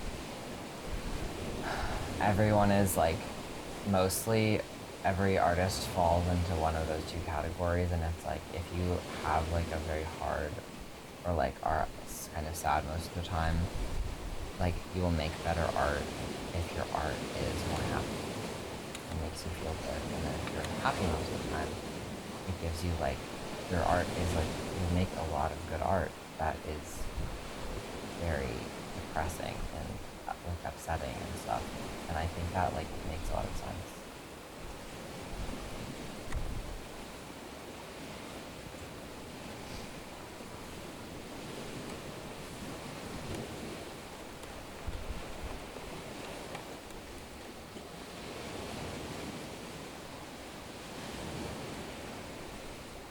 Mm-hmm.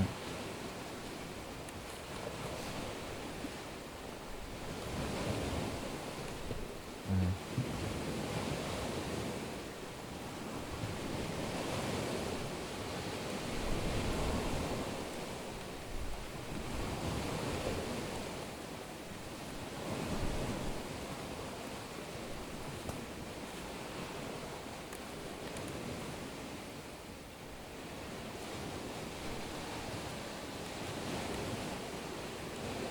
But if that's what makes you happy, then that makes sense.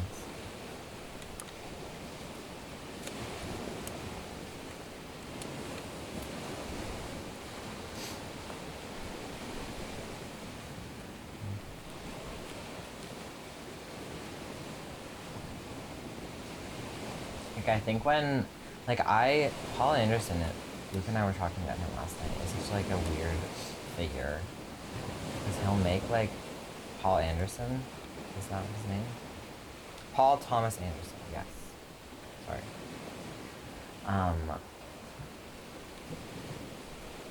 He, like, I think his art is just like, needs to be disturbed the comfortable.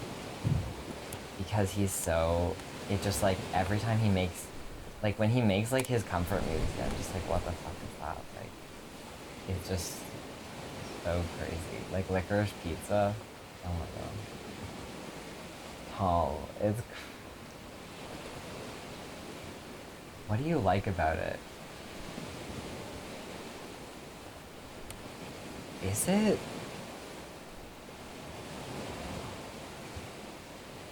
It just feels so safe and easy, and I'm just like, you seem like someone who's, it's just like, you have so much power and you just use it to make this movie that makes you feel good, but I'm like, yeah, that's what I'm saying. It's like, he seems like someone who seems very comfortable already, who's making this comfortable movie, and I'm like, that's very nice for you, but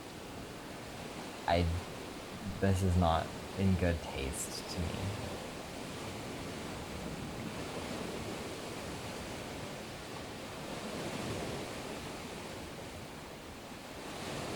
But you can judge in what's good taste for yourself.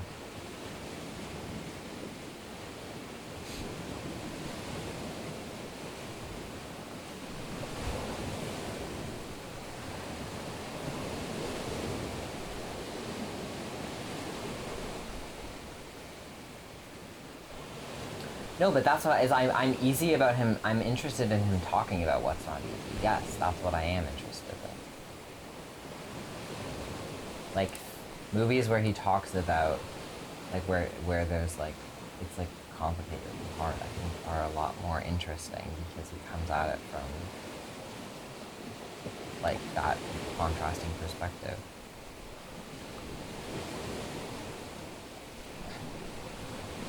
I don't look at him and think, oh, you've had an easy life just because what, like he's like a white cis man with like a lot of money. I just feel that in Licorice Pizza.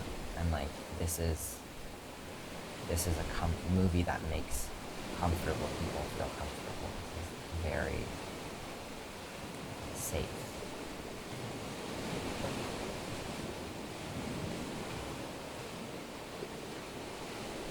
I love Phantom Thread. And I love Punch Drunk Love. Mm-hmm. Yeah.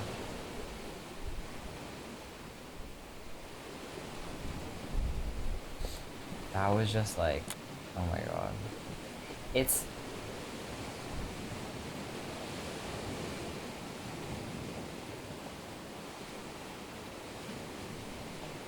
Yeah, it's like, but that's, it's like, it's not like realistic, like it's not like every character is like good, but I think I really appreciate that about the movie because it's so just the inside the head of this one guy, and I feel like to him she is just his love interest, and so having her be his love interest as a character in the movie is so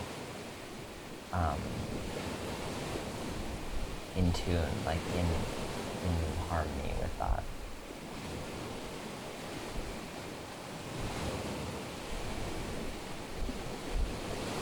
Yeah, it just didn't like connect. Mm-hmm. Aesthetically, it's a hard watch for me because I don't like where they are.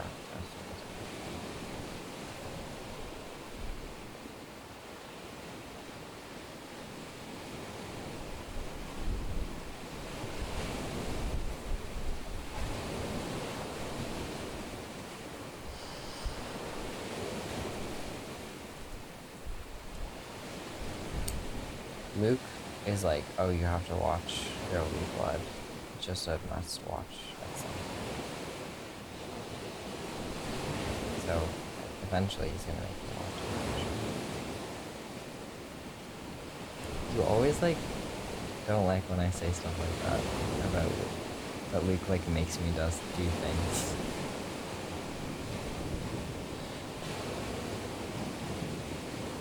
Why? Why do you have a problem with me saying that? Or why do you get stuck on it? It's notable to you every time. Yes.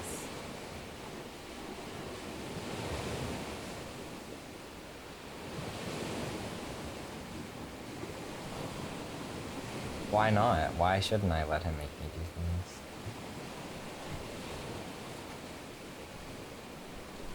Yeah. It's my choice. I let him make me do things.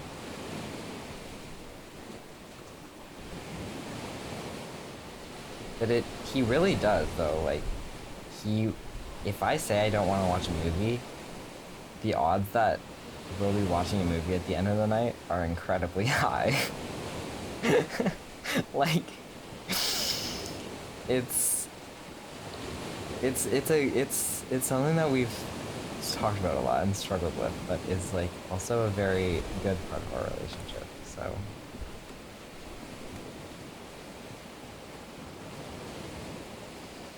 I should probably go soon. Do you want to see the print that I made?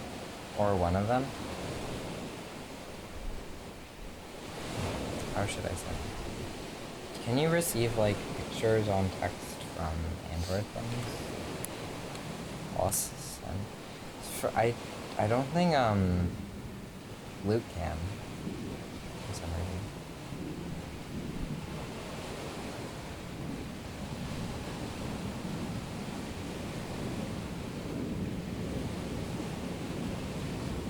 Yeah, you got it? Thanks. I'm really happy with it.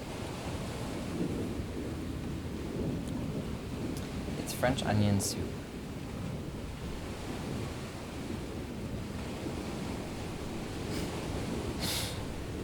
That's okay.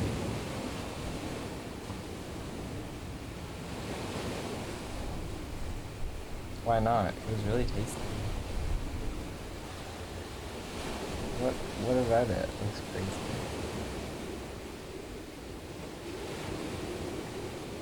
It's cheese. It's melted cheese.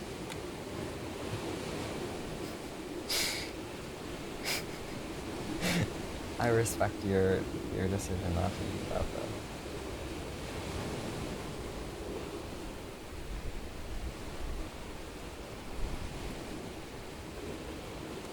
Do you like the art that I make?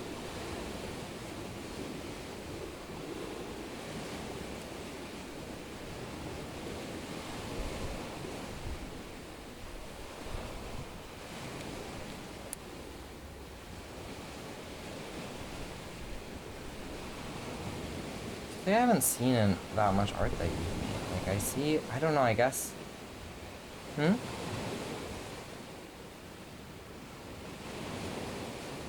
Yeah. But, like, when you're working on films, I feel like I'm not, I don't, oh, I've seen, well, that one film that you directed that you didn't like.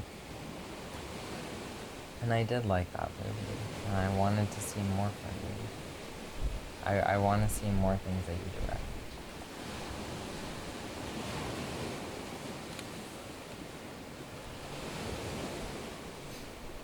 You gotta get past this, like, perfectionist thing, Tom. It's so detrimental to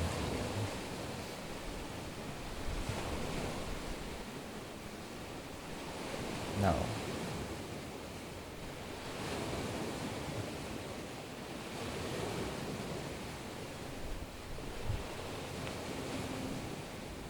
But I think you're not out of it because you are holding on, like, you think that it's a good thing. You're like, but it's kind of good, and I think you'll only change it when you stop thinking that.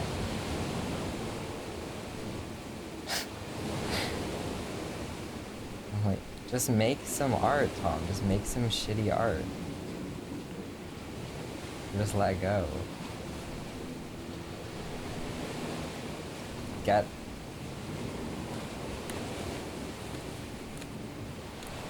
Yeah, but it's just free to just be free and make things that, like, you might make things that you like.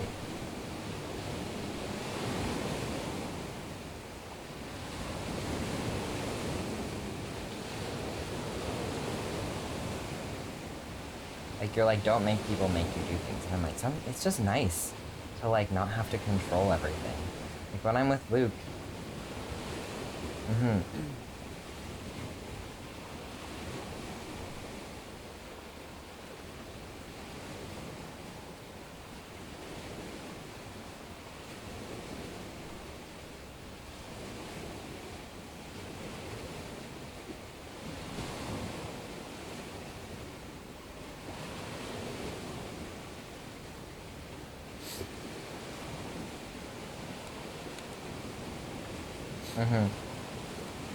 yeah. And it's just, like, not as fun. I love fun. Like, I'm just so sad all the time. Like, most of the time I'm just in just such a bad place that it's like, why am I making art that's, like, not fun? And there's so many things that are, like, just make things that are, like, suffering and, like, serious and whatever. And I'm just like, even if I get a bad grade, like, I just had fun making this print, and I like how it looks, and it makes me happy, so...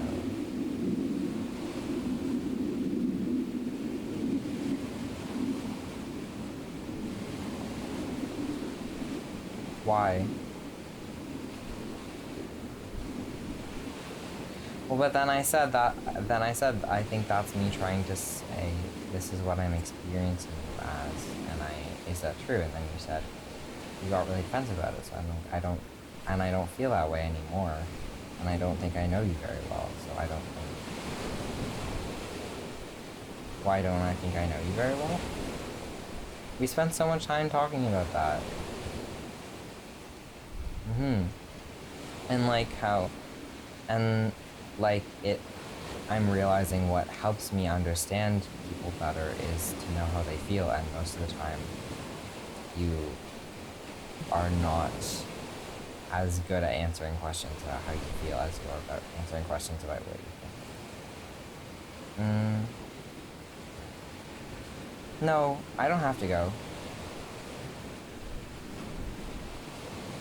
Are a lot of people good at answering questions about how they feel?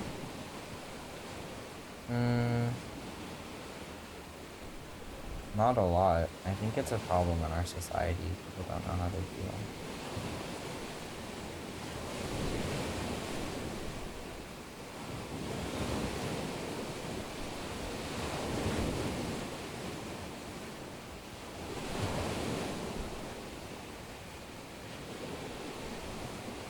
Yeah.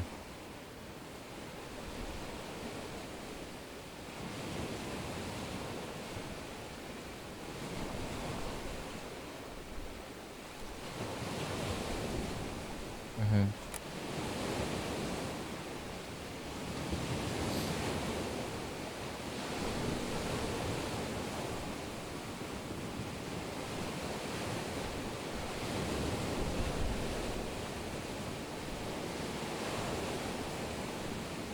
I'm just like zooming really far into this print and like going around it and looking at all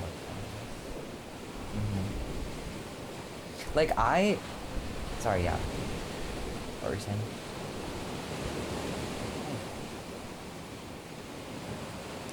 I look at my art and I'm just so happy that I've gotten to this place. Like, I make art and then I just stare at it for so long. Like, that's sick. Like, I just love, I make art that makes me feel good.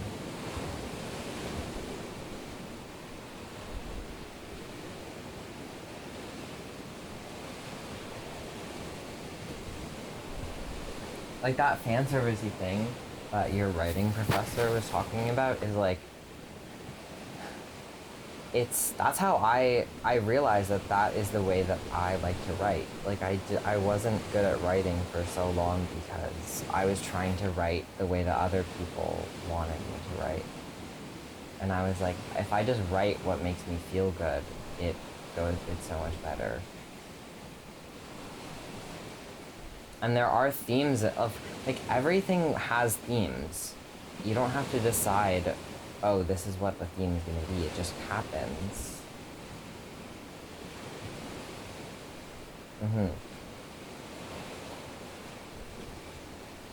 I'm sure she's a terrible professor and she deserves to burn in hell. Yeah. It's nice to have teachers that are teaching you on purpose, though. Like, on purpose. Like, they sort of have this feeling that you're, like, safe with them, that that they know what they're doing. And I feel that with directors, too. Like, there's a lot of movies that I am, like, I might appreciate some things with them, but I don't feel safe with the director.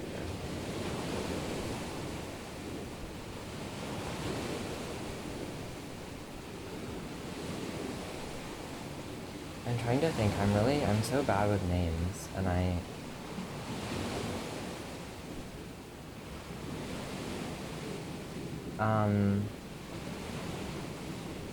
what's that guy on there? I like.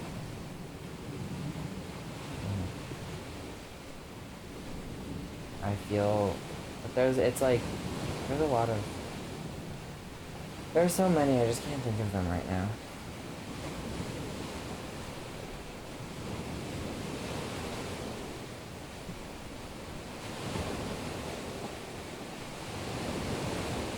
Oh, it's a good movie. It's got some interesting bits of stuff in it, and there's a lot of beautiful things. And it didn't stress me out as much as I thought it would. I don't like plots where people cheat. I don't like cheating. It's just stressful. I don't like secrets and lies.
It is for me.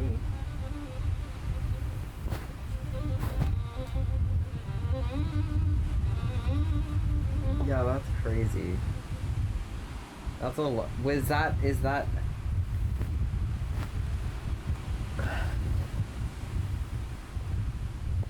I guess, yeah. Yeah. Okay, Luke.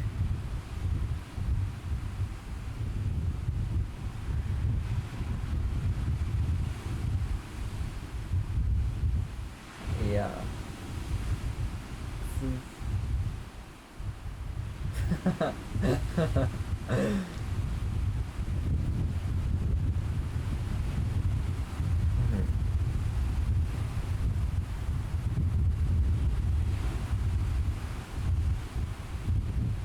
Oh.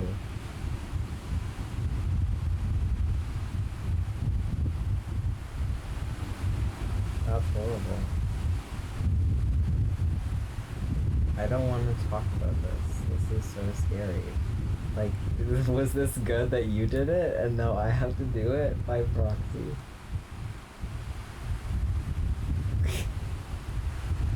Yeah. It's for you. It's a problem for you.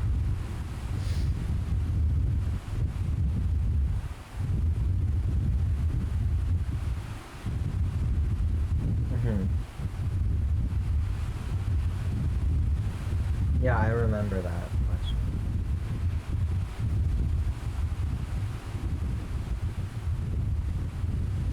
Yeah, I remember the question. I read it.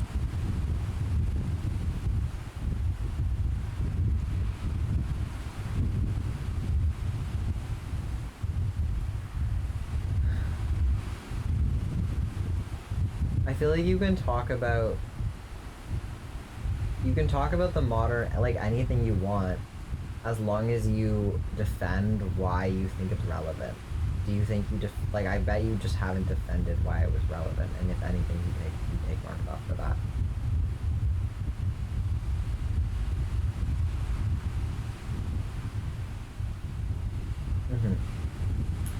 Anyways, what were you asking about?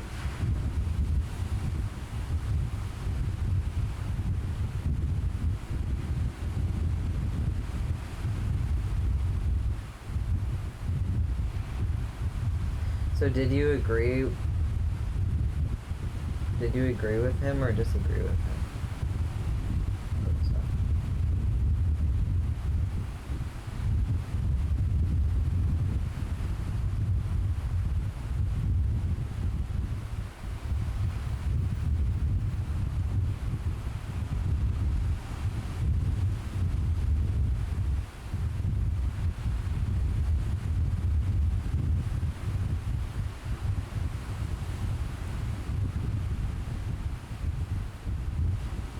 I don't think it's a problem.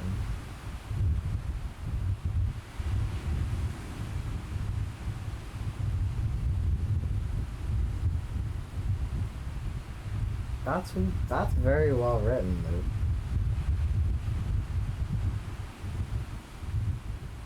Yeah, that's good. That's good. I know, but like that's very like clear what like I feel like I really get what you're saying.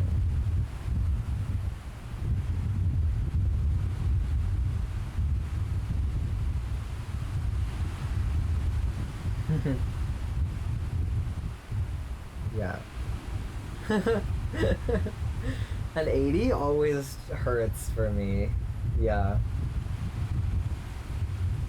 Yeah. Yeah. You have to say excelled. Like if it's excellent, you excelled, and if an 80 is not excelling.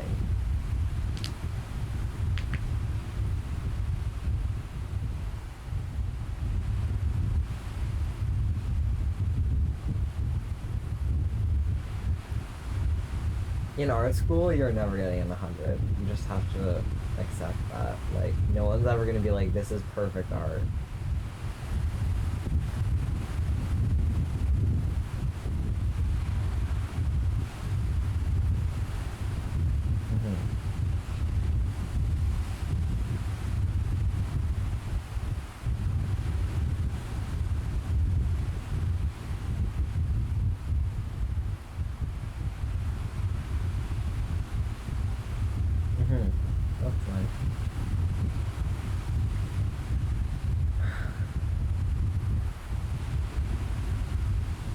You're not in art school though, that's the thing.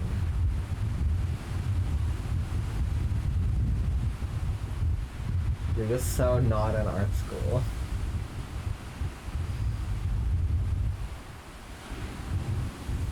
I just know what being in art school feels like and what not being in art school feels like while doing a creative profession training thing, and it's just not. Like, interior design was not art school.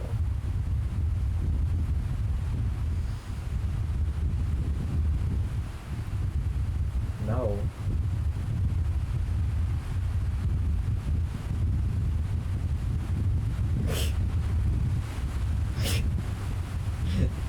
But you're doing something that I think is valuable. I wouldn't call it art school, I would call it film school.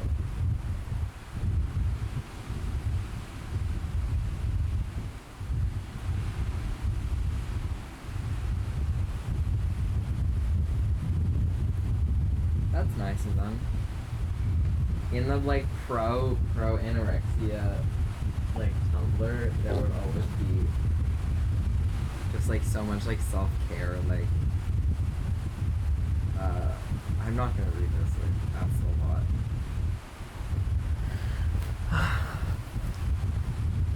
I have such a bad headache, and you're just filling my sad little brain with like all these like really big ideas. I can't handle it.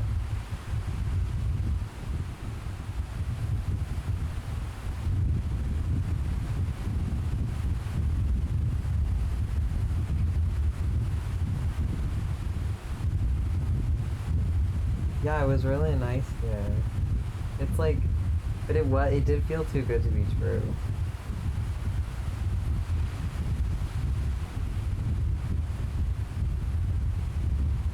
You did.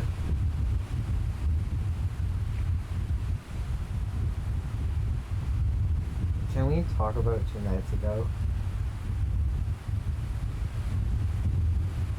I just feel weird, like, not.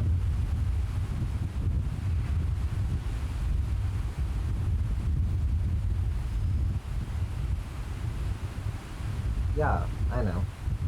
I didn't feel like we were avoiding it either. I just feel like now is the time that I would.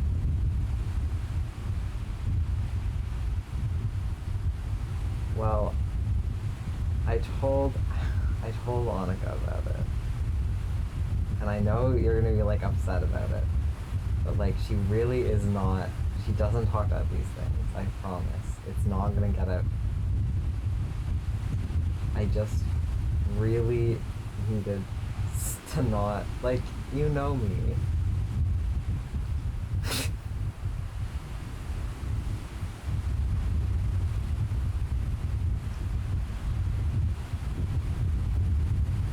If I had another close friend who wasn't so, like, connected to the situation, I would tell them, but, like, you're all together.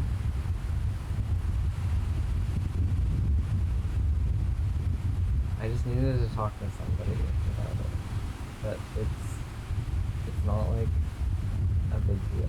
It's like she knows the vibe. She's like you. She doesn't talk to you about stuff.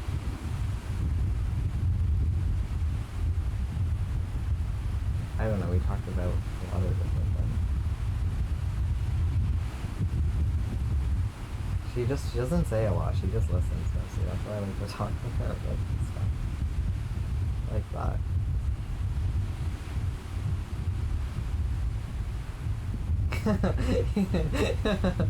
Yeah. That's like a lot. That's like, I would have been so upset. Like, I can't.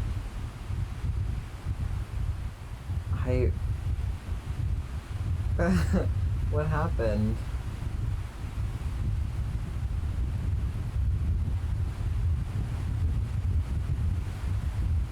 Yeah.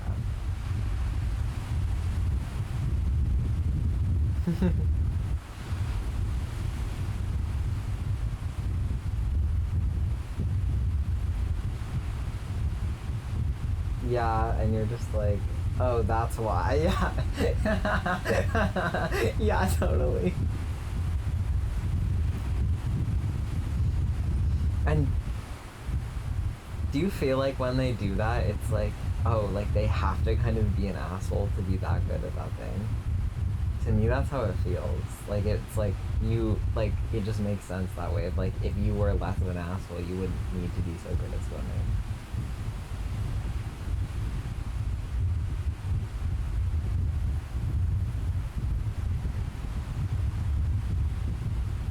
No, I don't know. It just like it's like it just makes sense for those people for me in my mind. Like it feels like it comes from the same place. Not that like everyone who's good at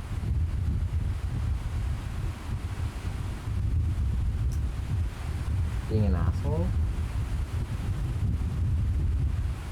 This isn't like an overarching like philosophy. This is just like when I meet someone who's a real dick and or like really sucks and then they're really good at like one thing. I'm like, oh, like that really tracks. It's not like I believe that that's like how the world works. I hope it isn't because I don't think I'm an asshole.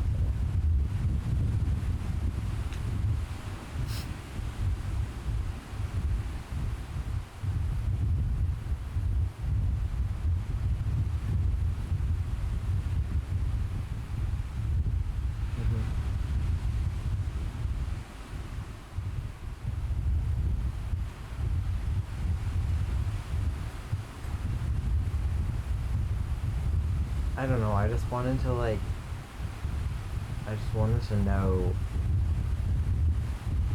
I don't know, the thing I was like worried about is like, you know, it went like farther than usual in one direction, so like there's gonna be like a kickback, the same the same intensity in the other direction.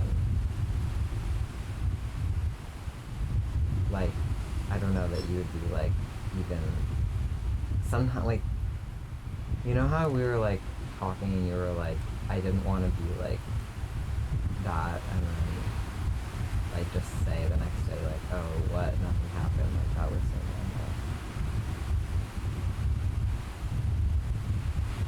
normal. Like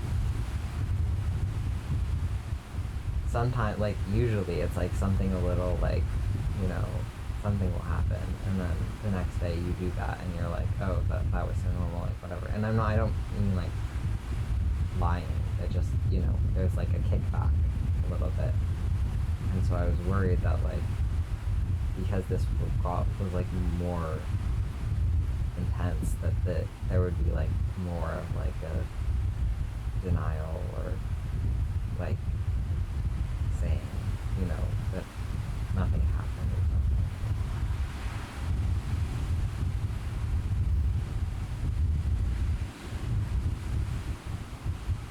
That's all.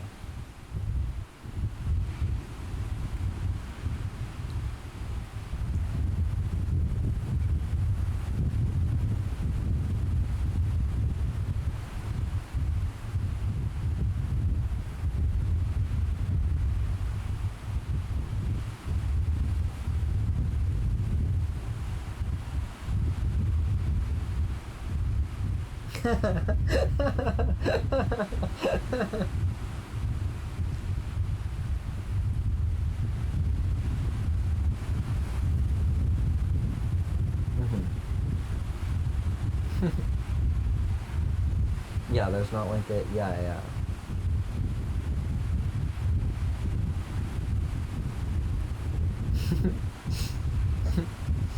But there is like, I think I'm just like, there's like a admission and retraction emotionally when we get high.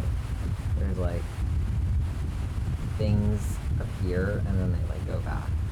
So I think that's where like my precedent.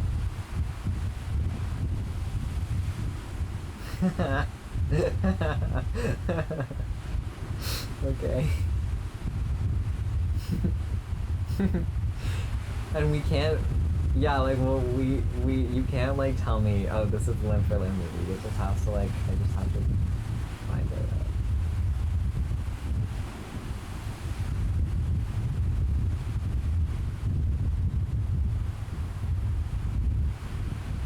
I feel like I finished my thought. I was just, well, you asked how I felt about it, but then I kind of told you, but you were copying out too, so it's like.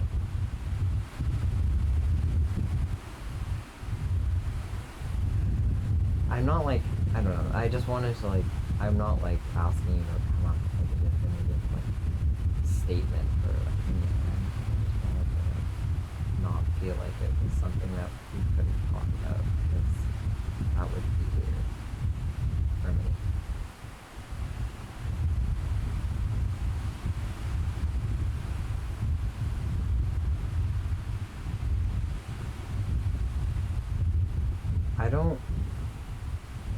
I don't know if like, I don't know, because I feel like we, like on the night, like we were sort of, it was very late, but like I said, like I felt like we were always on different pages, and I don't, like it's not, I don't know, I feel like we are on the same page, but I feel like the best like way that I think about it is like we're on the same page of different books. Where it's like, I just feel like we come at things from so different of like a place, but like, it doesn't, like I don't want anything to change about like our dynamic.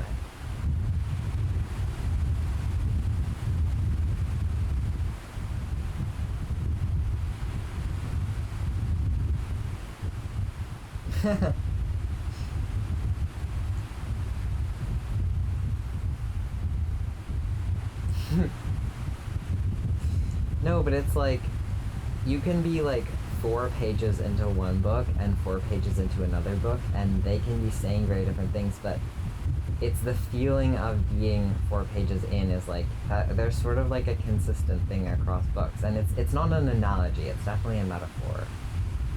Like it's not like meant to be exact, but I'm like, it just like, I do feel like in a lot of ways we are on the same page, but I feel like to just say, oh, we're on the same page is misleading, because I feel like that communicates that we are like feeling the same way about something. And I feel like we never like are feeling like the same way about something.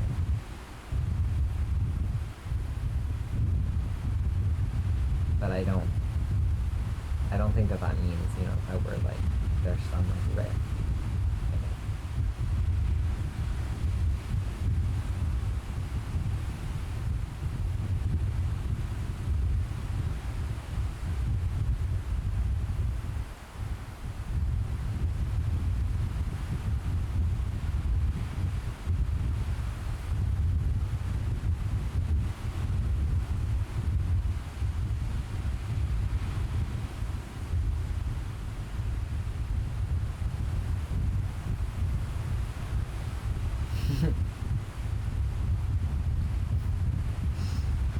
Yeah, and that's how I feel too.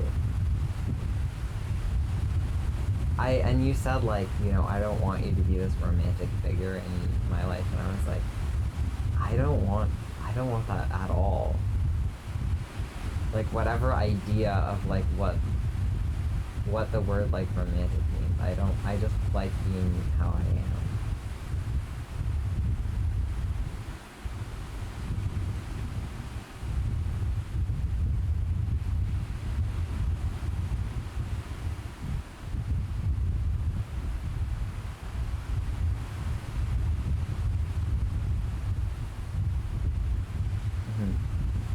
I agree.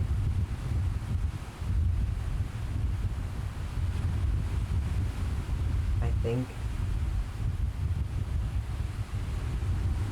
it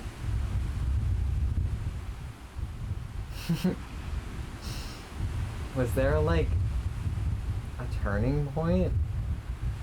Because you said like when, like before you said anything, I was like, oh, this is just something that happened tonight, but you were like, I didn't feel this way until recently, and I'm like, there was like, you, like this was a feeling before it happened?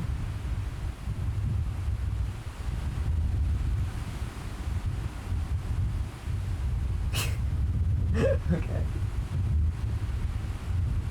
Yeah. It's kind of just vague.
no matter, like, I don't know, just like, yeah, again, this like thing of like whatever, like, direction, like, not direction, but like whatever, yeah, I guess direction our relationship like takes in the future.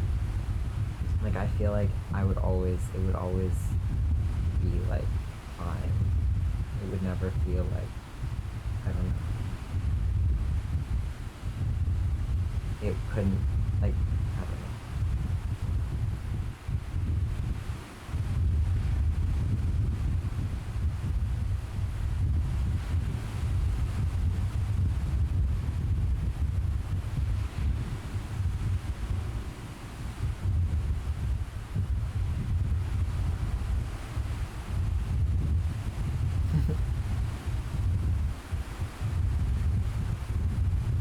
Yeah.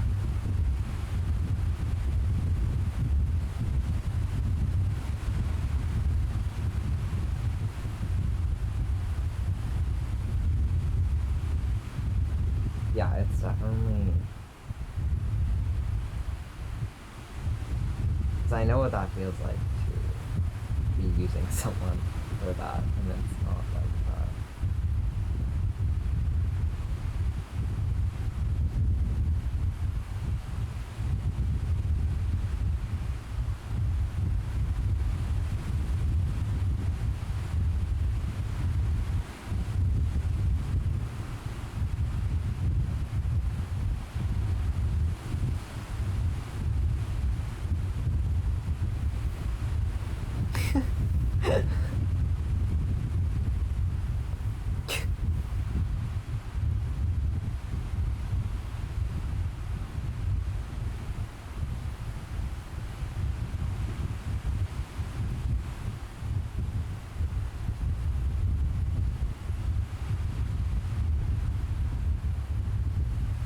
Yeah.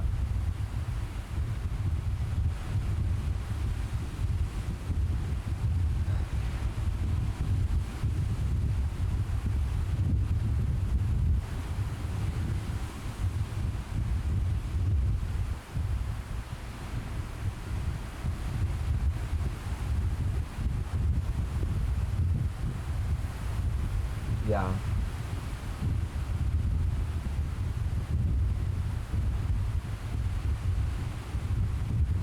I it like I don't feel like any like again it felt so like normal that like when we were like huddling that way, it was just like it was like very new, but it was also very familiar feeling for me. Like, it didn't feel like anything like changed. I don't know. Like, it kind of did. Like, I don't like, you know what I mean? Like, it.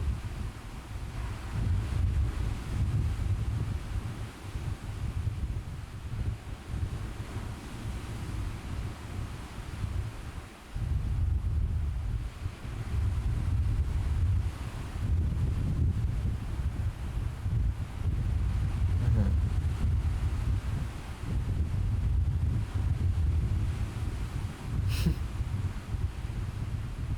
But I think like it changed the way that I feel about like other parts of my life, not about our relationship, but just like,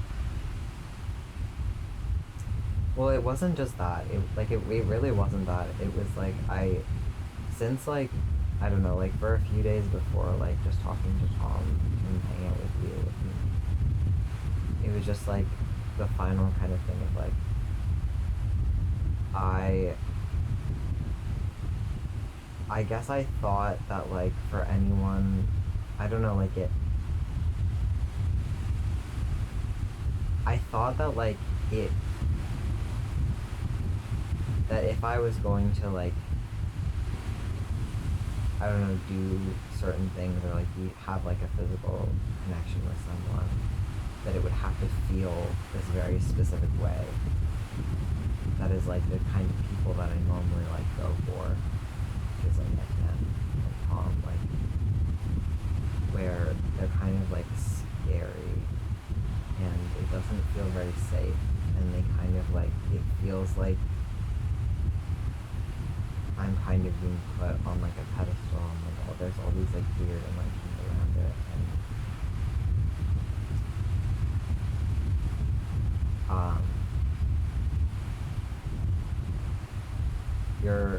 you are not like that person at all, like the kind of person that I am like drawn to that way. But I think like no matter what happens with us, I think I need to stop going for people like that, because I don't think it's good for me to feel like when I'm with someone, they're like attracted to me in this way where like they like to look at me, and they're really like obsessed with like, I don't know, just like the idea of me. Like it was just nice that, you know, I just felt like you look at me and you just see me, and it's not like a weird thing. And then we were like cuddling and stuff, and it was just like we were having like an experience together, and that was nice. And I want like other parts of my life to feel that way. I don't know. So it's like, and it.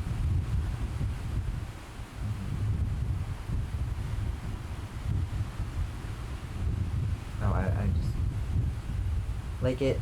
I don't know, the words like platonic and romantic and sexual have always been like very confusing for me, because like it, like there's something like the idea of like romantic attraction that I have in my head is like that's what I feel towards like that other type of person, and then what I feel towards you feels very like comfortable, what I normally call like platonic. And so that makes sense. And then, but then also like our relationship to each other and perceived from the outside is not like any other relationship that anyone else calls platonic. And that isn't, it doesn't feel like what I think of as being romantic, but it's certainly like different.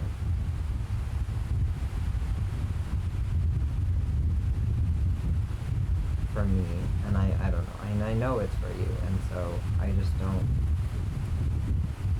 you know, if you need to like be living this like it's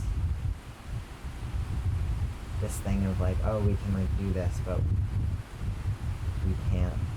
And that we can just be like, oh, it's just like, you know, this physical thing, and it doesn't, you know, but it's totally platonic and whatever. And I don't know, like,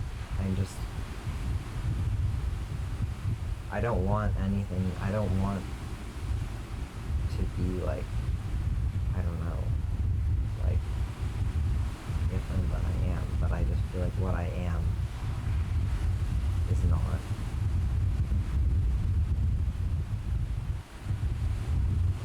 Symbol like that, and I'm not gonna like just wait and pretend that everything is simple until you are like ready to admit that it's not.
Yeah.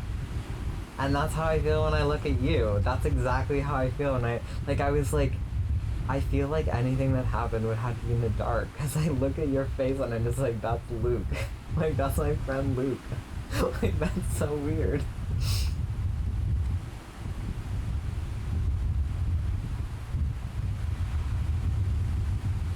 But I hate, like, every time in my life that I felt like I look at someone and their face is an image of desire, it's been associated with incredible, like, stress and discomfort. Like, that's not, I don't want that. I want someone, like, and it's just nice that, like, you know, I don't know what's going on with you, but whatever is going on with you, maybe there's someone out there who is like you, and I feel like you, like, with, I feel comfortable with, like, they're not objectifying me, and who actually is queer and, like, I can, you know, have an actual relationship with.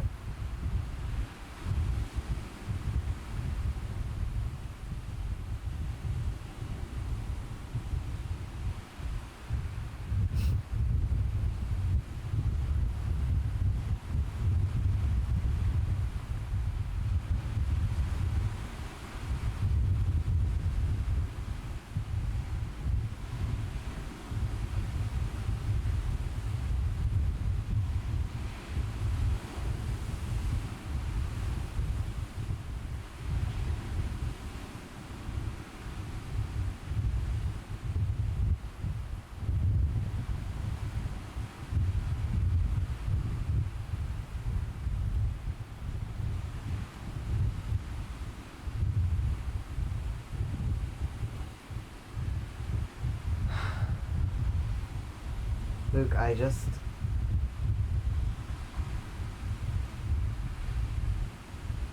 did you ever think this was gonna happen?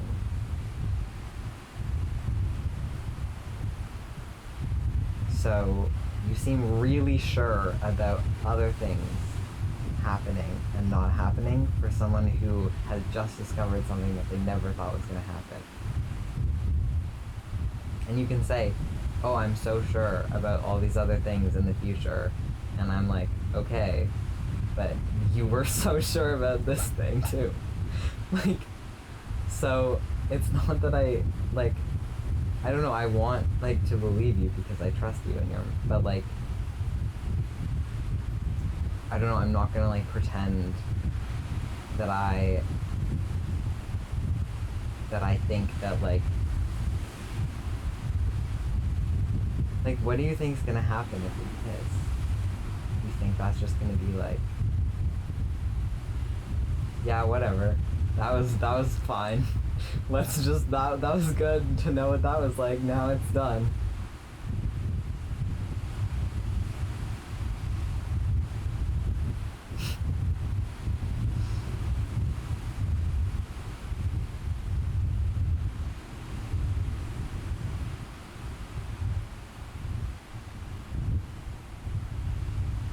I just,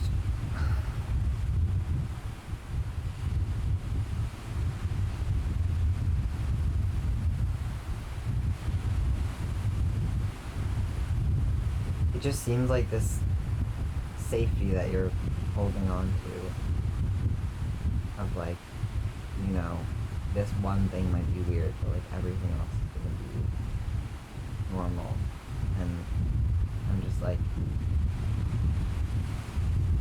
I know very well, I don't know what it's, that this whole thing is, like, so unstable, but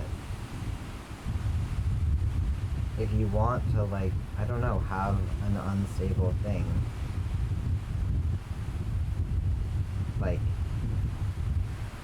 I don't have, like, the safety net of, like, that I get to, like, fall back on, of, like, oh, you know, whatever we're doing here, or I guess I could, like, what, you know, oh, whatever we're doing here, like, you know, this isn't, like, you know, I'm gonna, like, there's gonna be some girl that I haven't met yet, and she's definitely real, and I have a imaginary relationship with her, and that's important to me. And it's just like, that's,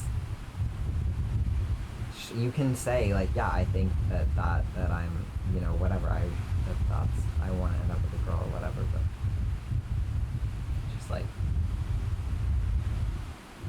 there's distinctly other things going on here, and that are happening. And we don't have to do them. We don't have to do anything. Like, you can, if that's, you know, you want, but I don't want to be like, I don't want to feel unequal to you. I never feel unequal to you, and I don't want to start.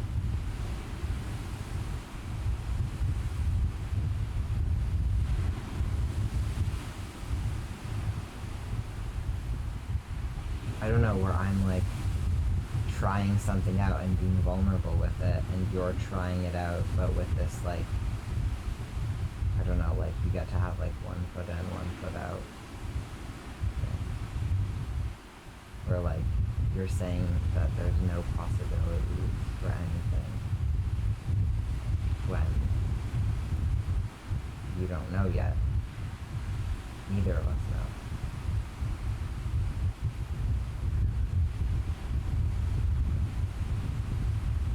And I don't need anything. I'm not like asking for anything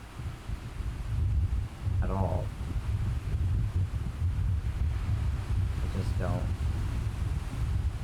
If you want something, if you want to do something, which you obviously do want to do things, because you do that. It's very obvious that you want to do certain things.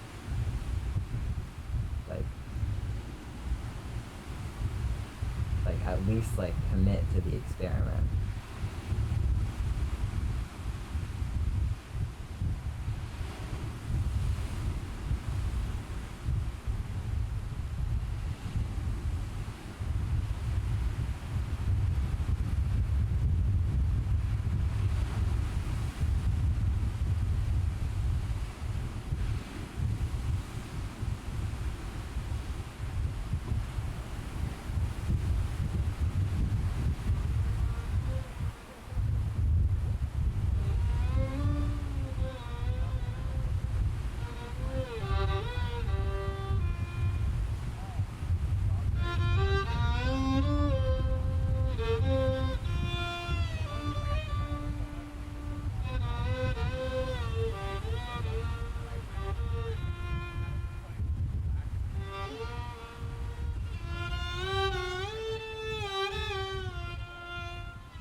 I hate when like I'm like talking to someone and it's like we've said like a few things before the recording starts, and you like don't get that first like initial like hi.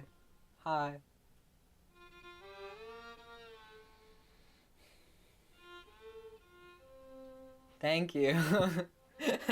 Yes, my hair. Yeah, it's getting where I want it to be. The back is too long right now. Luke's cutting it today. It's just me like an inch shorter. And then like the goal is like for these to be like down here. Yeah, and then this is like the bangs are gonna be short like this still, and then my ears are always gonna be out. It just like, this is the hair that feels like right, and like also like looks right in like every way, and I just feel like really like I found my hair. And I hate when hair like covers my ears, but I love when it's long. So I just cut the hair around my ears.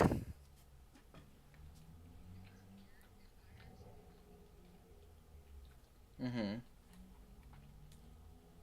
Yeah. Oh my god, it's so awful, yeah. But I like this, I feel like a little fairy. Like, yeah, but definitely like, I don't really like this part of my jaw being so visible. Like, I would like it to kind of frame my face more. So, but that's, yeah, it's just getting there. I know. Um, oh my god. Janine, it's been crazy. Janine, oh my god. Like, I... I'm like slowly starting to feel less like I'm living in some alternate dream world, but it's still definitely... Fuck. Oh my god.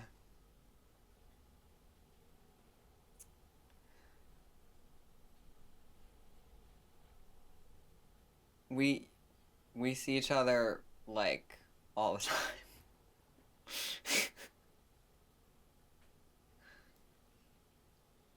We haven't had sex again yet.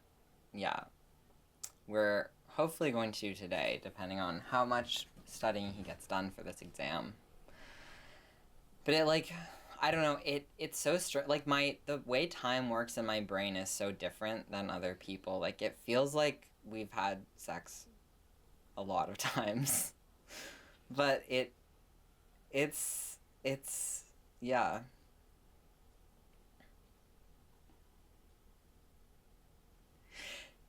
Yeah, like, it's just so, like, I think, like, I'm just very able to see sort of, like, the logical future of things sometimes, so it feels like, yeah. Yeah, so it's just like, of course, yeah, but it's, I mean, and it's so nice to be around him and not feel like we have to have sex. I've never, like, felt that way with someone who I've had sex with, where I'm like, we're together and we're, like, touching, and I'm like, this is what I was getting from sex. This is what I was trying to get from sex before. And I'm getting that without having sex with him. And then when we have sex, I'm getting something that I never even knew that I wanted. It's like, it just... And it doesn't feel like, for either of us, like, we've talked so much about it and stuff, that, like, it's so different than any like, sexual relationship that we've had before, because it's like, I don't, from my side of it, I don't feel like this sort of, like, objective interest in him. Like, he's just, like, when we're together, it feels a lot more like we're looking at the world side by side than we're looking at each other. Yeah.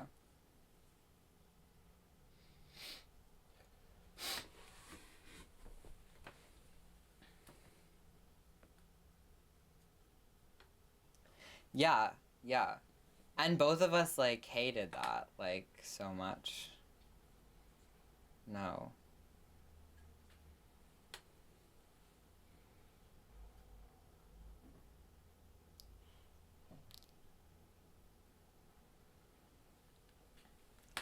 I know. I mean, we are best friends. We're, like... I mean, we've been... Like, actual... I don't know, we're still, like... We're, like, all of the... It's really nice, like, it's just also... It's so... There are just so many things that it's, like...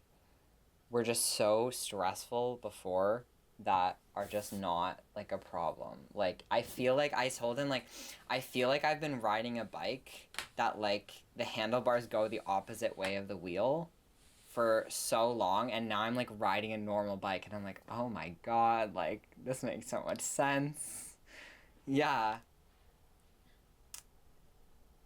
Like, I was getting, like, I was just so happy, and it was like, I get really stressed out when I'm like, because it was like, it was all I could think about, and I was like, I don't, I hate that feeling that, like, I can't, but it's like, I don't, like, I don't know, I don't feel, like, I knew that it would go away, and it didn't feel the same as, like, with other people, where it was like, I knew it would sort of settle, but then, every time I was with him, I'd be so, like, happy, it was, like, crazy, and it was just getting, like, there was, like, this very, like, sort of romantic part of me that kind of gets swept away by stuff like that. But then I hung out with him, and I was like, I felt like shit, and like he did stuff I didn't like, and I was like annoyed at him, and it felt really weird. And I was like, I went home and I was like, that feels so good that can be that he doesn't always make me feel good, and that he's fine with that. Like,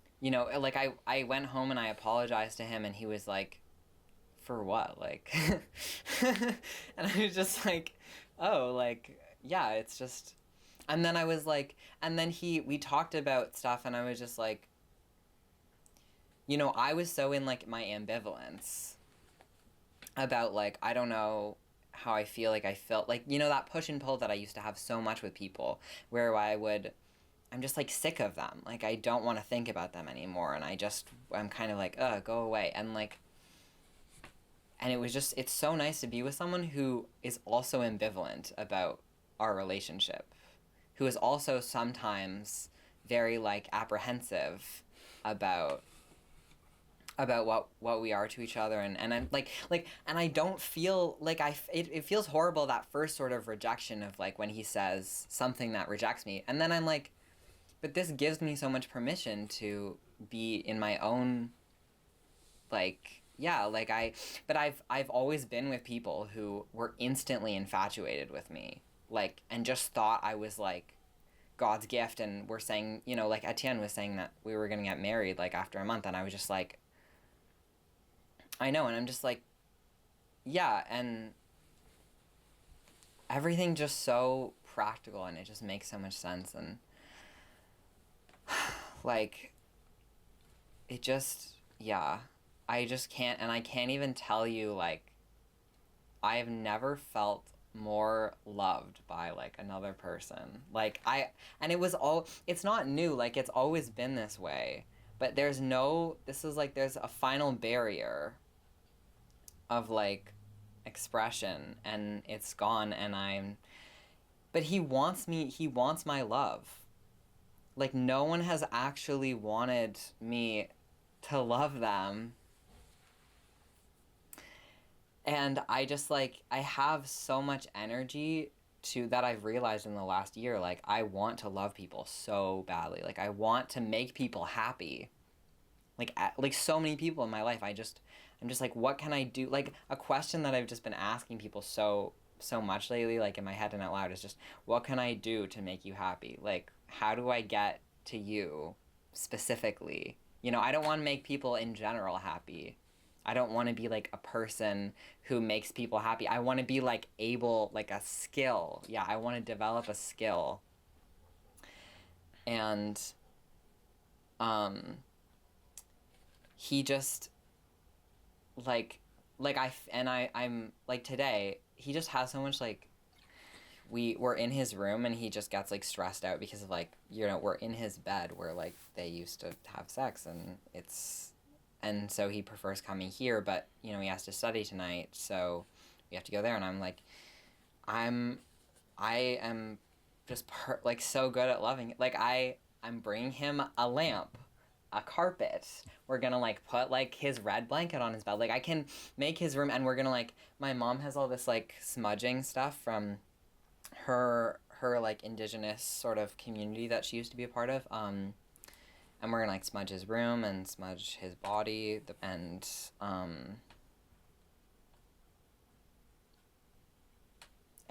he said, and I said that, and he was just like so happy, and I was just like, I have all this like ability to do these things that I know will make him happy, and I was like, why did I not do this? I used to feel so stressed out when Etienne would want me to do these things, but it's like, it's because it wasn't it actually being invited. Like, when I wanted to show love, it was so, all this fear, they were like so afraid of my love, and it's still kind of like, I think both of us are kind of like unlearning a lot of, like, you know, that the other person isn't going to be the way that it used to be.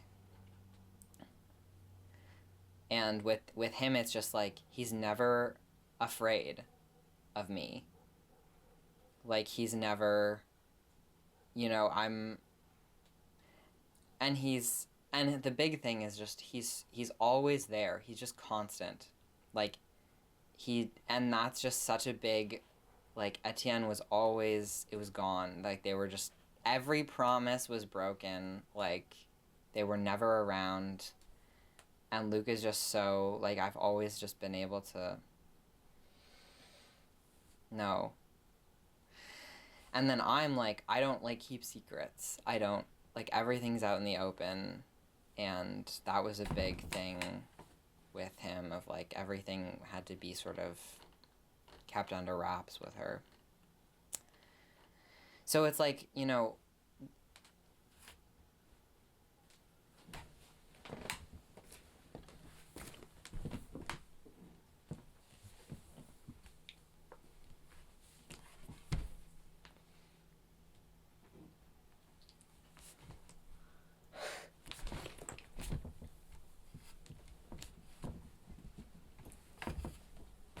yeah. And, like, it's just nice that, like, you know, we can have, like, a really frank conversation and it doesn't get, like, overly emotional. It's just very sort of, you know, this is where we're at, like, I just literally, like, nothing in my life has ever made this much sense. Like, it's overwhelming. Both of us are feeling very overwhelmed.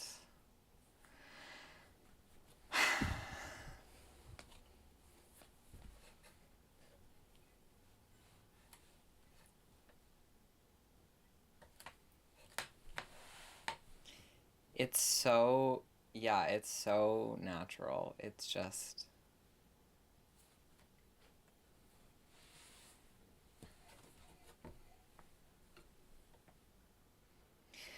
Well, because I look over at him and he's not, you know, this beautiful sort of model. Like, I think he's beautiful, but it's so, it's like his soul. It's not like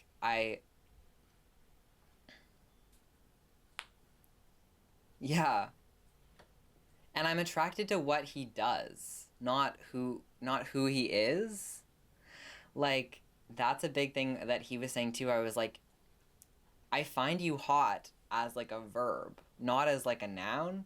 Like, he does hot things, but when he's just existing, I don't find him particularly, like, hot. Like, I'm not turned on by being in the same room with him. I mean, now it's kind of getting, because there's more associations with sex, but I'm able to be around him and not feel like it's always about sex. Like, there's so much more to our relationship.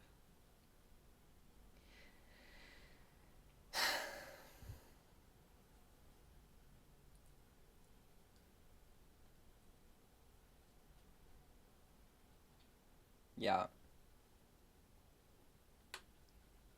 And I think we learned, yeah. We learned each other in a way that I don't think we could have if we had been having sex. Like, there was, like, a safety to our relationship. And it just, like, there's no other way that I would have gone about this. And now, like, you know, there's still problems. Like, it's not like everything is... but it's so nice that there's still problems. Like, there's still, you know, he's still... We're gonna fight and have... Yeah, I worry so much and he worries so much, and... when I'm with him, I'm just like, it's gonna be okay. Like, like, it just feels like nothing has felt okay before. Like, okay is such a meh, whatever. But when I'm with him, it feels like meh, whatever. Like, it feels like everything's just gonna be okay. And it's not this dramatic, you know, like, mind-blowing thing. It's just, yeah.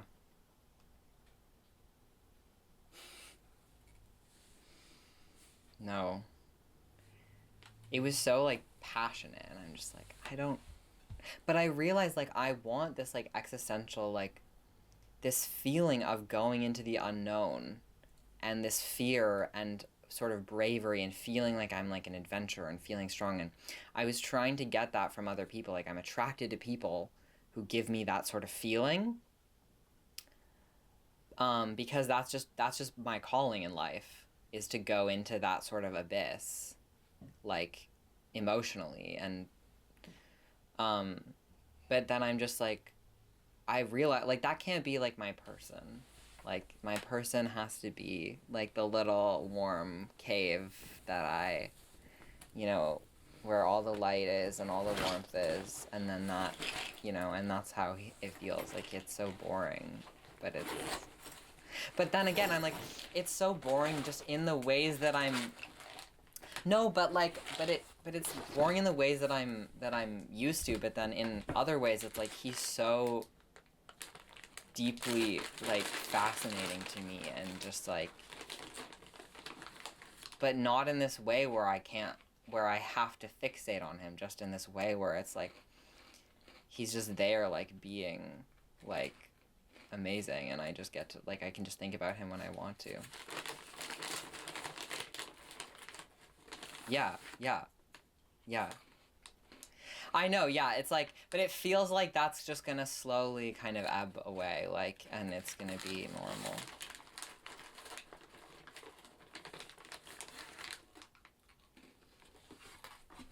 Yeah.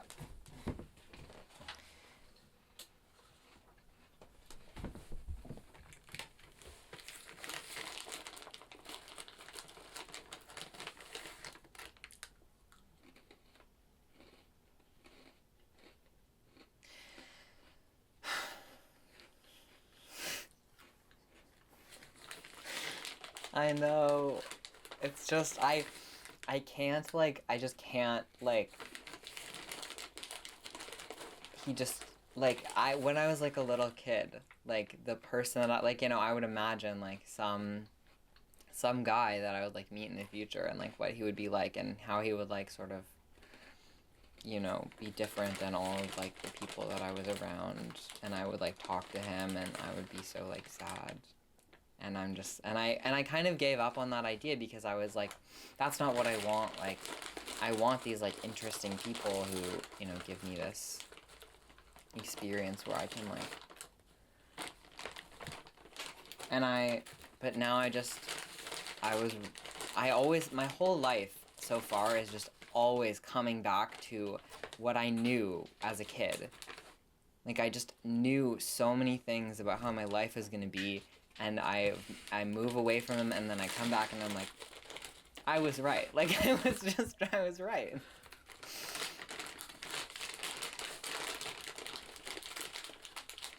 And it's such a good, I think it was so good for me to be with people who I really could, like, explore this sexual sort of objectification with, because it's like, I don't know, but not that I don't know, it just worked out. It was good. It was...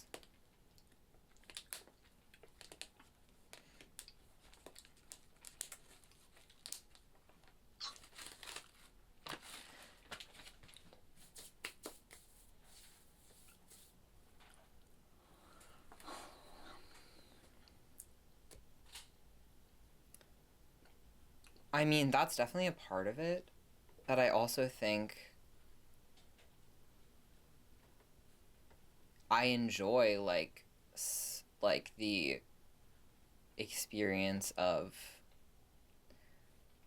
I don't know, just this, it helped me work out a lot of things that I was feeling about, like, all this, like, sexual trauma. Like, it gave me a lot of new sexual trauma, but these sort of, like, ideological people who wanted to objectify me, and have me objectify them, and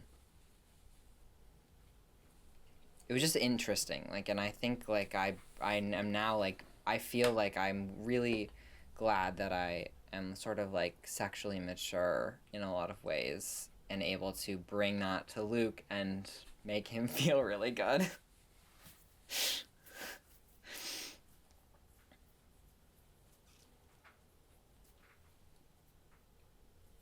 Yeah, like, I'm just good at, I know, yeah, I'm just, But I never was felt safe enough to actually do that with the people that I was with. Like, I felt so passive.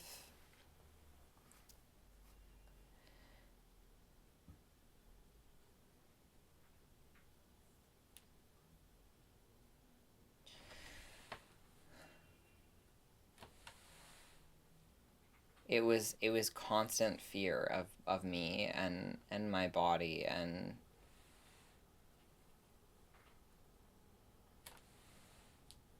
I felt so breakable, and like Luke doesn't treat me like I'm like, it just really, what, like, all these things, I realized, like, I was doing these like insanely like kinky, like unsafe, like emotionally unsafe things because I wanted something that can be so subtle that I was just never able to get in like a subtle way.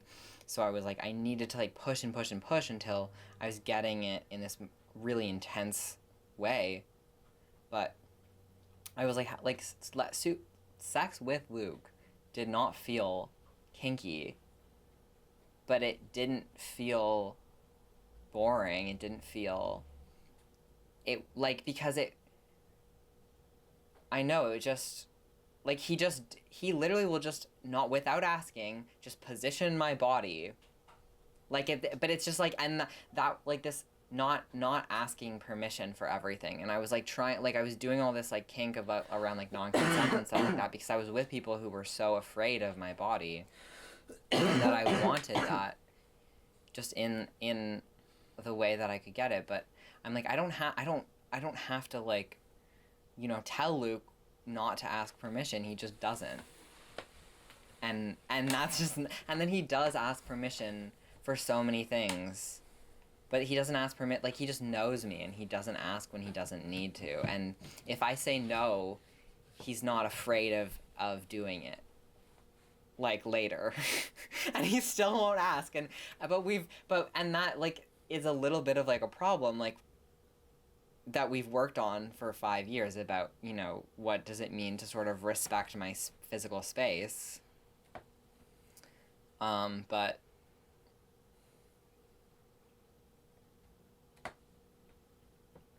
yeah. And I know that if I speak up, he won't be upset. So it's just,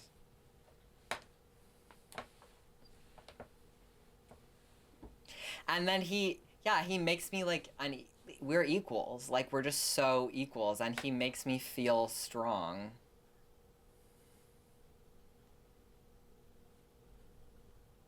No, I'm terrified of like weakness because it's like I realized that I was scared of bugs because, not because they felt powerful, but because I was so easy to kill them. Like, I realized that a long time ago, and it's like this fear, yeah, that I will have it's godlike power that I'm not able to wield properly. And I mean, yeah, but I was a kid, I didn't know. But yeah, with him, it's, well, I mean, and there's been a lot of like hurt around me doing that in a way, you know, that didn't feel good for him, but we just work it out, like, yeah.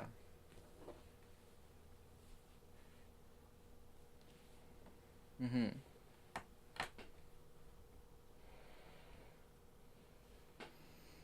It's so good.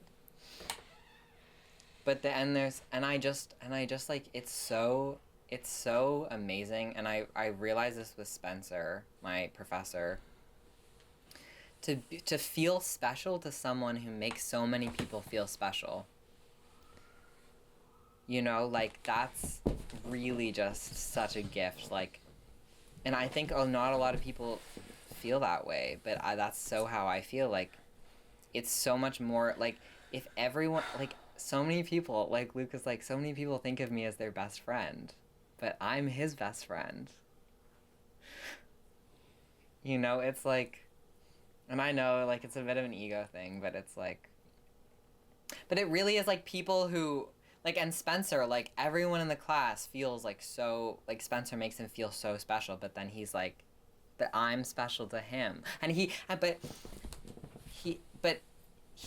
are special to him. Like, everyone in the class is special to him, but it's just, like, different. And yeah, it's just, oh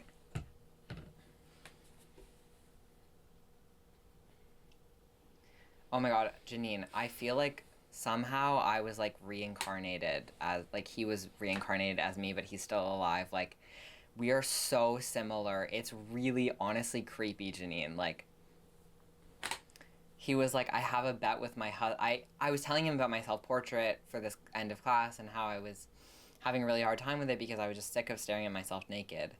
And he laughed and he said, I have a bet with my husband for $2 that you were going to do your self-portrait was going to be nude. And I was like, why?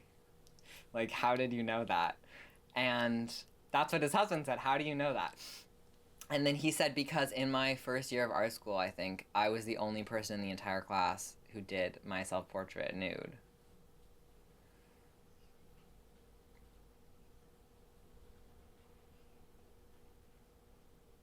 Yeah. Exactly. And yeah, then it's a clothes portrait.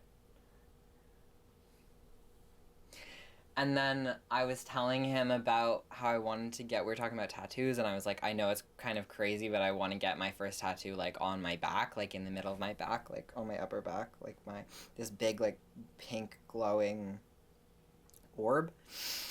And I was like, but I'm kind of scared because it's going to be super painful. And he was like, I got my first tattoo, like, in the middle of my spine, going down my spine.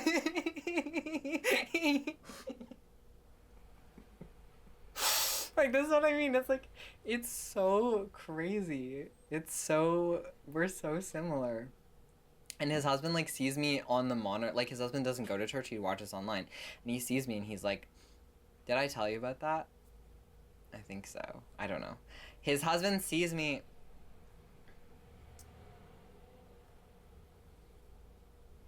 His husband sees me on, like, the screen, and he's like, oh, like, that he, like, walks around like you. And Spencer's like, what do you mean? And he's like, he's always thinking. You can see that he's thinking. Yeah. And I was just like, it's so funny. And so my mom wanted them over for dinner, and I was like, so I invited him. And he was just like, yeah, but Richard, his husband, has to meet me first. And Richard is very shy, so whenever Richard comes to church, then. But I know. And I just. Being around him, though, I'm just like, this is just. It's so nice to just have someone who's similar to me, who gets me, and is just the kind of person that I want to become. And I can see, yeah.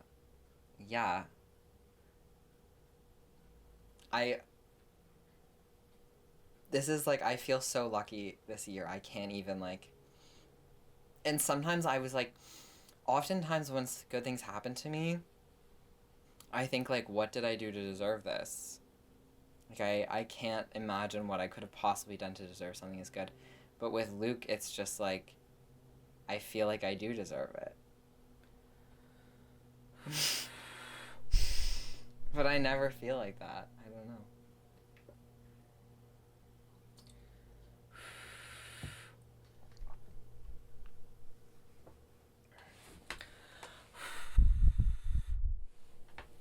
Well, there were times I gave up on him.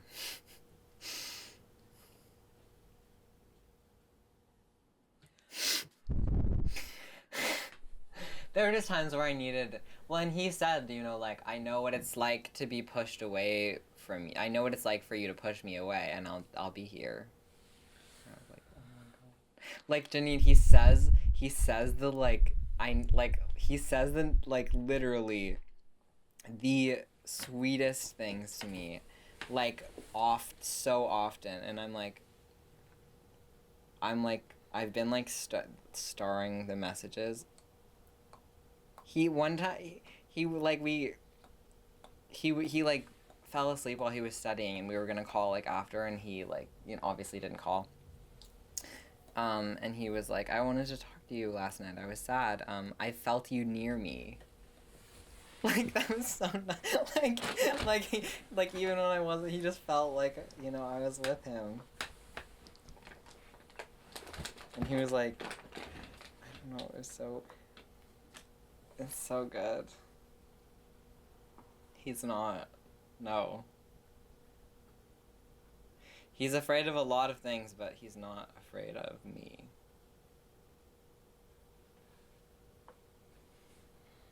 Well, he's certainly afraid of... I mean, like, he's still...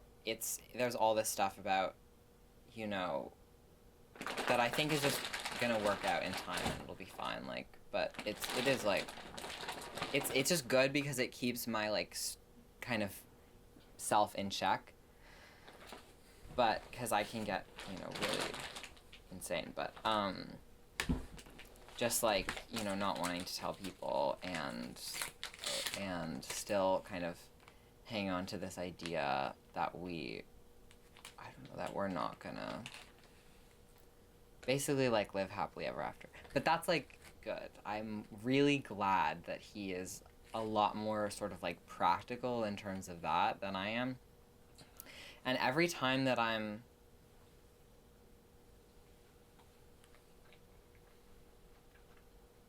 Yeah.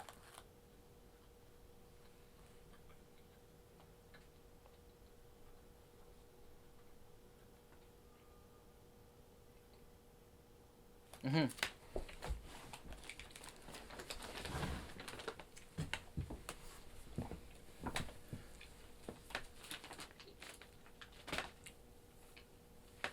Yeah.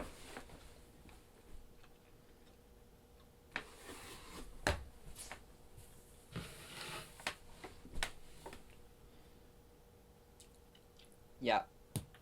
It's just really good for me in, like, a very, like, real way.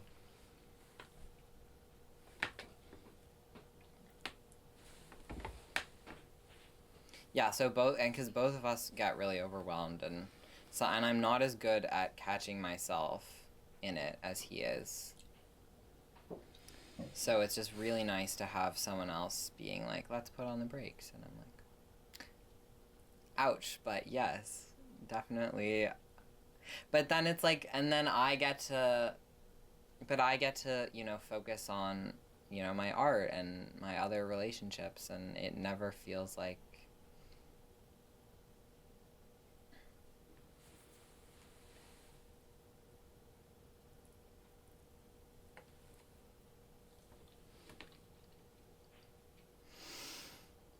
And he's also really respectful of, like, which is definitely, like, something that is newer in our relationship, like, the fact that, like, he knows that, like, I do know a lot of things before he does.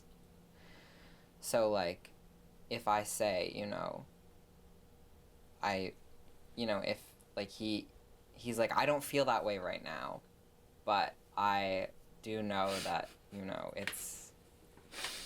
Like, yeah. And that's good. Because I was like, you know, you don't know, like, he was kind of, like, setting sort of, like, low expectations, like, oh, I don't know if this, like, we might have to stop, we might have to, like, whatever. And I was just like, I hear you, like, saying that you're feeling like you aren't sure right now, but I don't need you to set my like, I need to know how you're feeling, like, what you're on. But if you don't know, don't start speculating things in the future, because I know a lot more concretely where I think this, you know, and so don't, you know, make me consider these other worlds that I'm just like, would be so weird if it happened. So then I'm thinking about these sort of oh, what would logically have to happen for that to be possible? And then that's like something really stressful, and I don't like that thing, and then I feel like I have to tell him I don't want that to happen, and I'm like, but I know, and then I'm like, I know that's not what you're saying, so just don't say it. Like,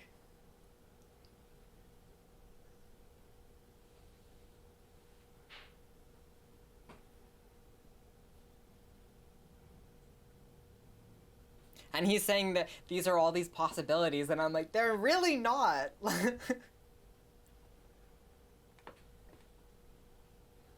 Yeah, and that's exactly what I said, and he totally like understood, and it was just like, and yeah, it was just, oh my god. And then he was like, you're so clever. I was like, oh my god.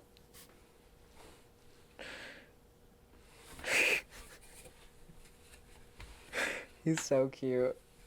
He really does. He does like,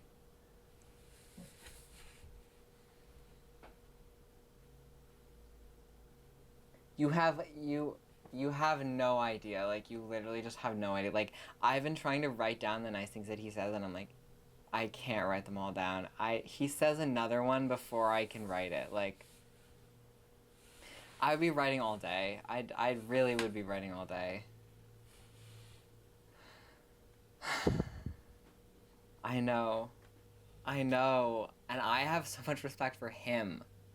That is what I really, I've never, I do not respect or admire another person in the world more than him. Like,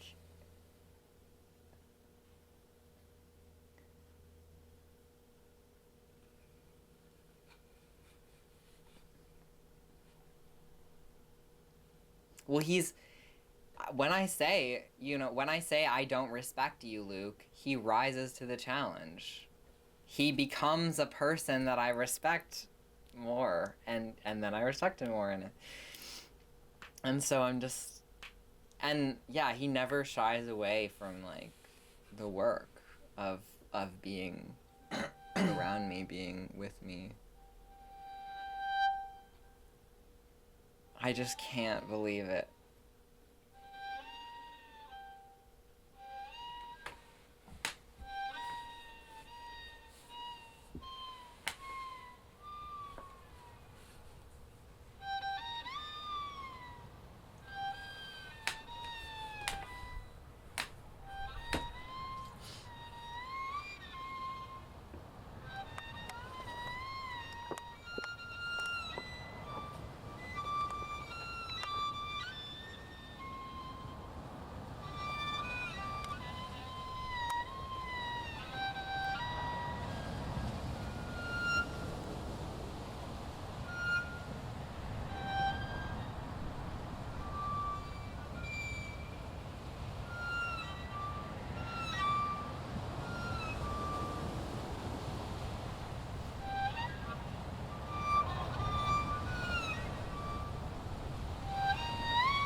Hi.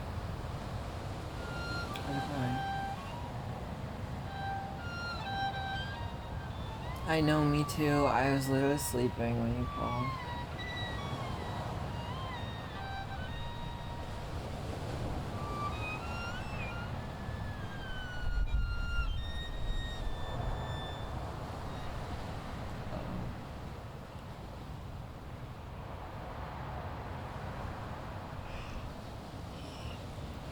That's good.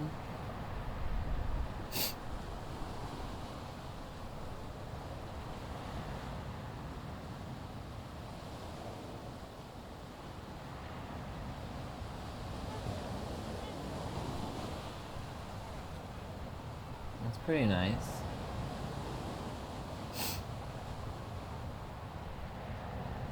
Yeah.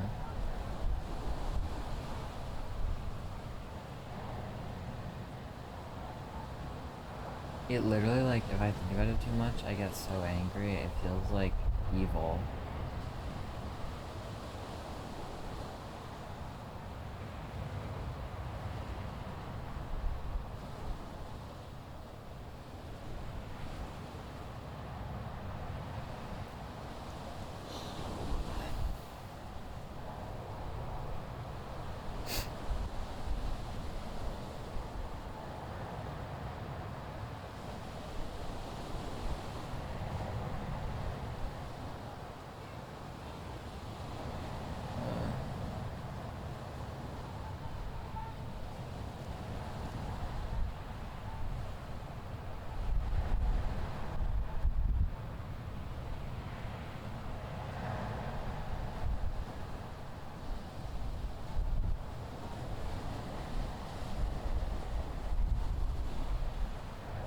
Yeah, there's so many YouTube videos online of like how to do certain Apple repairs. I don't have Apple though.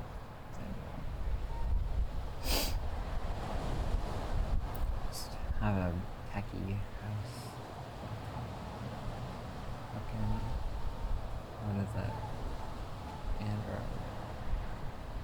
Something.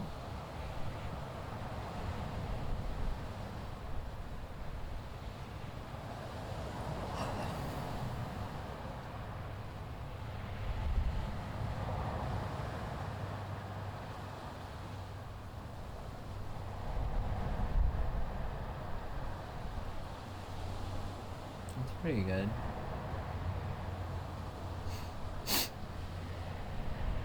I got a film camera for Christmas, so I'm learning how to use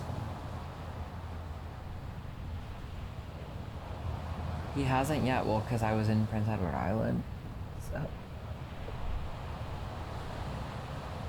Yeah, oh my god, it was so crazy. Like, almost 20 hours each way. We were in the car for longer than we were there. We were there for like 3.5 days.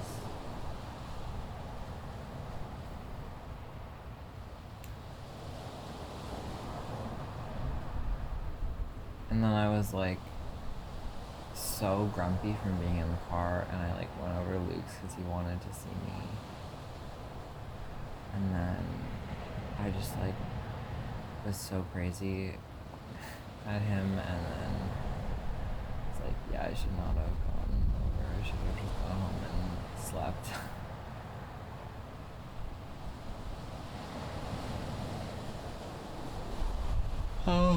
How was your holiday?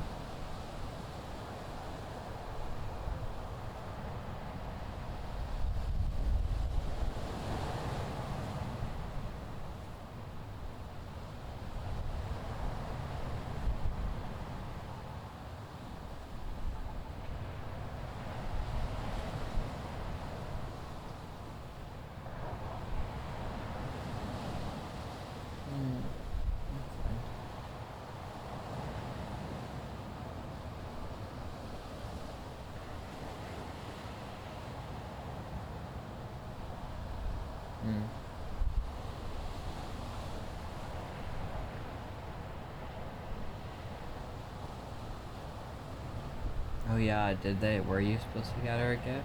Was she there?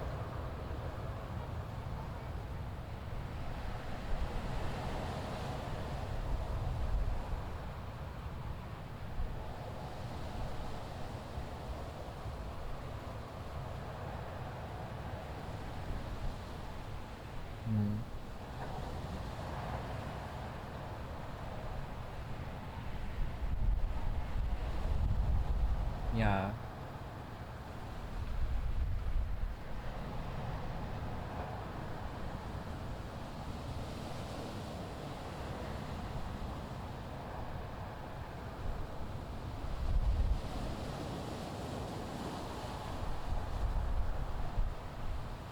Right.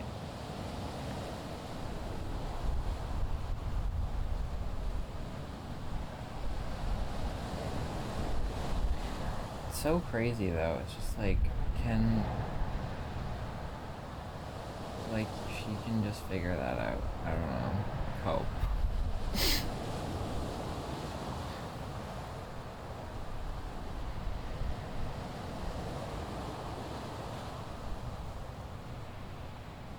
Yeah. Anyways, did you got anything fun?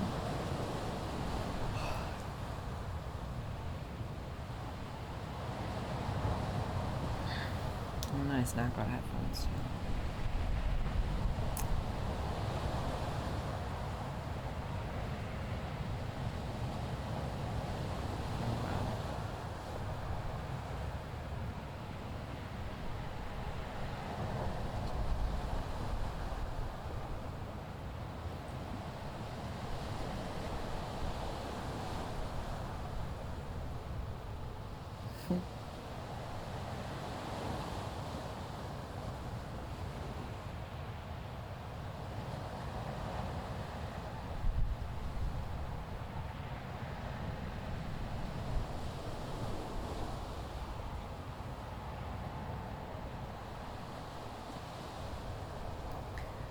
This is like a thing that people talk about that I've never experienced really, is like people having these strange ideas about you and like you become like the Minions one.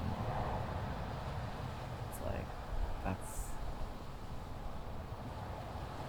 a lot. That sounds bad.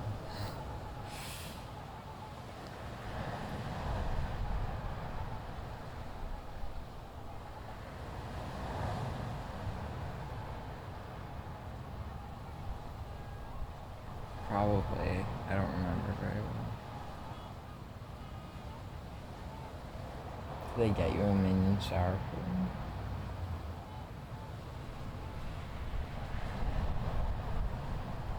Oh. Oh my god, my aunt's like, she is so into like themed things, so like most of the year her bathroom is like the most like sea themed that it could possibly be. Like everything is like seashells and whatever, and then like on Christmas it's just like everything, like literally anything you could possibly get. But it like, I think it was like penguin themed or something one year, and she hangs up like a different shower curtain and like a toilet seat cover, and her apartment's like full of just random stuff. It's kind of stressful.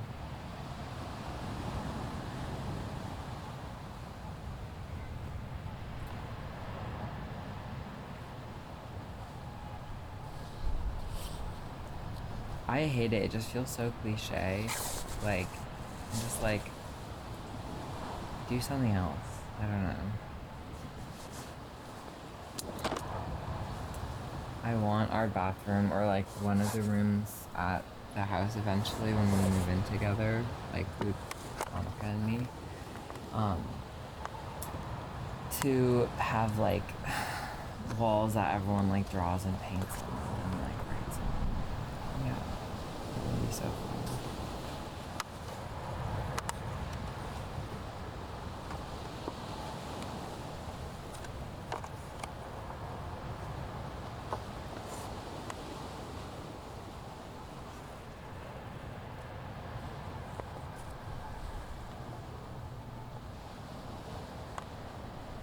What things?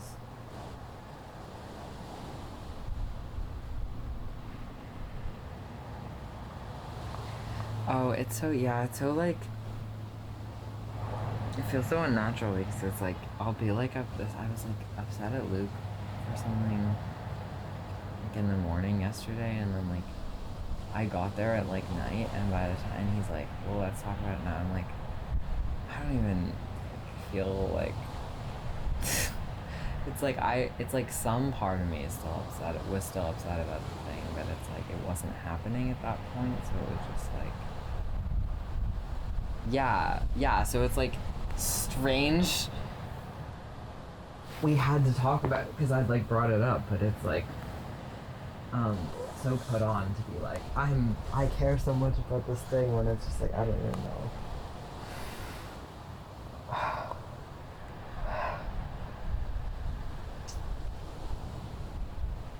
I don't know, it's just, I feel like we always are talking about things, and it's just like,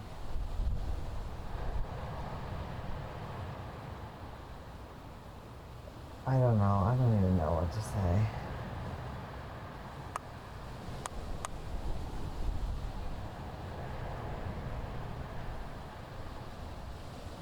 Sorry, I'm like, this is like combined with like me feeling like so like lethargic right now. My brain's working at like 50%.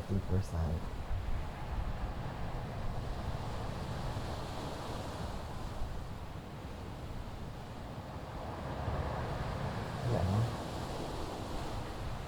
When did you get back from your phone?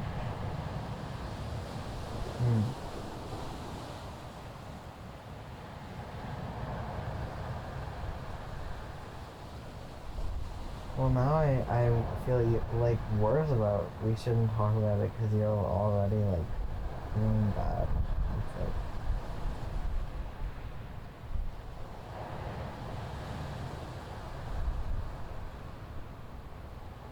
Yeah, I like was, I don't know. I know it's like, I don't know. Oh god. I, um, what was I gonna say? Oh yeah, I felt really bad because I realized that I totally forgot about us calling, but I was just so, like, crazy in PEI, like, there was just so much going on, I forgot I was, like, a human.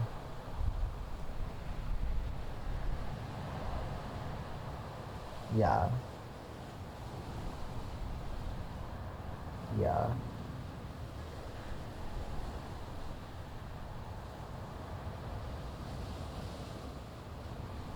Yeah, it was a lot of, I feel like we were just constantly like singing and talking and I was not alone. I wasn't alone the entire time for more than maybe 15 minutes. And if I was alone for 15 minutes, I was calling Luke or Annika. So basically 0 alone time.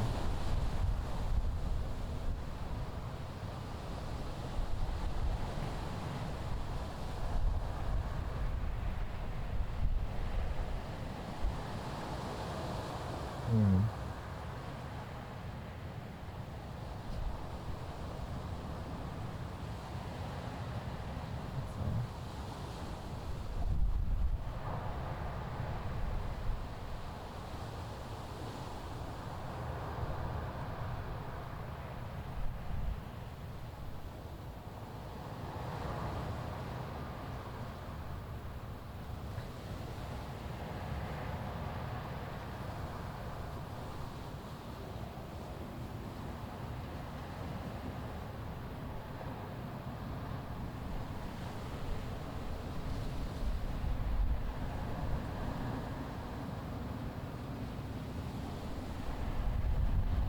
Hmm. Are you gonna send it now or later? Hmm.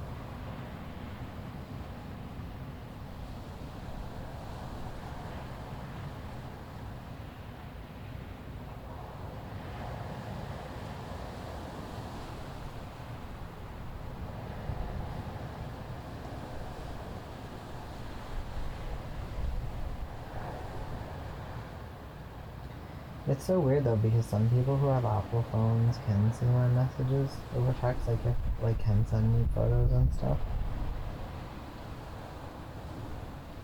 Yeah, that's strange.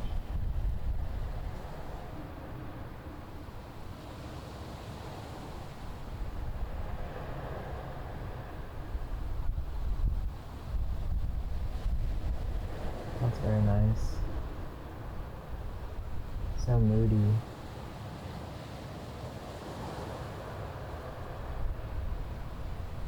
Oh wow. On the way home it was so like misty and gray. It was very nice. Uno can drive now, it's crazy. Uno.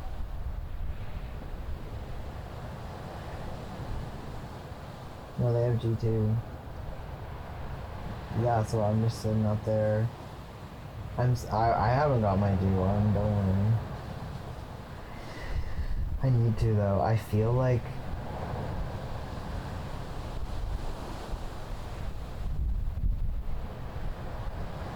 oh true.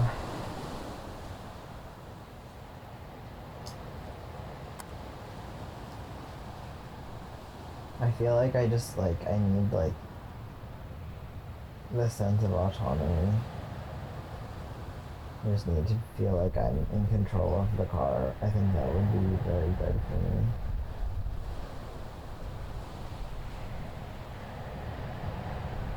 Yeah.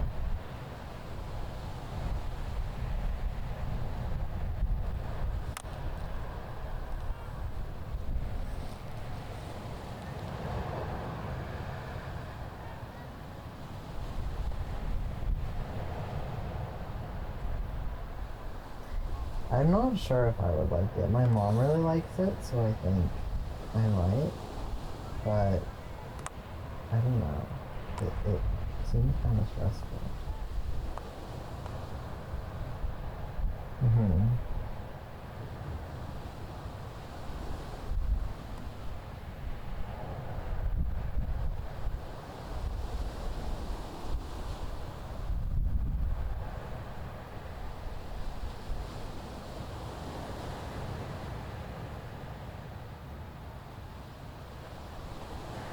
Yeah, we're so crazy. Like, it got so dark and rainy that, like, we couldn't see the road at all.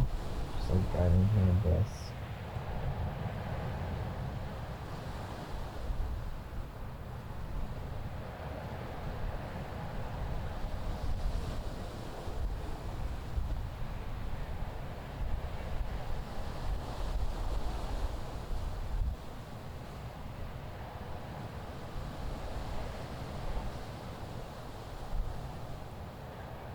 Hmm?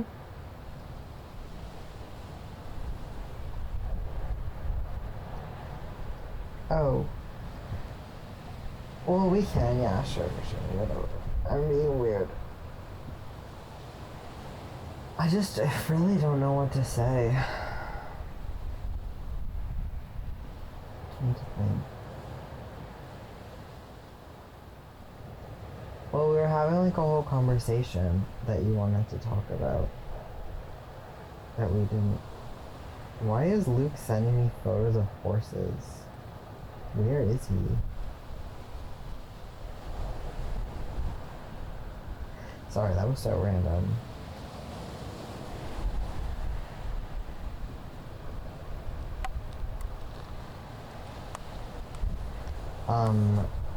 But did you want to continue that conversation?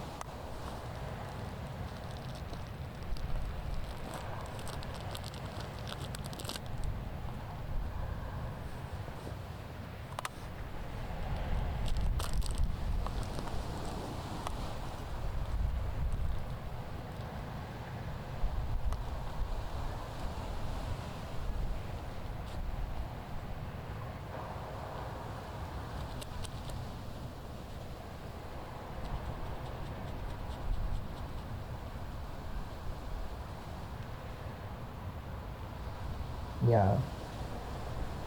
No, I feel that way sometimes too with texting.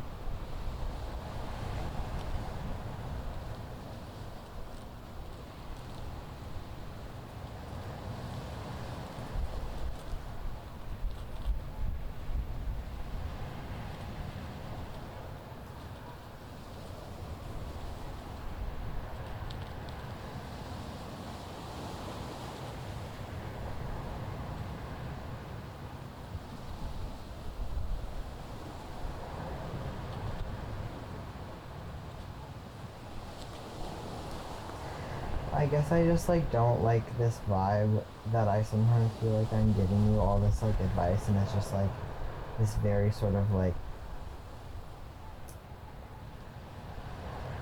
I don't know, like detached thing where it's just like I'm just like, you know, you're having a problem or talking about yourself or something and then I'm just like it's very like I'm not giving you advice, like I'm trying to say like that there's something that's bothering me, but it's like comes across every time we talk about it, like comes across as though like it seems like you think that I'm just sort of a neutral party and that this is just like a you issue and that, you know, you're like, oh, I'm like figuring that out for myself and I'm like, well, it's kind of like affecting me.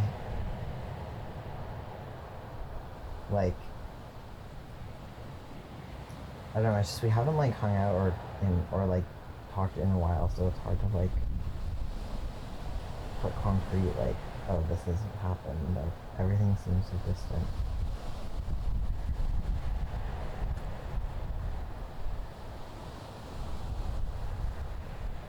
I guess like I don't know. It's just like I don't want to like give you the wrong idea or anything about if I talk about like a specific example of something that it's like a bigger problem than it is, or I don't even know like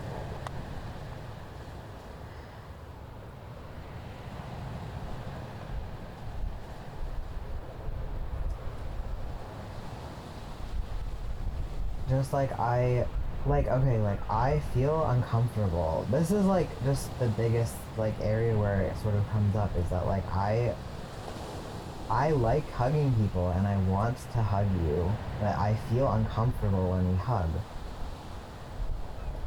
because it feels like you are sort of like getting something from me and I'm not like really getting anything in return. Like it feels like it's very sort of self-serving. And it's hard to like put an exact, like it feels like you really need to be hugged, but it's not like, you're not like concerned with really like, I don't know, making that like what would I be getting out of the hug? Like making that sort of like, it's like a reciprocation of care. Like it feels like when we hug, I'm hugging you. It feels like I'm giving you a hug. It doesn't feel like you are giving me a hug. I know that's sort of vague, and I just like,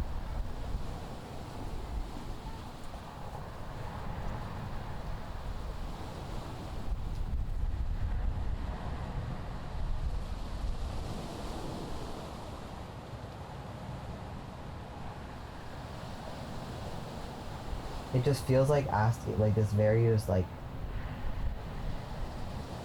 and this is what I was trying to say with like this, but I feel like I just get too into like how to solve the problem and going into that of like, oh, you need to parent yourself, like whatever. It's like, well, I just like, I don't like feeling like I am being asked to be in like a parental role. And you can say that like you're not asking for that, but it's just like it always feels that way.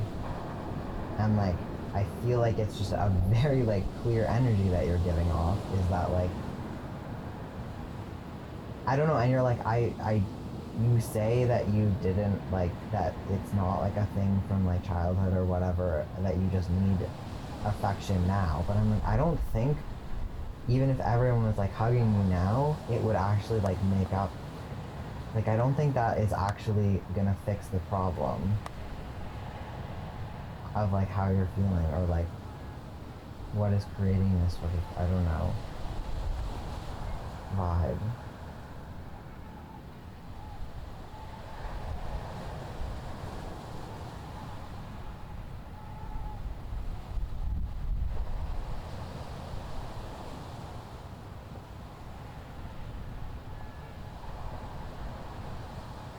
No, yeah, it's okay. Yeah.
Yeah.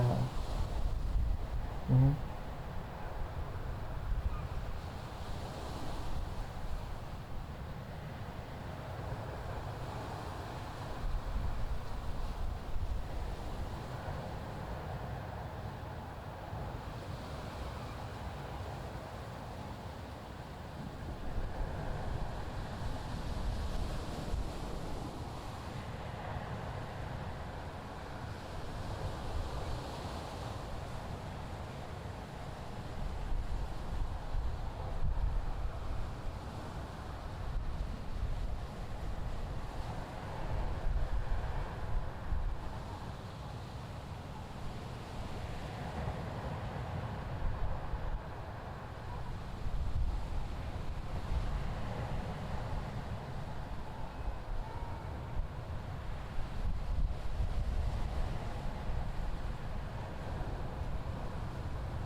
I don't know, I'm just like, I don't have...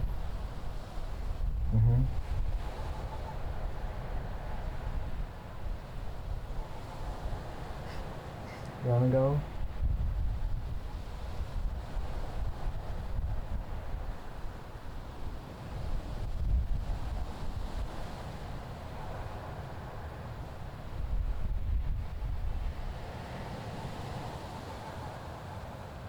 Yeah, I feel like a bit sometimes.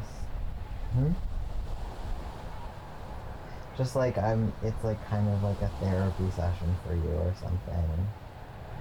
And I'm like, then I try and bring up like some way that like what you're talking about, or like just like something affects me, and it's like you're in that like mode of like thinking about yourself and your own problems, and then you interpret like what I'm saying as just like entirely having to do with you, and I'm like, well, like I'm not,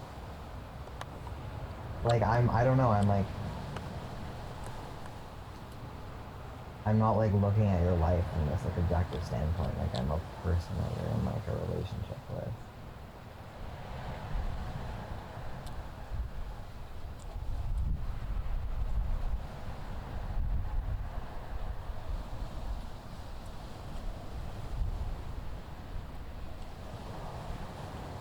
It feels like when we talk about it, you're always just like trying to like get all this stuff from other people, like that you need to like get all these things, like that you'll feel happy or fulfilled when you have like these certain types of relationships, and people like understand you in this way, and that you have like a certain amount of like physical affection. And it's like,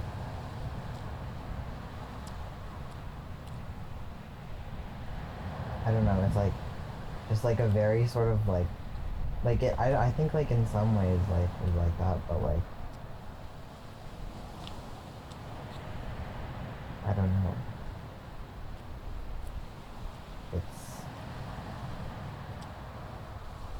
it definitely is like a somewhat transactional way of viewing other people.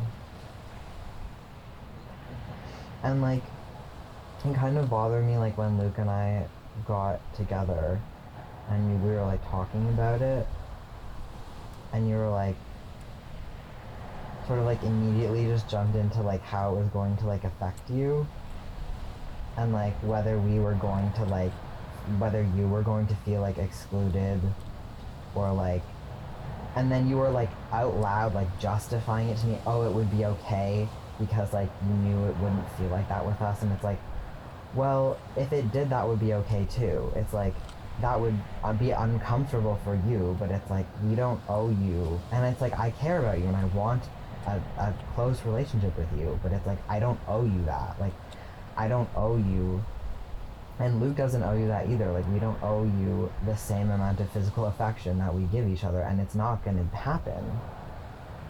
Like when we're together, we are in a relationship, like we are incredibly physically intimate with each other, and we know what that means, and we have entered into a consensual ongoing relationship, and that is very different than the relationship that either of us have with you. And that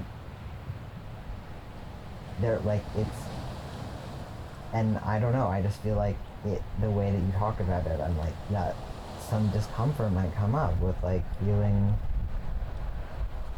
excluded from that, but that's not like, I don't know, it would just have been nice like if you were able to like be like, oh that's so great, like I'm so happy for you guys, and then like process if you had like feelings about it, like not immediately just bring that up and have to like make yourself feel better about that with me, just like be happy for us because you care about us. And then if it came up later, like we could talk about it, like, you know, or you could like, it's not that I think that having those feelings makes you like a problem, or like that they're bad. Like I get it. It just like would have been nice for you to like have been more happy for us instead of like thinking about yourself.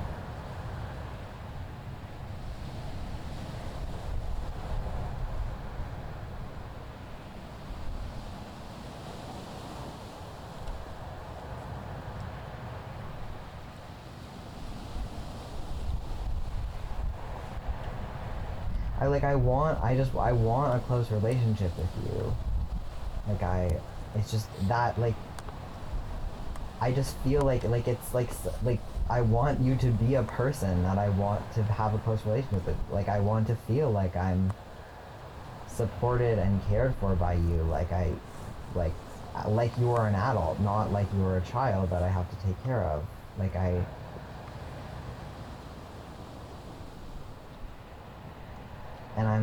But this is the part where I'm just like, I get it. I feel like I can understand very clearly why it feels like this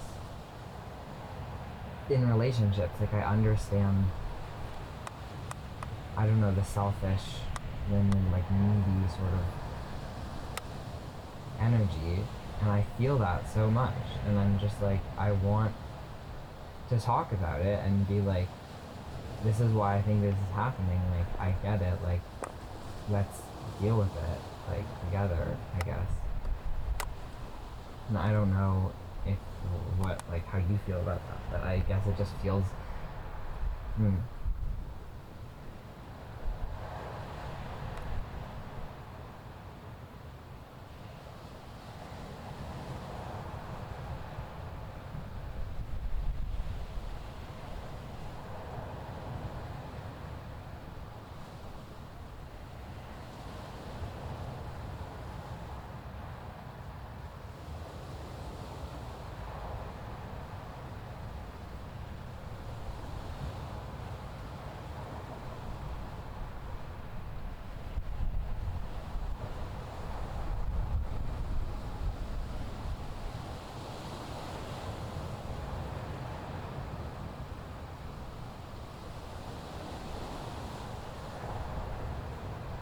well, yeah, it's like,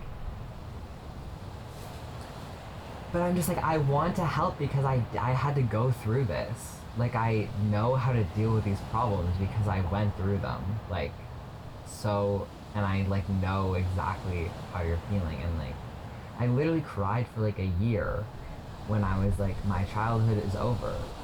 No one is going to meet my needs the way that my parents should have, and they didn't.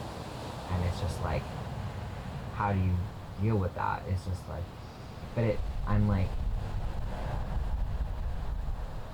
I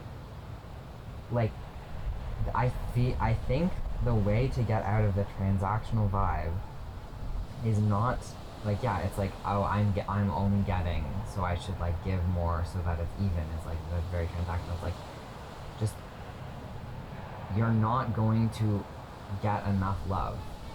Like, most of the time, for a while, it's very difficult when you're out of childhood to get enough love.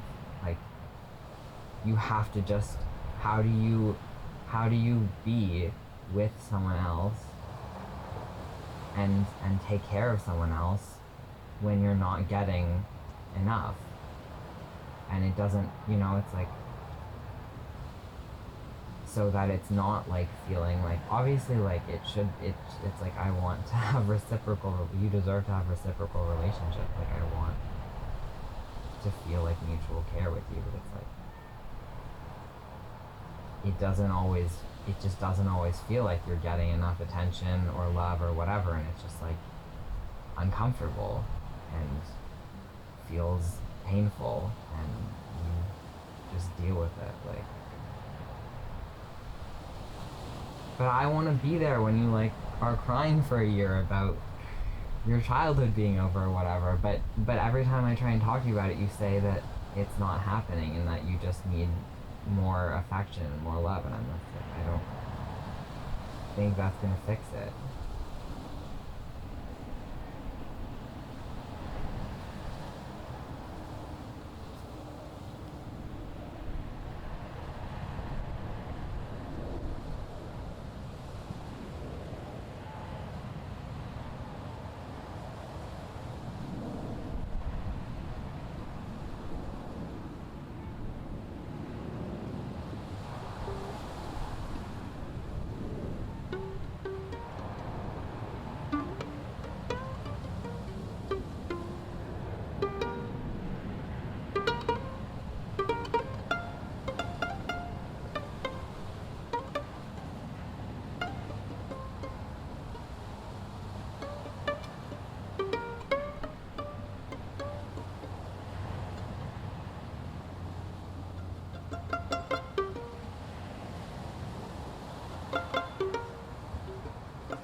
said you felt complicated about having to think about talking to people tired,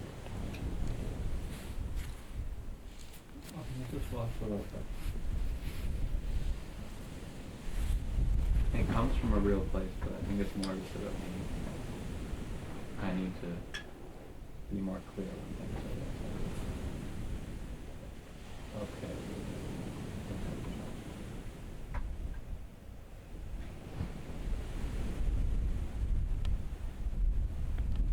Yeah, I would appreciate that as well. I just can feel like if I say something that upsets you, you say, "Can you please not say that?" I'll usually say, "Sure," but a lot of the times I say that to you and just say, "I just don't care. I don't care." Like I'm just like, well, you don't care about that I'm upset about it. It just feels like, like the root thing. It's like, well, I'm not gonna keep trying to make it more. They don't care.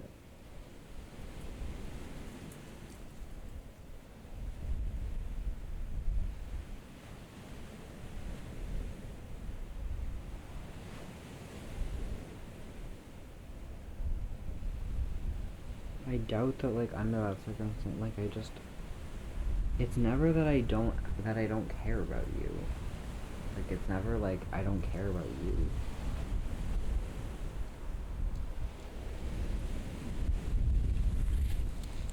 That's just, like, never true. Like,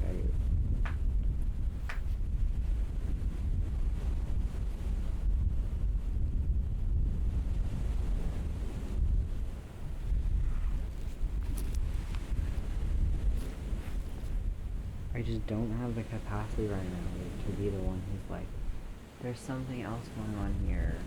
Like, let's figure it out. Like, I'm literally, like, in, like, a mental, like, health state. So, I, like, can't.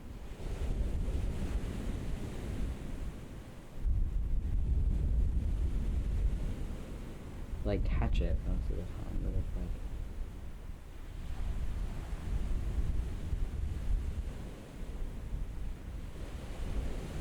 it's just like,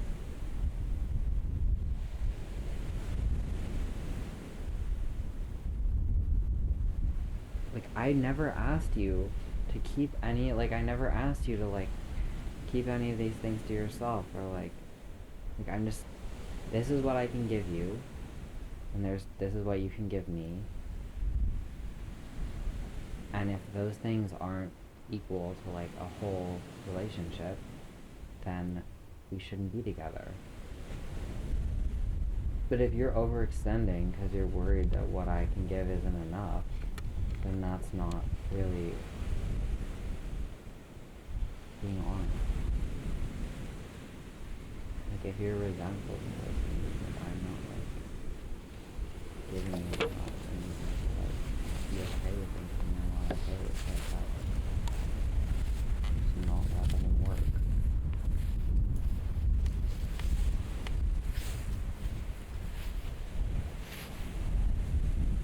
I can be okay with things very quickly.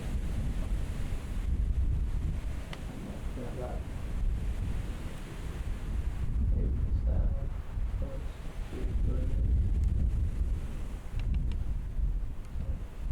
But are you okay with the idea that, like, what if this doesn't work? Like, this might not work. We have to explore that possibility. If it makes me sad, it's okay to talk about it.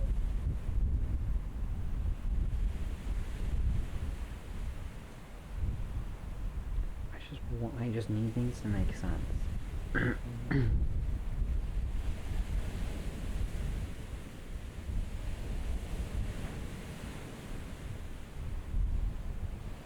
like you're wonderful. No. Just thinking about you.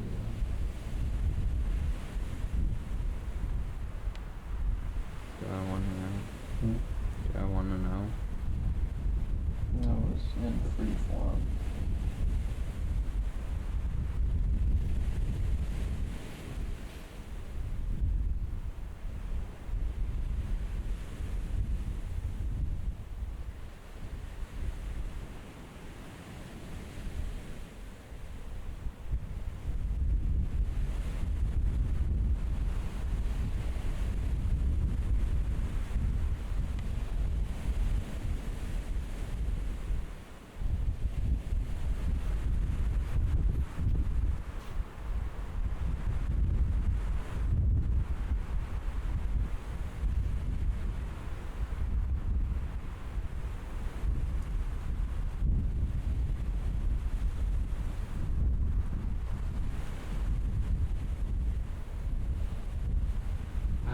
feel bad calling it dumb earlier. But I was trying to express more just how I felt. Like it was just like I wasn't really trying to talk about that relationship. I know, I just wish that you would say what you mean instead of saying other things. Well, I don't understand why you do gonna that get so there. much. I So, know. I mean, I was thinking, just like you say all this about like in the summer it'll be like, but it's just it needs to be like if we're together the winter it has to be 50% of what we're doing. It's not like getting scared for this other half to come. It's like this has to be like made it right or none at all, Obviously. Okay. But like, how is that like? I just, again, I went on a whole other thing to try and introduce it. It was like an epigraph.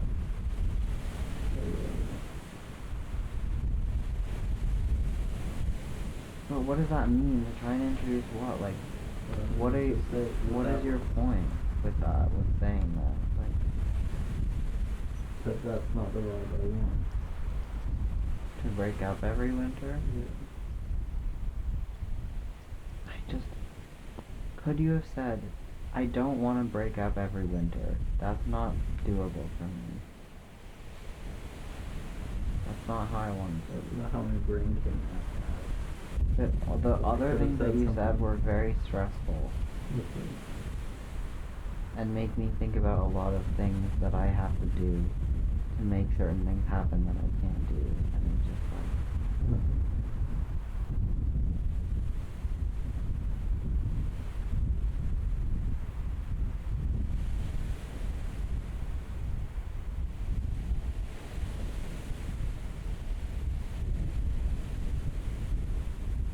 if you phrase something like and it makes me think that you are making like demands of me, I'm just like, well, I can't, like, that's not the vibe that I can handle.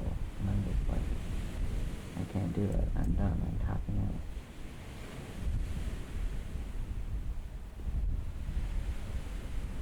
Could you repeat that? Are you falling asleep? No.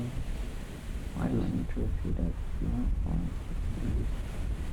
Got distracted in my head. Never mind. I might. I know I don't even, like, my brain is too tired. I don't want to talk about that. Okay. Listen to the recording later if you want to know. Yeah. And we can talk about off mic things too. Maybe.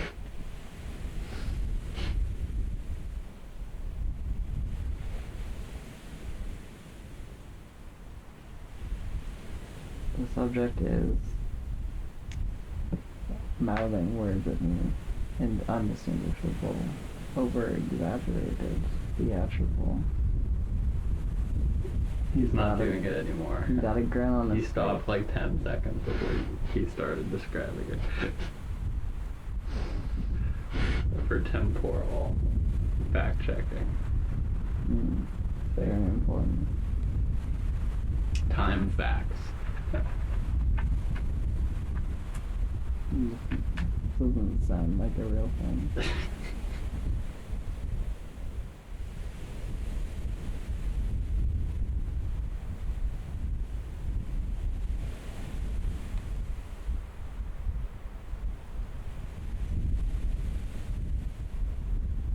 Aliens are just like, I'm getting a feeling that something down there on that flat surface is harshing the vibe.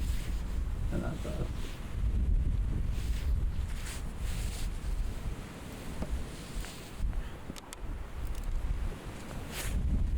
I don't have the brain power to understand or like decide if I should think about that right now.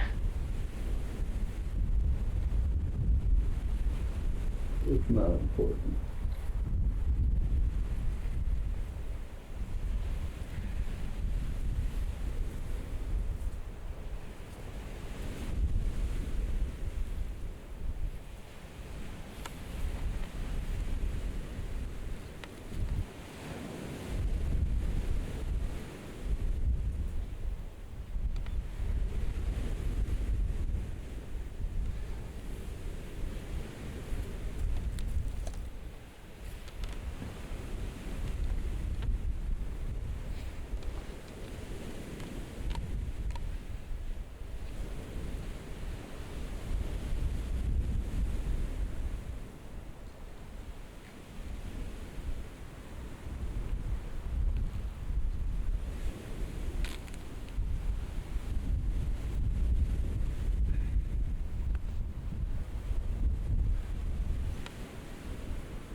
I just can't, like, it can't, like, be this vibe. Like,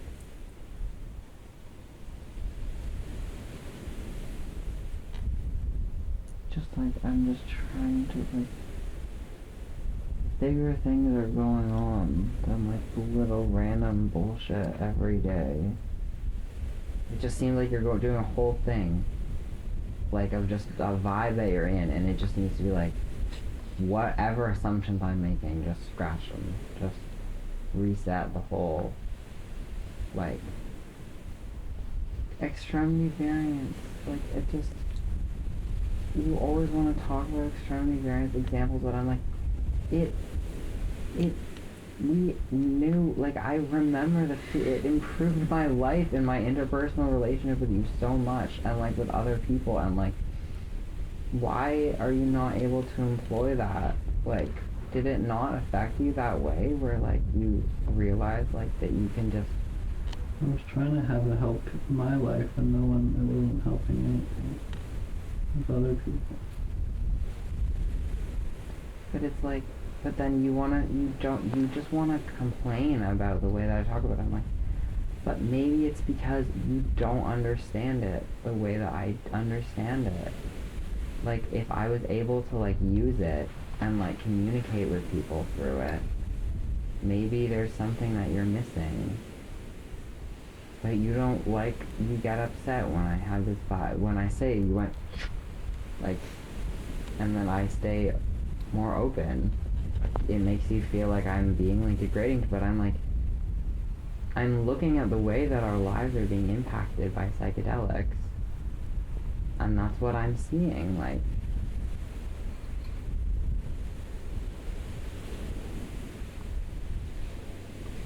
And I'm not trying to, like, degrade, I'm just like, it is a useful, like, I want to be able to use extremity variance with you, and it doesn't seem like you're able to access it, and I want to talk about it with you, and I don't feel like the ways that you talk about it are useful or helpful to me, and you're echoing that to me right now, saying that, like, people in your life, like, it didn't help you in your life, and I'm like, well, but it helped me, and, like, I can understand it and explain it to people, and... How does it help you? Like, this letting go of, like, my preconceived notions about how what communication was for was, like, to help me get what I wanted or needed. Like, just that I could just be with you and feel your presence, and we didn't have to talk. And that it was okay.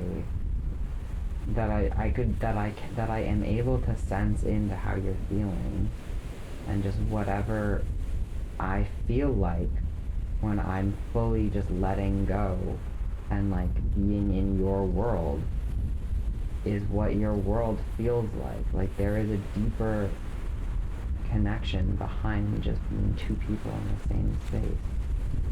And most of the time, especially lately, like, I haven't been able to do that. I don't feel, because it feels like going into the abyss.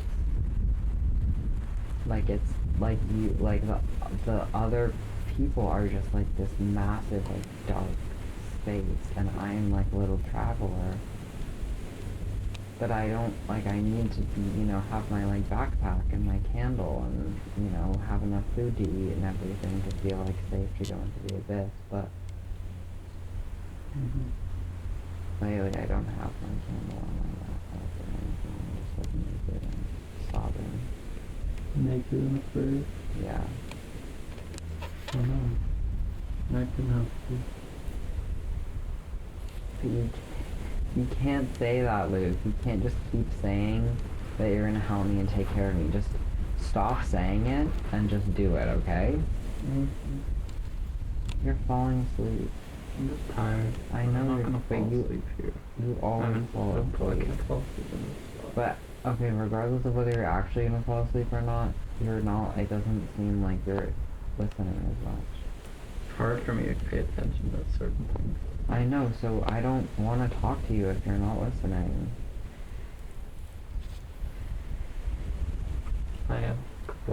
you're saying.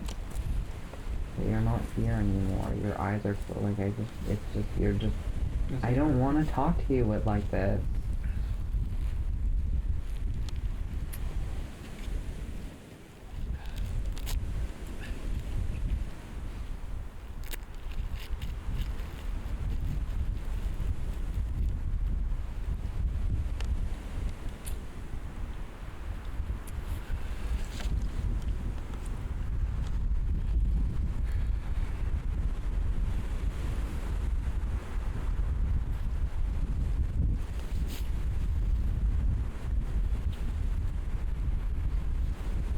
Like, what is actually going on that I'm not doing what? Right now? No.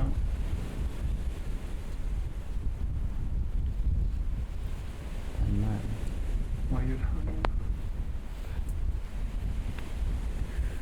I don't want to talk to you if you're so tired that you can't keep your eyes open and you're saying it's hard to follow something. I know. He can't, like, Luke. I know, Luke, it can't be like this. Like, you can't. I don't want to record anymore. I'm feeling stressed out. I feel like I can't say things properly. I'm thinking about an audience. I wouldn't say anything like this in front of a group of people if I don't want to say it in front of a recording.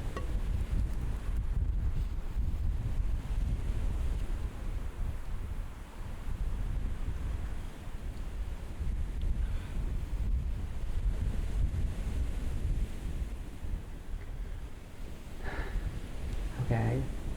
I said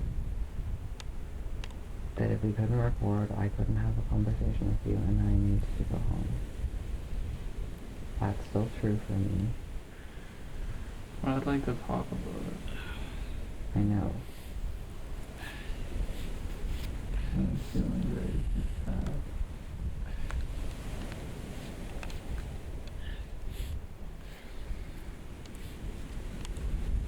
I'm not going to set your boundaries for you.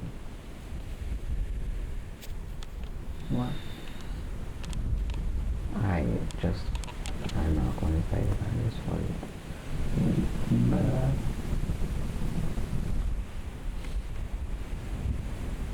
Exactly what I said. And I'm referring to the fact that I want to say, I'll go home, like, you're too tired to talk. It's making me feel angry. Made me feel angry when you said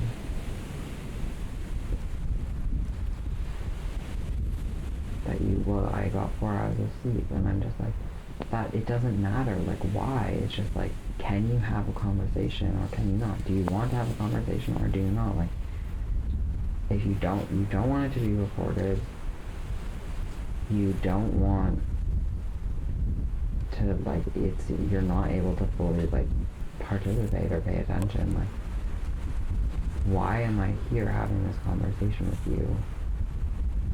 Because you can't say no?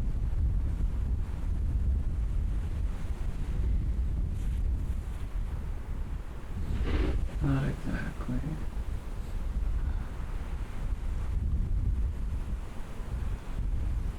I just want to figure things out today.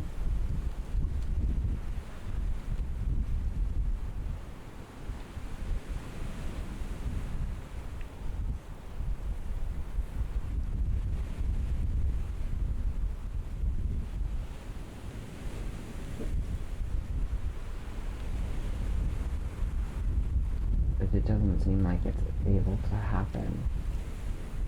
Mm-hmm. Maybe not. I don't know. I just feeling very tired and very what's up and like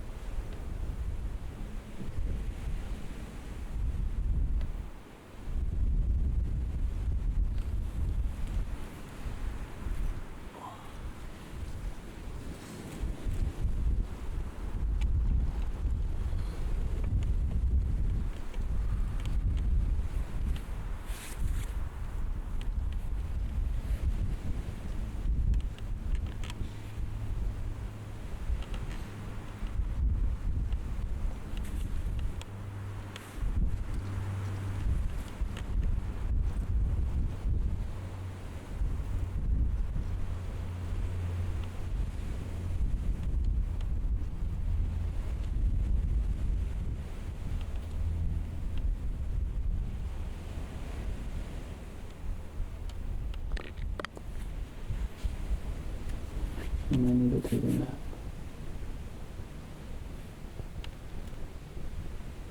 Like, it's 10 o'clock, you're not gonna take a nap. It's just, like, just not rational, like a rational thing to say. This relationship isn't going okay. Things aren't okay.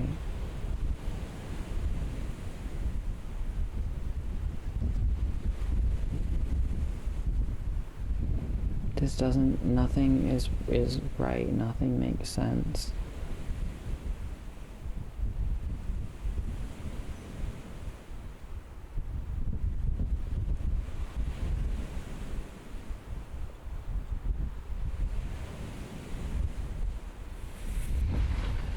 Some things are right.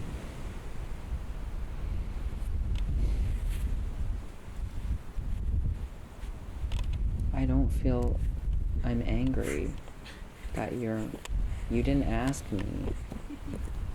Like, you're just deciding that that's what you're gonna do without even saying, like, this is what I'm gonna do. I'm not taking a nap, I just wanted to be on the couch.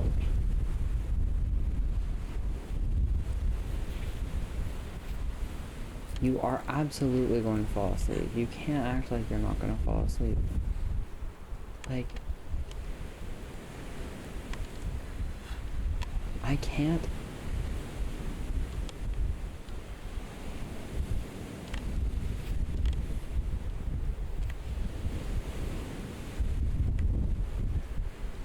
I just don't see how this relationship works. It doesn't seem like it works.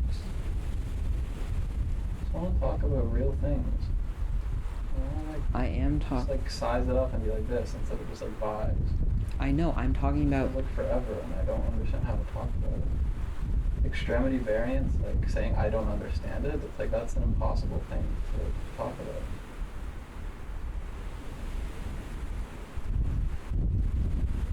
Maybe. It doesn't seem like it to me, but. Like I don't, like if I don't have a place of understanding of it right now, that's what you think. There's no way I can just start understanding it in this conversation and then make it okay. Like this is.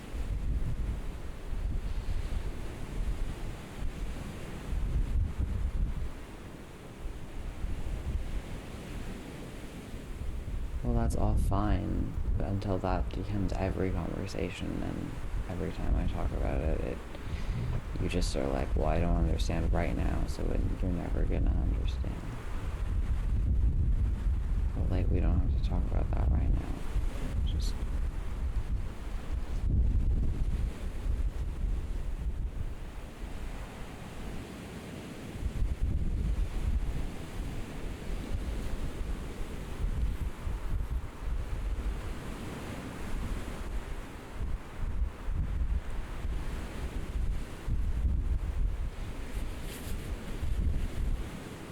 The real thing I'm talking about is me not being able to make good executive decisions about what we should be doing as a couple because I can't even make good decisions for what I should be doing by myself.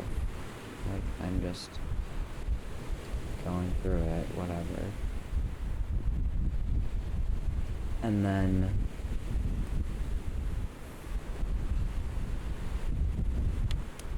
that preventing you from making, like, you needing support from me to make good good decisions for your own life. Like, say about how much sleep you get. Like, not being able to, like, being, like, sacrificing that for me because I'm, going through it. Not, like, putting up boundaries to make sure that doesn't happen.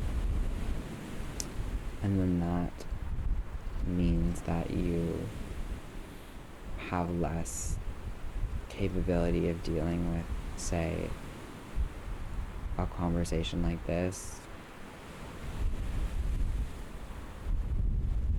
And then that is what leads to me saying, maybe this just doesn't work. Like,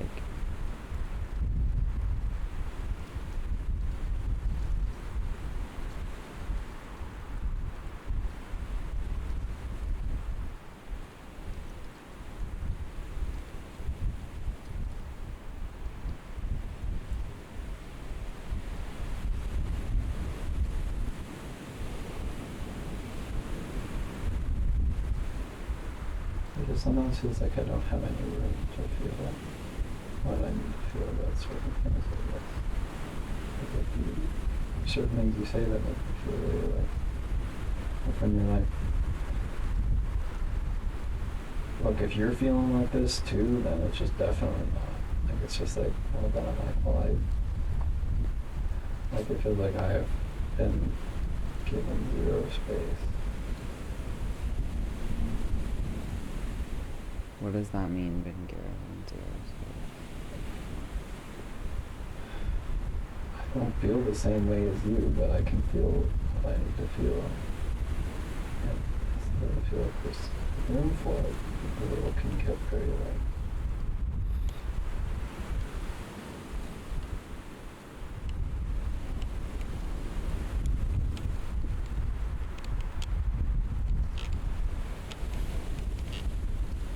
I don't have capacity to make room for it. You can make room for yourself. Most of the time, you don't give me room for what I'm going through or whatever, and I'm making room for myself. If, like, I can't, like, I want, like, the way that I ideally want to be in a relationship, the way that I am in a relationship for a good chunk of the year, like, it's not half the year, it's like 4 months, 3 months.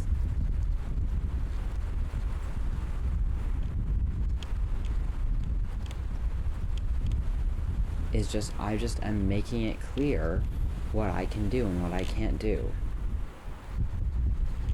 There's no, the premise is not that we are in a relationship. We are just two people. If it doesn't work, it doesn't work. Like,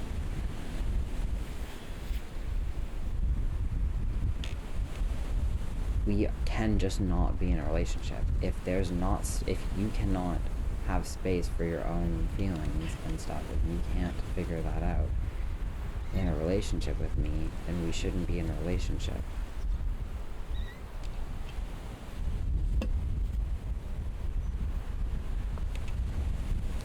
I would love to be in a relationship with you. I know you would love to be in a relationship with me, but like, I can't be making sure that there's space for you. I just don't have the capacity to be worrying about that.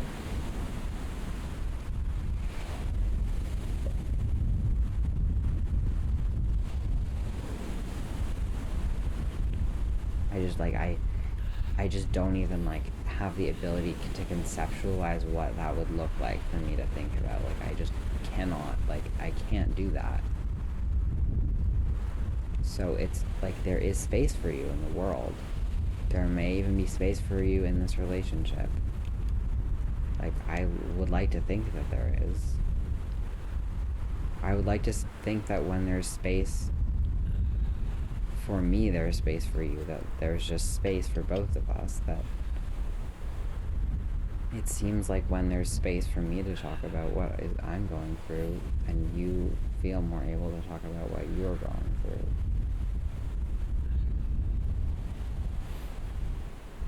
Tonight that happened.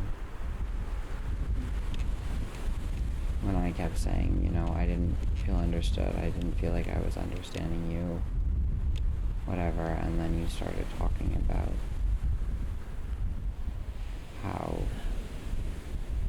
you had been that you were upset about this church thing.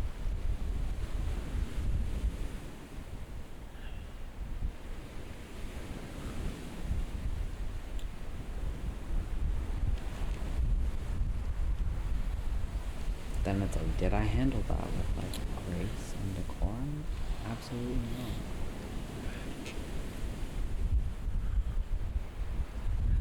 Like,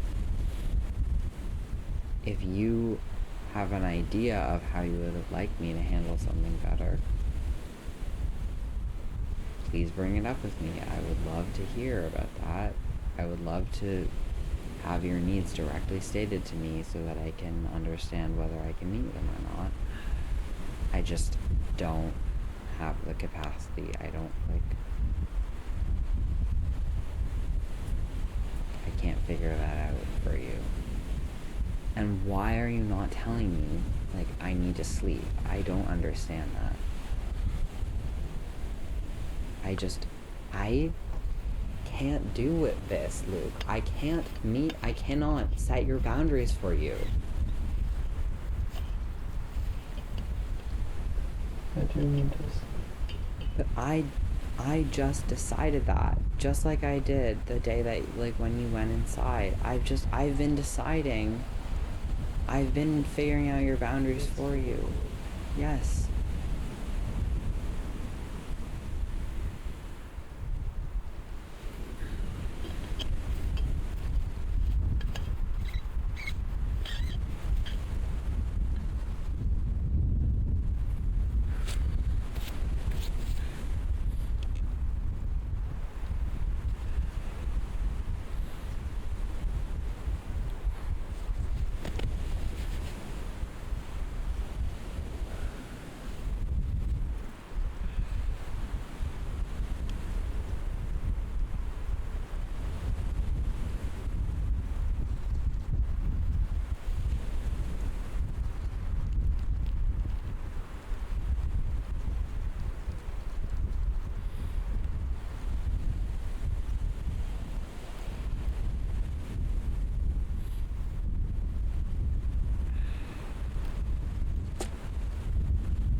No.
Yeah. But like for me, that's like a rule of like, yeah.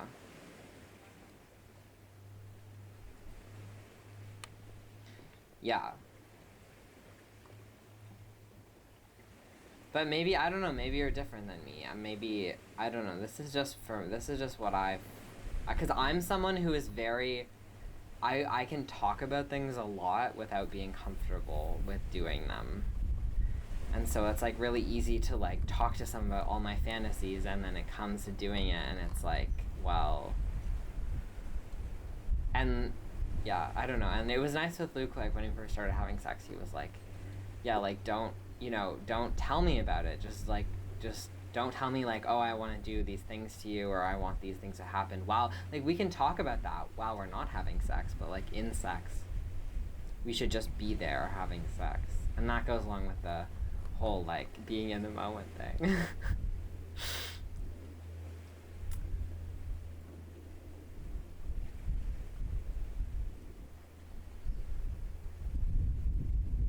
A kink is, so a fetish is something that is actually the core of your sexual desire.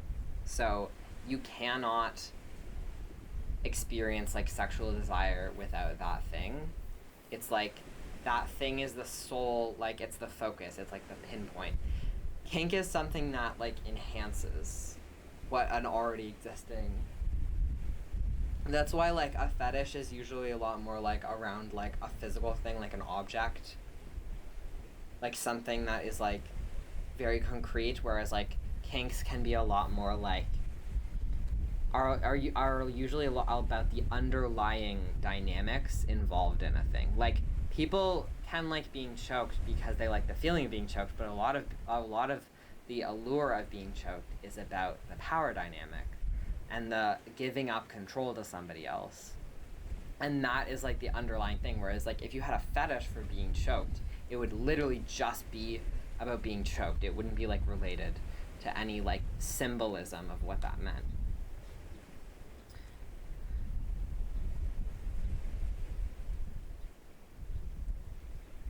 Like that's why people have foot fetishes, because like the part of, you know this, like the part of your brain that is responsible for feet is like next to the part that's responsible for genitals, so the wires get crossed. Yeah, so it's like that's like a fetish because there's no like underlying symbolism. It's just, yeah. Yeah.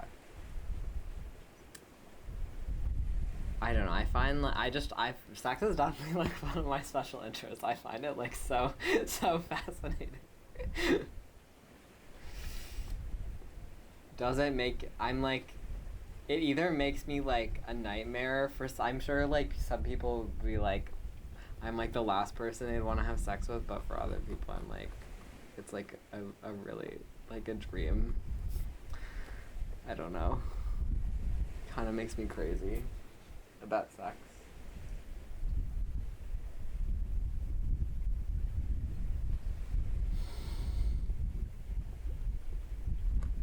But I just think about like in the wild, like I just want to get back to like being animals. Like I just think about the way animals have sex, and I like, that's like a lot of what I aspire to. Obviously, like, you know, we can't be exactly like animals because there's a lot of rape, but there's something like admirable about that. Like there's so much what we would call rape in the animal kingdom, but they are so just, they don't sweat it. You know? They're like if if the, the boy lion comes over to the girl lion and he's like starts having sex with her and she's like, fuck off, she just bites him. There's no like culture that like conditions her to like pretend that she likes it. She just like, no. And I'm like I would be so much more happy in that, like, but it can't be exactly like that, but I want to be more like that vibe.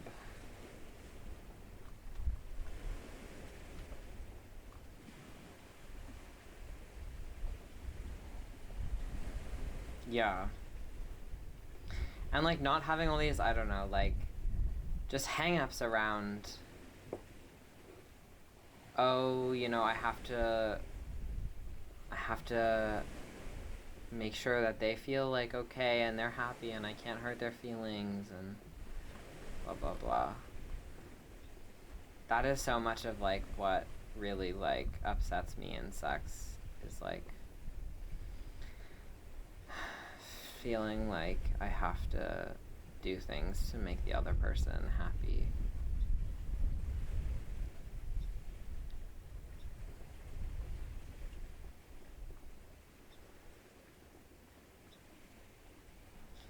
Yeah, like it's like, how do you learn to be, I mean, the ContraPoints was talking about this, like learning, like how do you make giving like self-fulfilling? And we were talking about that too in terms of like friendship dynamics.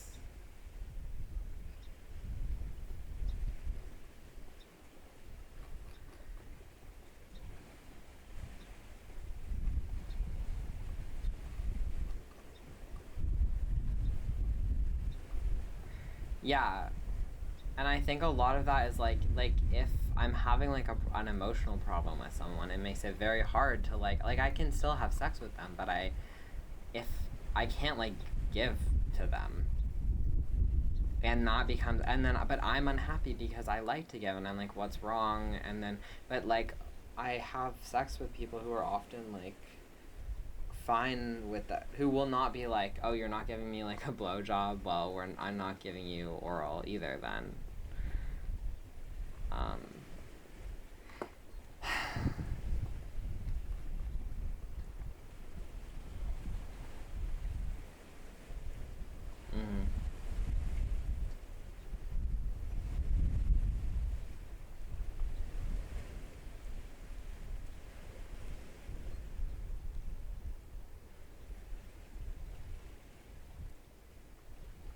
Yeah. But it really is like, sexual compatibility is just something that you either have it or you don't. Like, I think it's so easy to fall into like blame games of like resentment of like, oh, you don't want to do this thing to me and so I'm upset. And it's like, well, it doesn't have to be someone's fault. It's just sometimes it just doesn't work, like.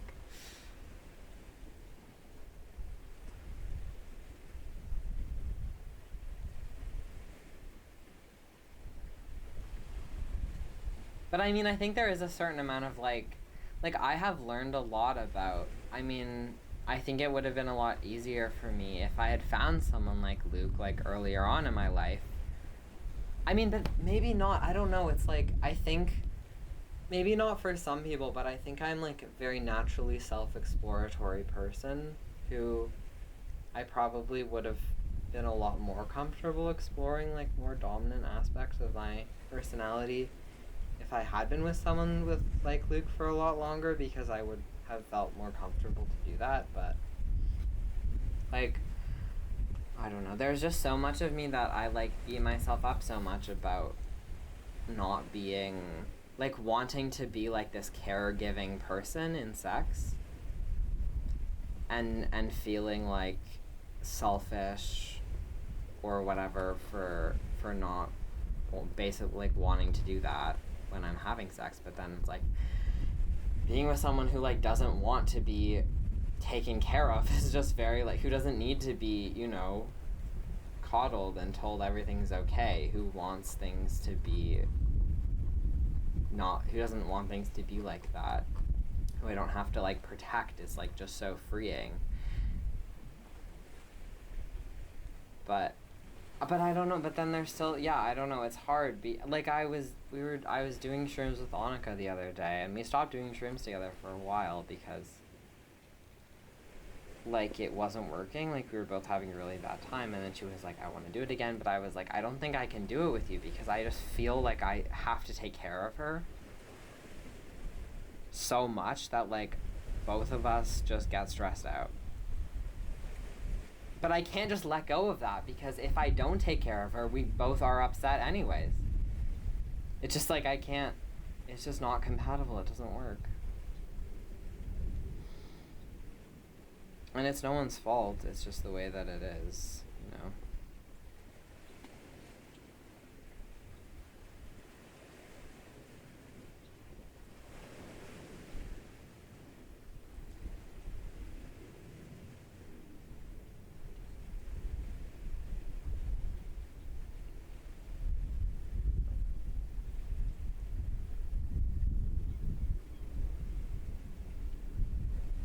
They were really upsetting you.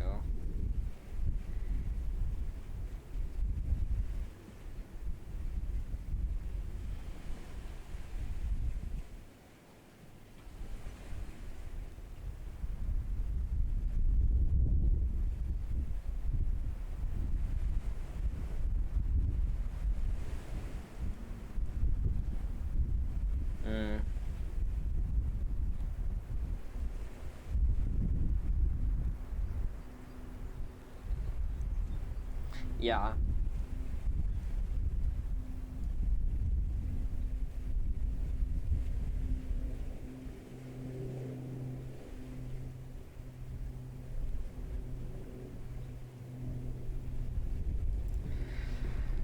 Yeah, I hope, like, someday, like, it will be different.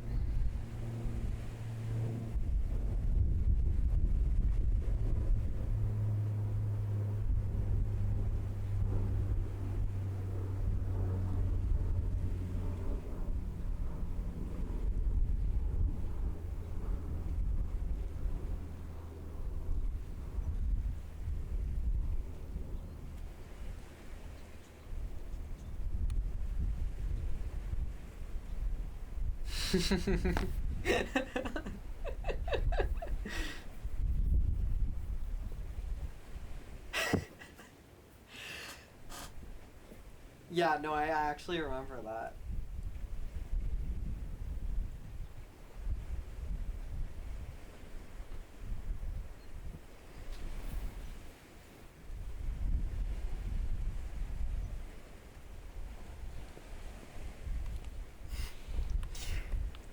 But yeah, but I don't know, I just, like, it's, like, I get where you're coming from. Like, I can be, like, a lot, and I think, I mean, it's so hard on shrooms to be, like,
yeah, I have so many dreams of, like, being able to, I don't know, I want to be able to, like, do anything on shrooms. Like, to be able to come at the world with this, like, open perspective and know how to deal with things. But it's like, like, ideally, like, what I would want is, like, for you to say that and we could talk about it, and then in this, like, incredibly vulnerable way, but there's all these, you know, like, I appreciate that there's, like, blocks in you that, like, shrooms can help you work on, but, like, it's not really, like, I'm not the person who's, like, helping in that moment. Like, it's making it harder.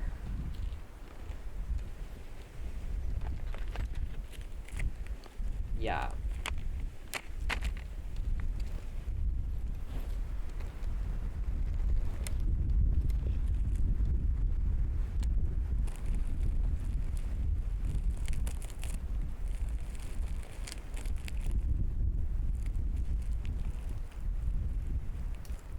Yeah.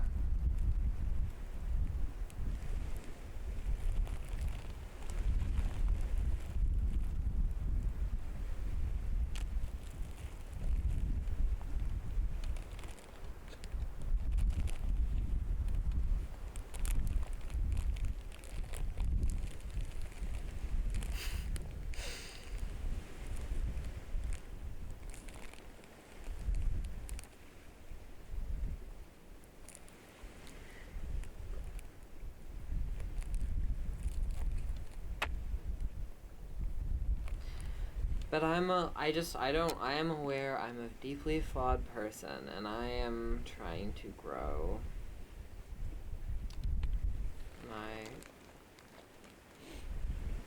But it is true, and I do, like, know that, like, a lot of the way that I interact with you is not the way that I, you know, want to, ideally, for myself. It is what it is right now.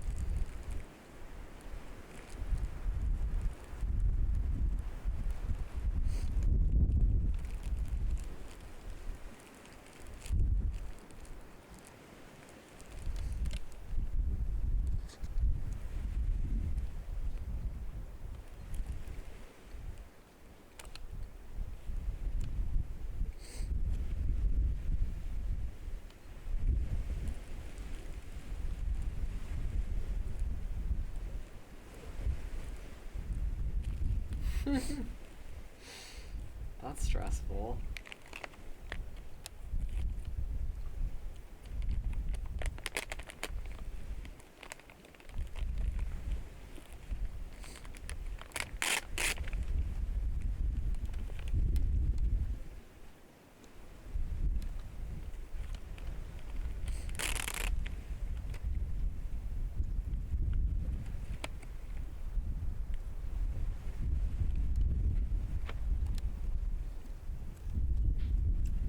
Damn.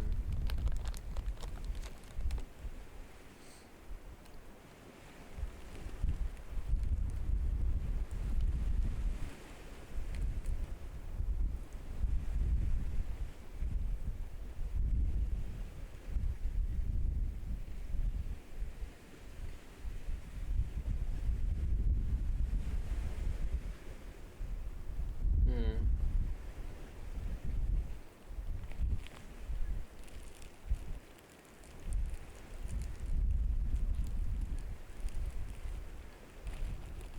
Right.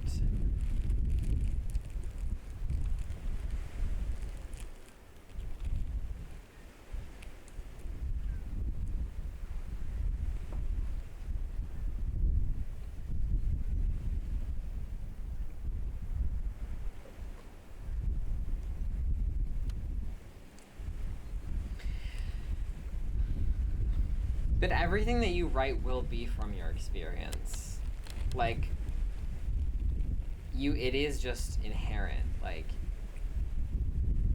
you can't avoid it.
I mean, you're like, oh, that's not that heavy of like a concept, but I'm like, that immediately you said that, and I'm like, damn, that's like really, like, I feel like that would cut me. Yeah, like your water bottles are all like upset with you, and they're like personified, and you like have all this power over them, and then you lost them. Like, if you're writing a song with them as like people, like characters, then that's like gonna be a really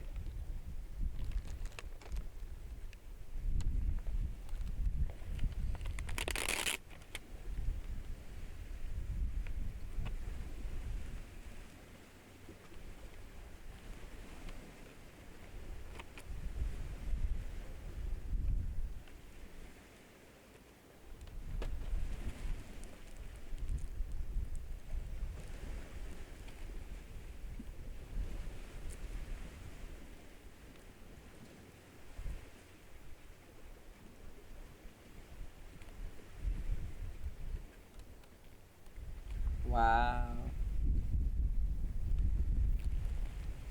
No, you should. You should write a song about me and Link. I would love that.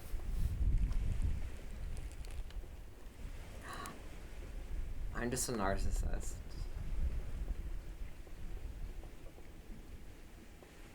Like, yes, write about me. Write all about me. In fact, that's all you should be writing about, in my opinion. Never write about anything else.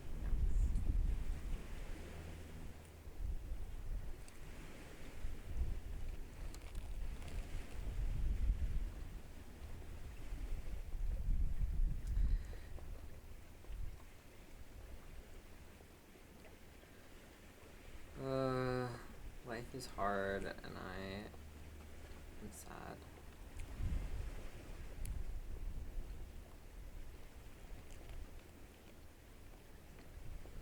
I've been so depressed.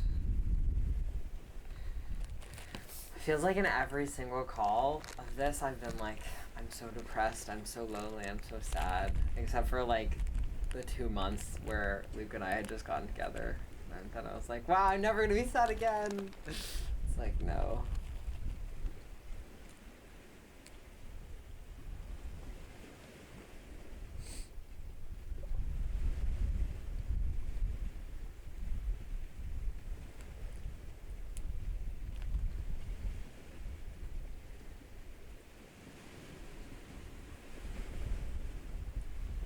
Mm-hmm.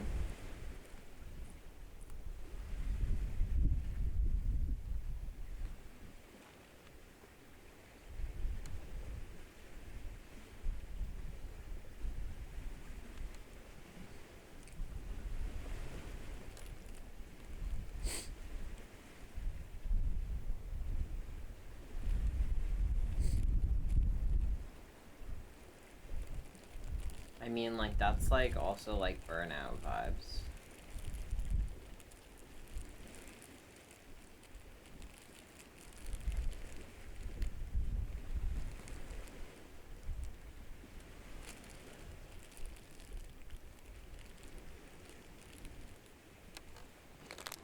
But it's like, burnout is about, I feel like, things like, no, but like things that are coming in are less than things that are coming out. In terms of like artistic fuel. Like, you need like fuel for like things happening in your life, or like movies you're watching, and like other art you're consuming, and like beauty in your life, like stuff like that, like is all like input that like you can create out of. And if you don't have enough of that, then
I feel like for me, I find, like, when I consume art that is too perfect, I don't have as much of a drive to create. Because I'm like, well, someone already did it. Like, I think that's a big part of why I don't make music, is because I hear music and I'm like, well, those guys are already doing a really good job. I don't know what I can bring to this. I feel like they're already, succeeding without my help.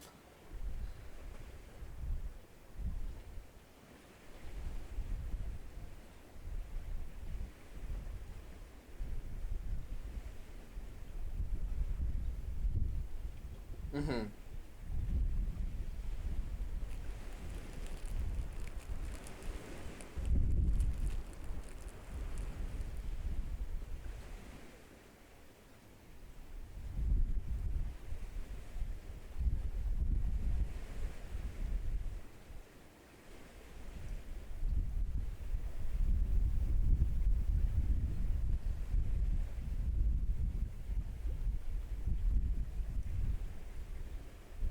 Yeah.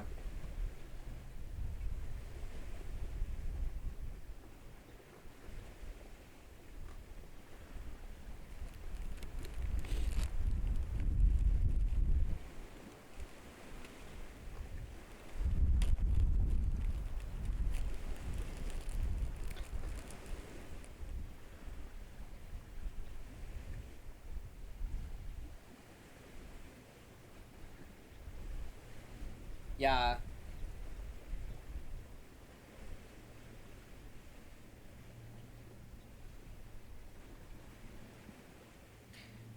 Like, I just finished reading, what's it called? Oh, Kafka by the Shore by Murakami. And yeah, it's just this thing of like, I'm like, well, he did a lot of stuff that I thought was cool, but if I was to do it, I would do it differently. And then it's like, that's so inspiring.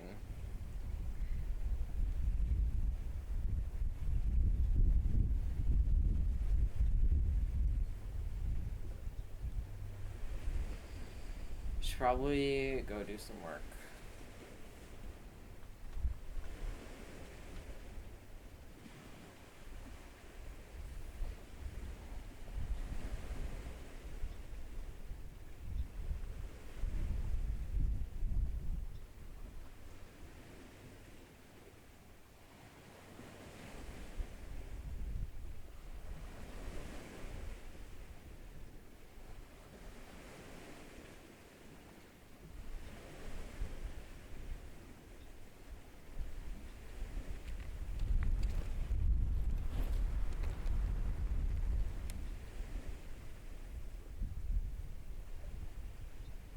Yes, intuitive.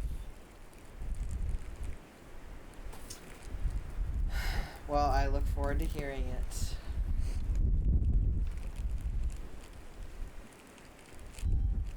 Oh yeah, sure.